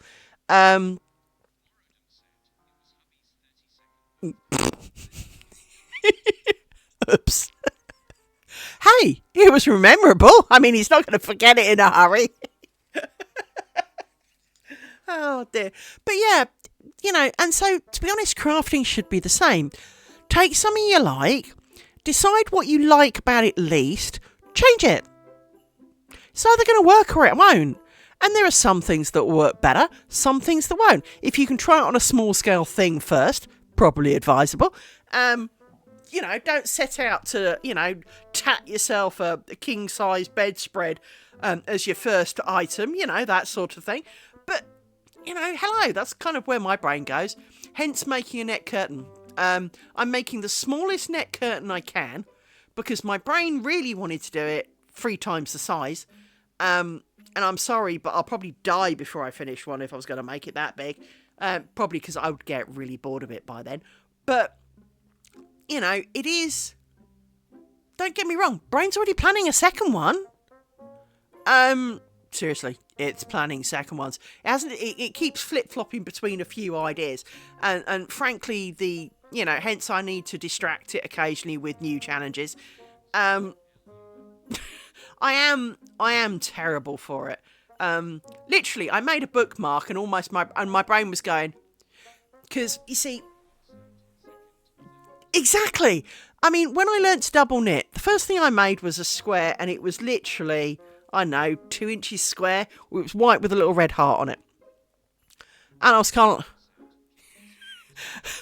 and I kind of made this square and my brain went, Liz? Yes, brain.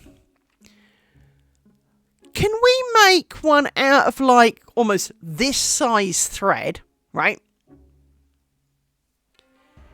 So it'll be like 8 billion stitches and make a double knit cover for the window, because I don't tend to open my curtains in the bedroom. I get up, I leave. I don't bother opening the curtains. I open the windows if it's a hot night and I want some breeze and during the day occasionally, but I don't tend to actually open the curtain.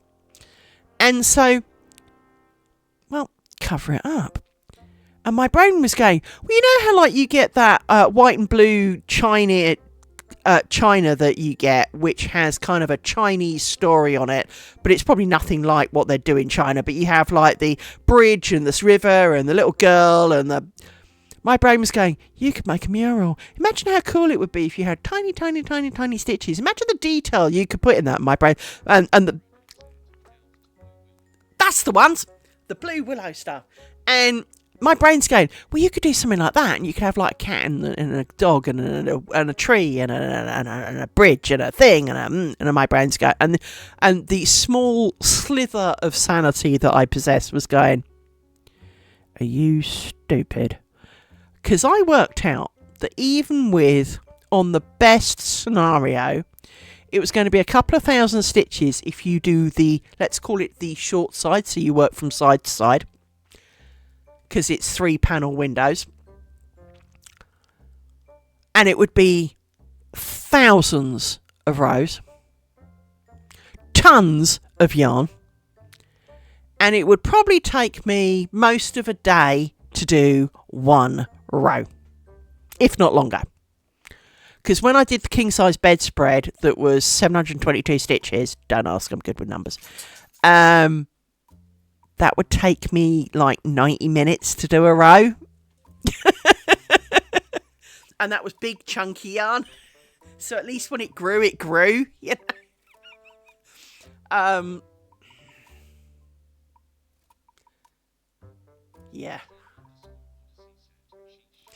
Yeah, and I'm not a slouchy knitter. I mean, I'm no world record holder, but I'm no slouchy knitter. 90 minutes.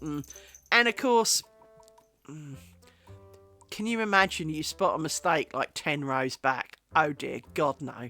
I mean, I know you can do like oversewing stitches to hide it, and I would have to have done, because there is no way on this earth I would have been prepared to roll back on something that takes that long. I mean, Christ, it's bad enough when I am prepared to do it. So, you know, I have a brain that likes big, and it's almost like the, hey, why don't you recreate the Sistine Chapel in pointillism? Well, first of all, brain, I can't draw for shit, so that's out.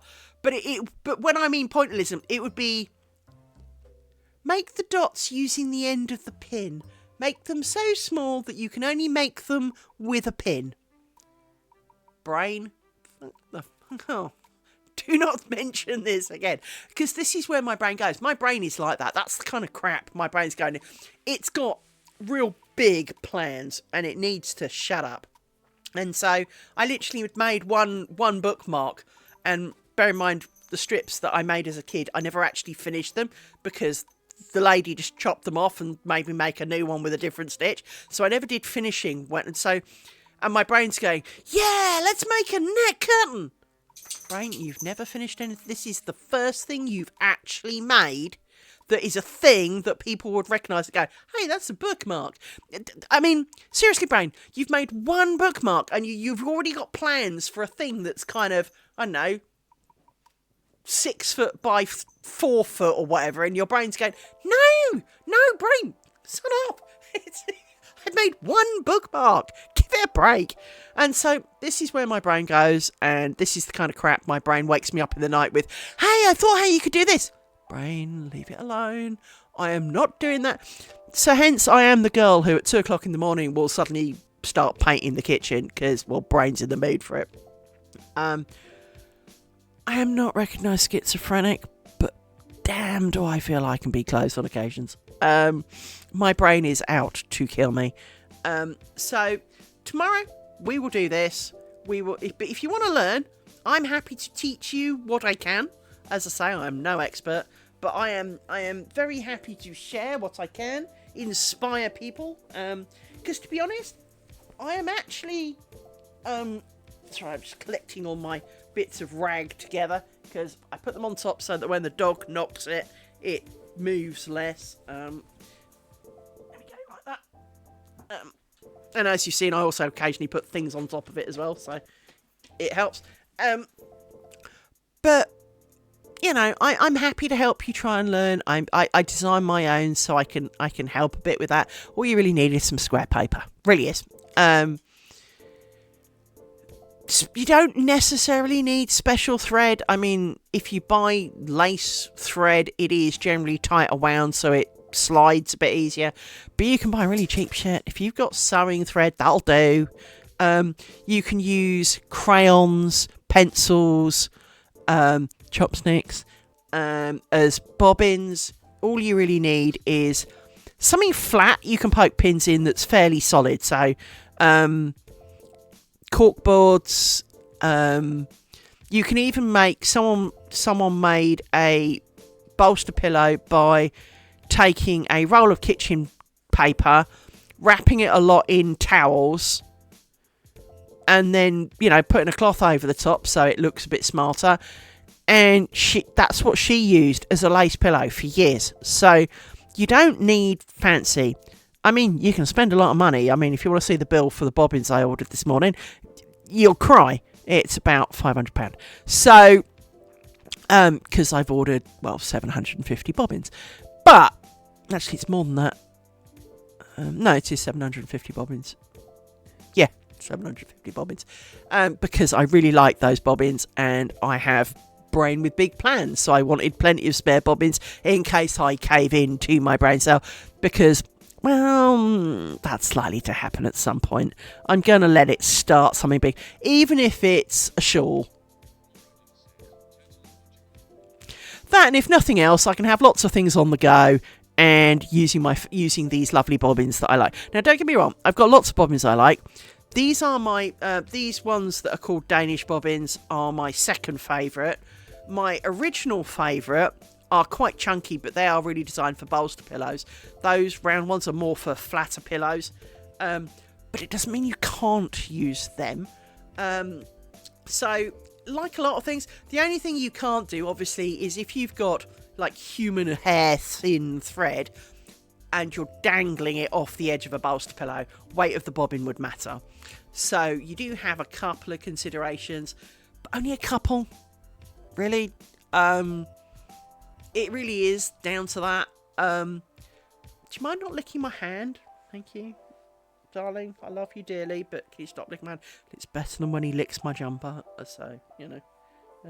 But, you know, you can turn into a klepto with it, because there's so many different kinds. There's ones with pictures on. Like, if you look at this Midlands bobbin, you'll see it's engraved with the Suffolk lace makers, Martlesham Heath, and it says 16th May 2009 Suffolk. So, you know, you can put really expensive bling on your spangles should you be into spangles. There is a lot you can do. Now, personally, my new bobbins that I was playing with earlier, I really, really, really wanted to go ebony, because I'm the daughter of a carpenter. I can do carpentry. I really like ebony as a wood, but the whole point was I got those ones because they're heavy. Ebony wouldn't be as heavy, but it would look phenomenal. And this particular person sells ebony ones. But if I tell you that 150 bobbins in ebony starts at 240 quid. Well, I ordered 5 this morning. I am not made of that kind of money for some bobbins. I mean, I would love them. Purple Heart is cool. And I think it's one of those things is that the problem is you do have to occasionally draw lines. So I would love ebony ones, but I'm not going to, because I don't want to spend £1,000 on fucking bobbins. And so, much as I ideally would love them, I mean, if I won the lottery, damn straight I'm doing it, right? If someone was to give me the money and go, you've always wanted those bobbins, here you go. Hell yes. Until then, it's just a dream. And there's nothing wrong with having dreams. We can all, really, you've stuck your head on my lace pillow, thanks for that. Meet Rory's nose. Silly dog. For those of you who are new, I do have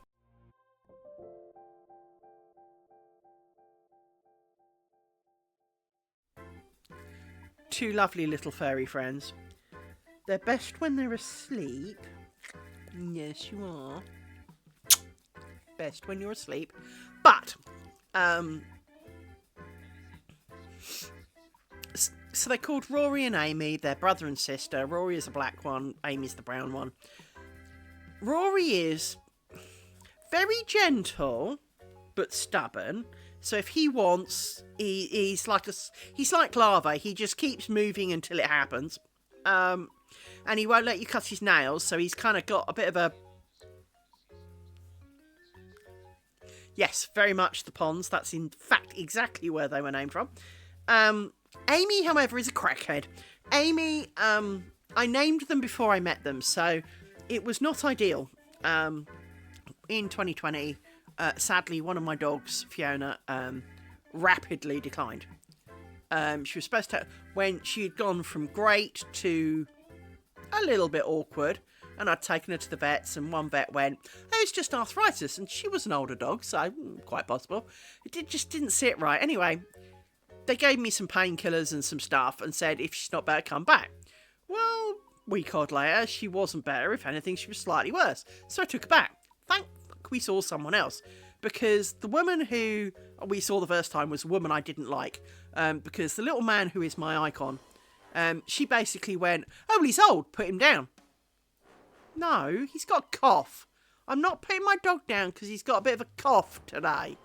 So I didn't really like her at all. But, beggars can't be choosers sometimes. But the second time I went with Fiona, we saw somebody else. And even though it was all through 2020 when you had to stand 20 metres apart and yell across the car park, he went, that's not arthritis. And I went, I didn't think it was. Anyway, he took her inside, came back out, very sad face. Basically, the whole of her stomach was full of tumour. It had gone round her pelvis, it was over her hip, and that was why her hip was swollen, was because it was tumour. And she kept it quiet, like all dogs do, because while she could still do everything, she'd been a little bit incontinent. And started peeing a bit around the house, which was slightly irritating.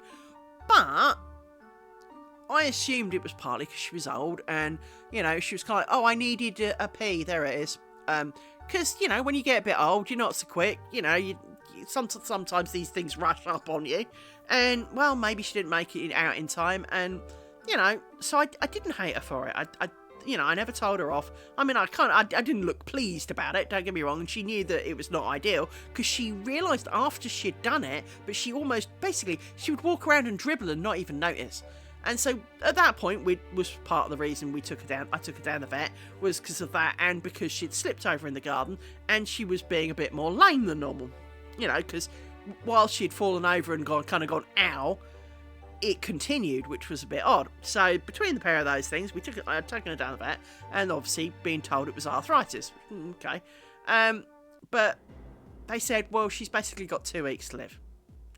I was gutted, because I was in the middle of doing something for work, and we had 1 week till go live.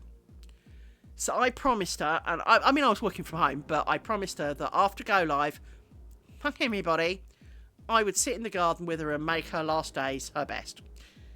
She died the day we went live. I didn't get to do it, and I hate myself. Just as I hate myself for how my little icon guy went, Charlie. I always promised him that I would stand up more for my dogs. And I stood up more for Fiona, but unfortunately I couldn't change the fact that on the day we went to go live, she'd had enough. And it was the right thing to do for her.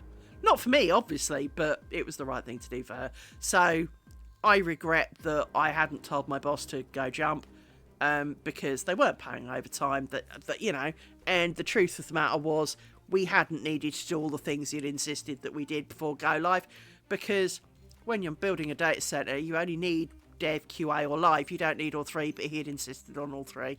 And so we had spent a lot of time building servers for people that they weren't going to use for months. And in fact, I can tell you now, some of them are still switched on and they've never used them.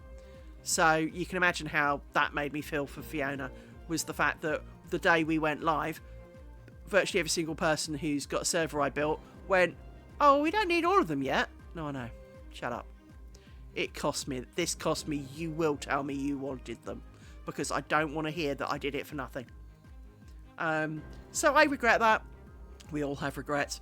But, I then kind of put the word out that I was a bit short a dog, because I was down to one dog at that point. And Maddie, at the time, had cancer. So Maddie was kind of a Staffy Labrador mix kind of thing. She was supposed to be a boxer, but there was no boxer in that dog. And she'd had cancer for 2 years at that point, and she was only supposed to have lasted 6 months. She had cancer of everything. Absolutely everything. It had cancer. But the pills were kind of stopping it from getting worse. But she was old. She was a proper old girl too. And so I kind of didn't want to end up with no dog. So I put the feeler out and kind of went, hey, I need to start considering getting a new dog. And a lady from I would say charity, but she's not a registered charity, but she kind of is. It's a bit dodgy. But I've known her for years, decade or so at that point. I've never actually had a dog from her before, but she came back and went, well, I've got this and I've got that. And I'm kind of going, I mean, I'm not particularly breed sensitive. I don't have to have the perfect thing. And then she went, I've got puppies. What? Puppies? And she sent me a picture of Rory and Amy, and they were tiny. They literally fitted on... The picture was somebody's forearm with their head in the hand and their butt in their elbow. They were tiny. And I went, brother and sister. And I went, the black one's male, the brown one's female. Bear in mind, their entire body is obscured by the guy's hand. And she went, yes, actually.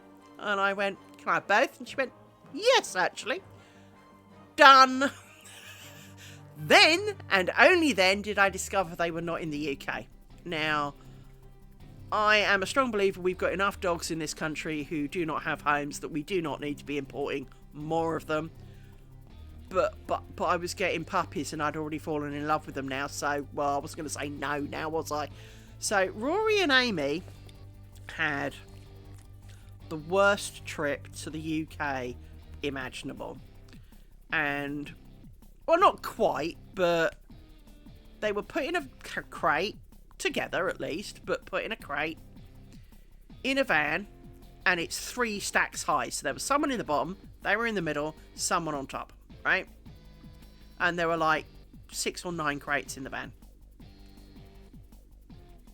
The van drove from Romania to the UK, taking 3, nearly 4 days. They arrived here on the Saturday. Now, I assumed, because they were in Bristol mid-afternoon, Bristol's like an hour away from here, they didn't get to me till 4 a.m. So I don't know where the fuck they went, but they had a break. That's fine, I don't begrudge anyone having a break. But I assumed they were then, during those breaks, also taking the dogs out the crate to give them a chance to pee on the grass and, stretch their legs. They weren't. They'd spent that entire time in the crates. Oh, look, another spamming arsehole. Hello, arseholes. We don't like spammers here. So, let me just report to you, because, that's what happens to you in this place.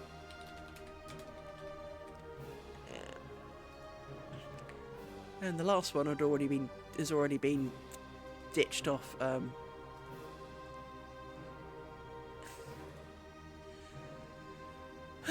Ditched off Twitch, so but They spent, as I say, the best part of nearly 4 days in a crate with the dog on top of them, peeing and pooping and maybe even puking on them, right? To the point they are absolutely mortified at the idea of being in a crate. To the point when I had them neutered, because they didn't come pre-neutered, normally at our vets, you take them in for first thing in the morning. They give you a ring about lunchtime and go, yeah, come and pick them up after work. Because they like to keep them for a while to monitor them. 1 o'clock, you need to come and get your dogs. Okay, wasn't expecting it right now. I haven't actually really got a means of 2 dogs, 1 car and a driver. Because, well, I can't put them in a crate, right? I pulled into the car park. I could hear them screaming. They were wrecked. They were absolutely hating it. And so they had to give them back to me. So they are a little sensitive to that. But the trip over, they really clearly, it was a hard day. They were little, don't get me wrong, they were like 4 months old, but, they were not quite as little, because of course I had to wait for them to be old enough to be given their shots, and then they had to wait a bit longer before they could give them their rabies shots so that they could travel.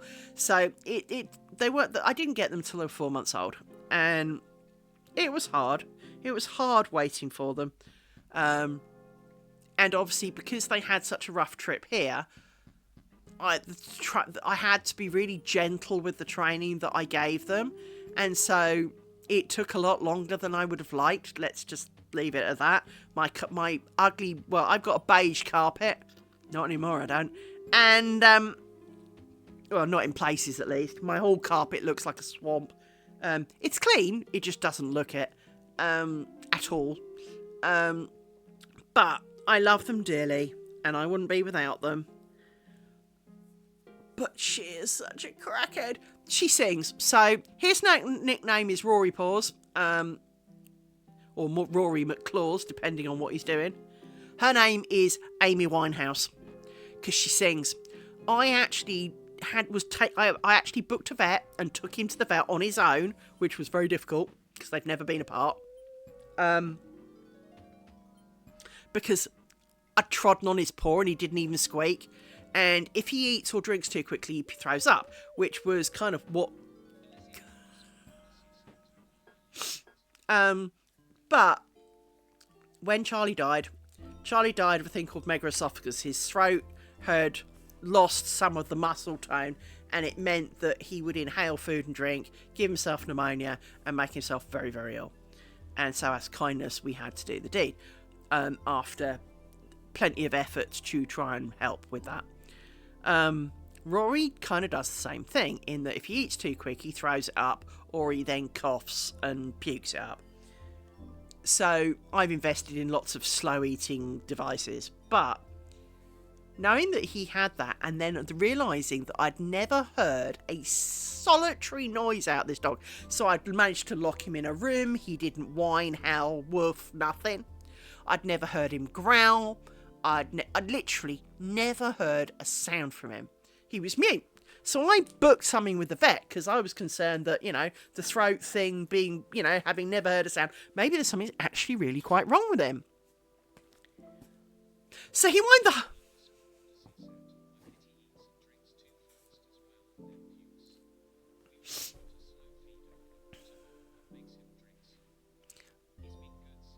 Yeah, it's exactly what I did. I've got a slow drinker bowl. But even sometimes, if you give him, a snack, and if you give him a treat or something, if it's too big, he will end up puking it because it was more than a mouthful. But so there's me. I've got him in the car, driving to the vet. Little shit sang the whole way there. So of course he's got a voice. He is a lot quieter. His idea of loud is really not, because he doesn't need to. She does it all. She makes up for all of us. I mean, I can talk the hind leg of a dog, and I am quite loud, but she makes me look really quiet and reserved. If you ever hear a noise, it will be her. Pretty much.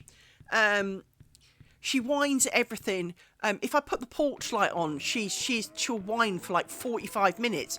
There's nobody there, but she'll whine because, well, there might be. And it's just... These dogs detect when ants fart in Nova Scotia, right? And she will call out the army, aka Big Bruvs. So we'll all be sitting rather coochy on the couch. I'll have kind of half laid down. He'll be kind of doing his keeping my head warm thing. She'll be in the crux of my knees. 2 seconds later, I've been trampled, stamped, ripped. Seriously, I've got more holes in me than you ever want to know. Because she thought she heard something. No, she didn't. There was nothing there. There absolutely was nothing. I've got cameras. There's nothing there. But she does it. I swear she does it just to annoy him. He does have a form of PTSD. So when he's asleep, he will occasionally, if something touches his bottom, he will occasionally wake up and try and kill it. It doesn't matter what it is. Usually it's his sister and probably her tail. So, but it has... I have been in the way. Now, I was not his target, but I have ended up in the way, and I have a few scars to prove it. He also occasionally gets the real butt with her, and there was one fight that had 3 rounds in it and lots of blood. So he has a bit of a temper, but not normally. Normally he's the most quiet, placid one of the pair. But every so often, fly gets up his butt, and he takes it out on his sister. Now, she is smaller. Don't get me wrong, she will more than stand up and do her bit. So it's not like he's just picking on her, but and when I say this, it's like once every 6 months. I don't know what triggers the sleep one other than potentially something, because I do know that at one point he got growly and shitty with me because I moved my feet. And he got told off in no uncertain terms that is not happening. You do not speak to your mother in that tone of fluff, We don't have that. But he is very much a mummy's boy. Well, hasn't really got a lot of choice. But he is mummy's boy, really. And he is normally the most placid thing out there. Just don't try and cut his nails, because that's not on. We don't have that. Everything else, however, fine. Charlie was no better. Charlie had long fur by default and had to have his fur cut. Didn't like having his feet touched. So he'd let you cut all of his fur except for his feet. And then he'd walk around with like 2 gigantic moon boots on. And I remember one day, I'd done like 3/4 of the dog and he still had feet to go.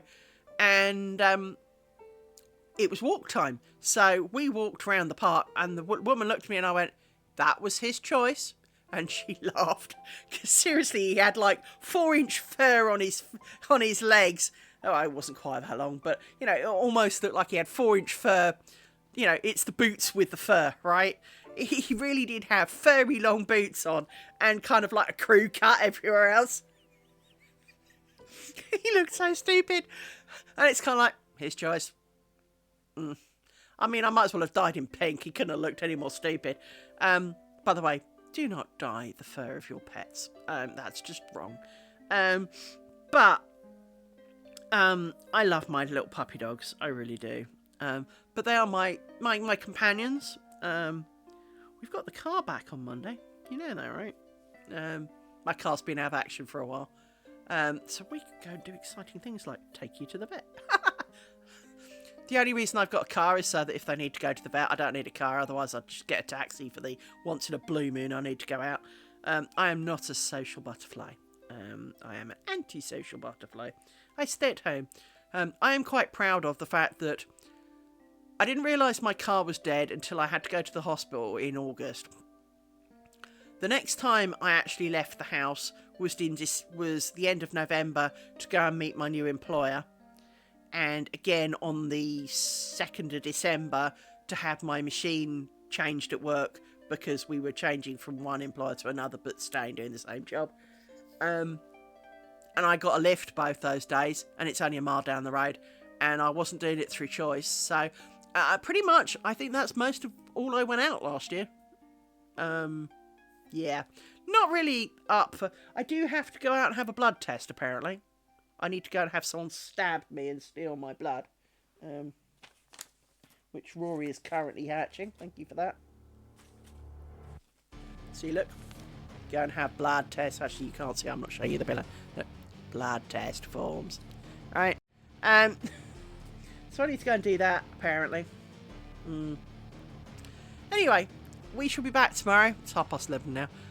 I will upload this. It will take forever because it's 5.5 hours of video and my internet is crap. But I shall be back tomorrow. Probably earlier tomorrow, so it'll be more afternoon my time.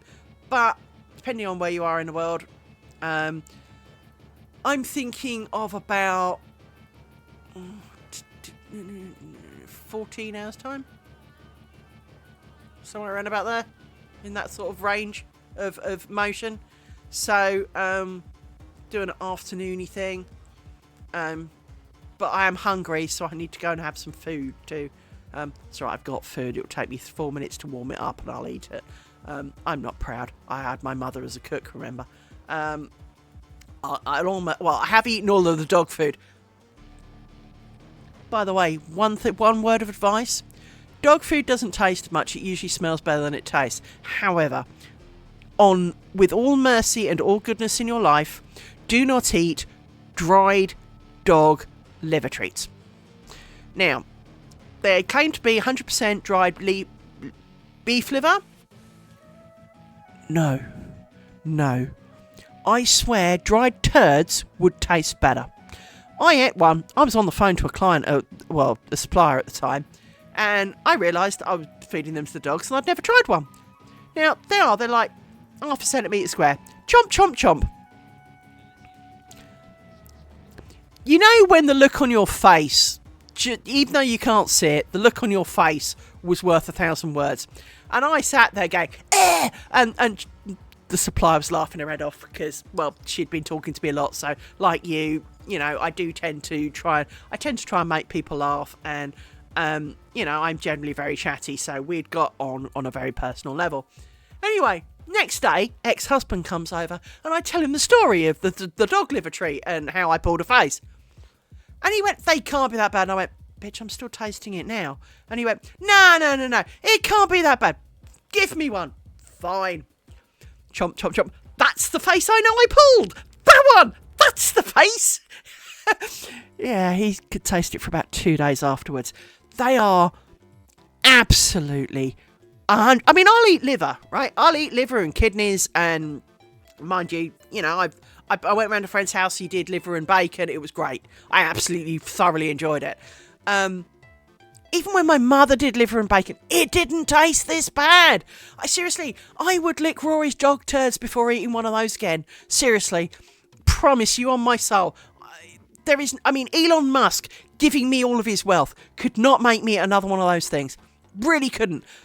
Although, actually, maybe for the whole of his wealth, I might do it, because at least you can pay for some decent stuff to wash it out with afterwards.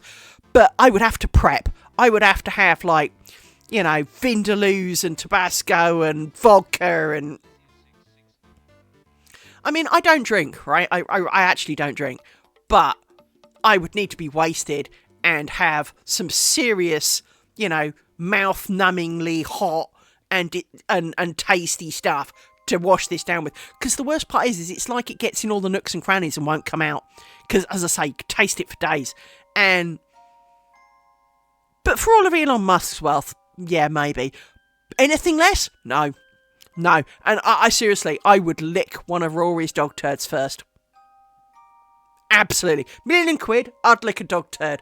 £1,000,000, I'm not touching that dog treat. Not at all. Anyway, see you tomorrow.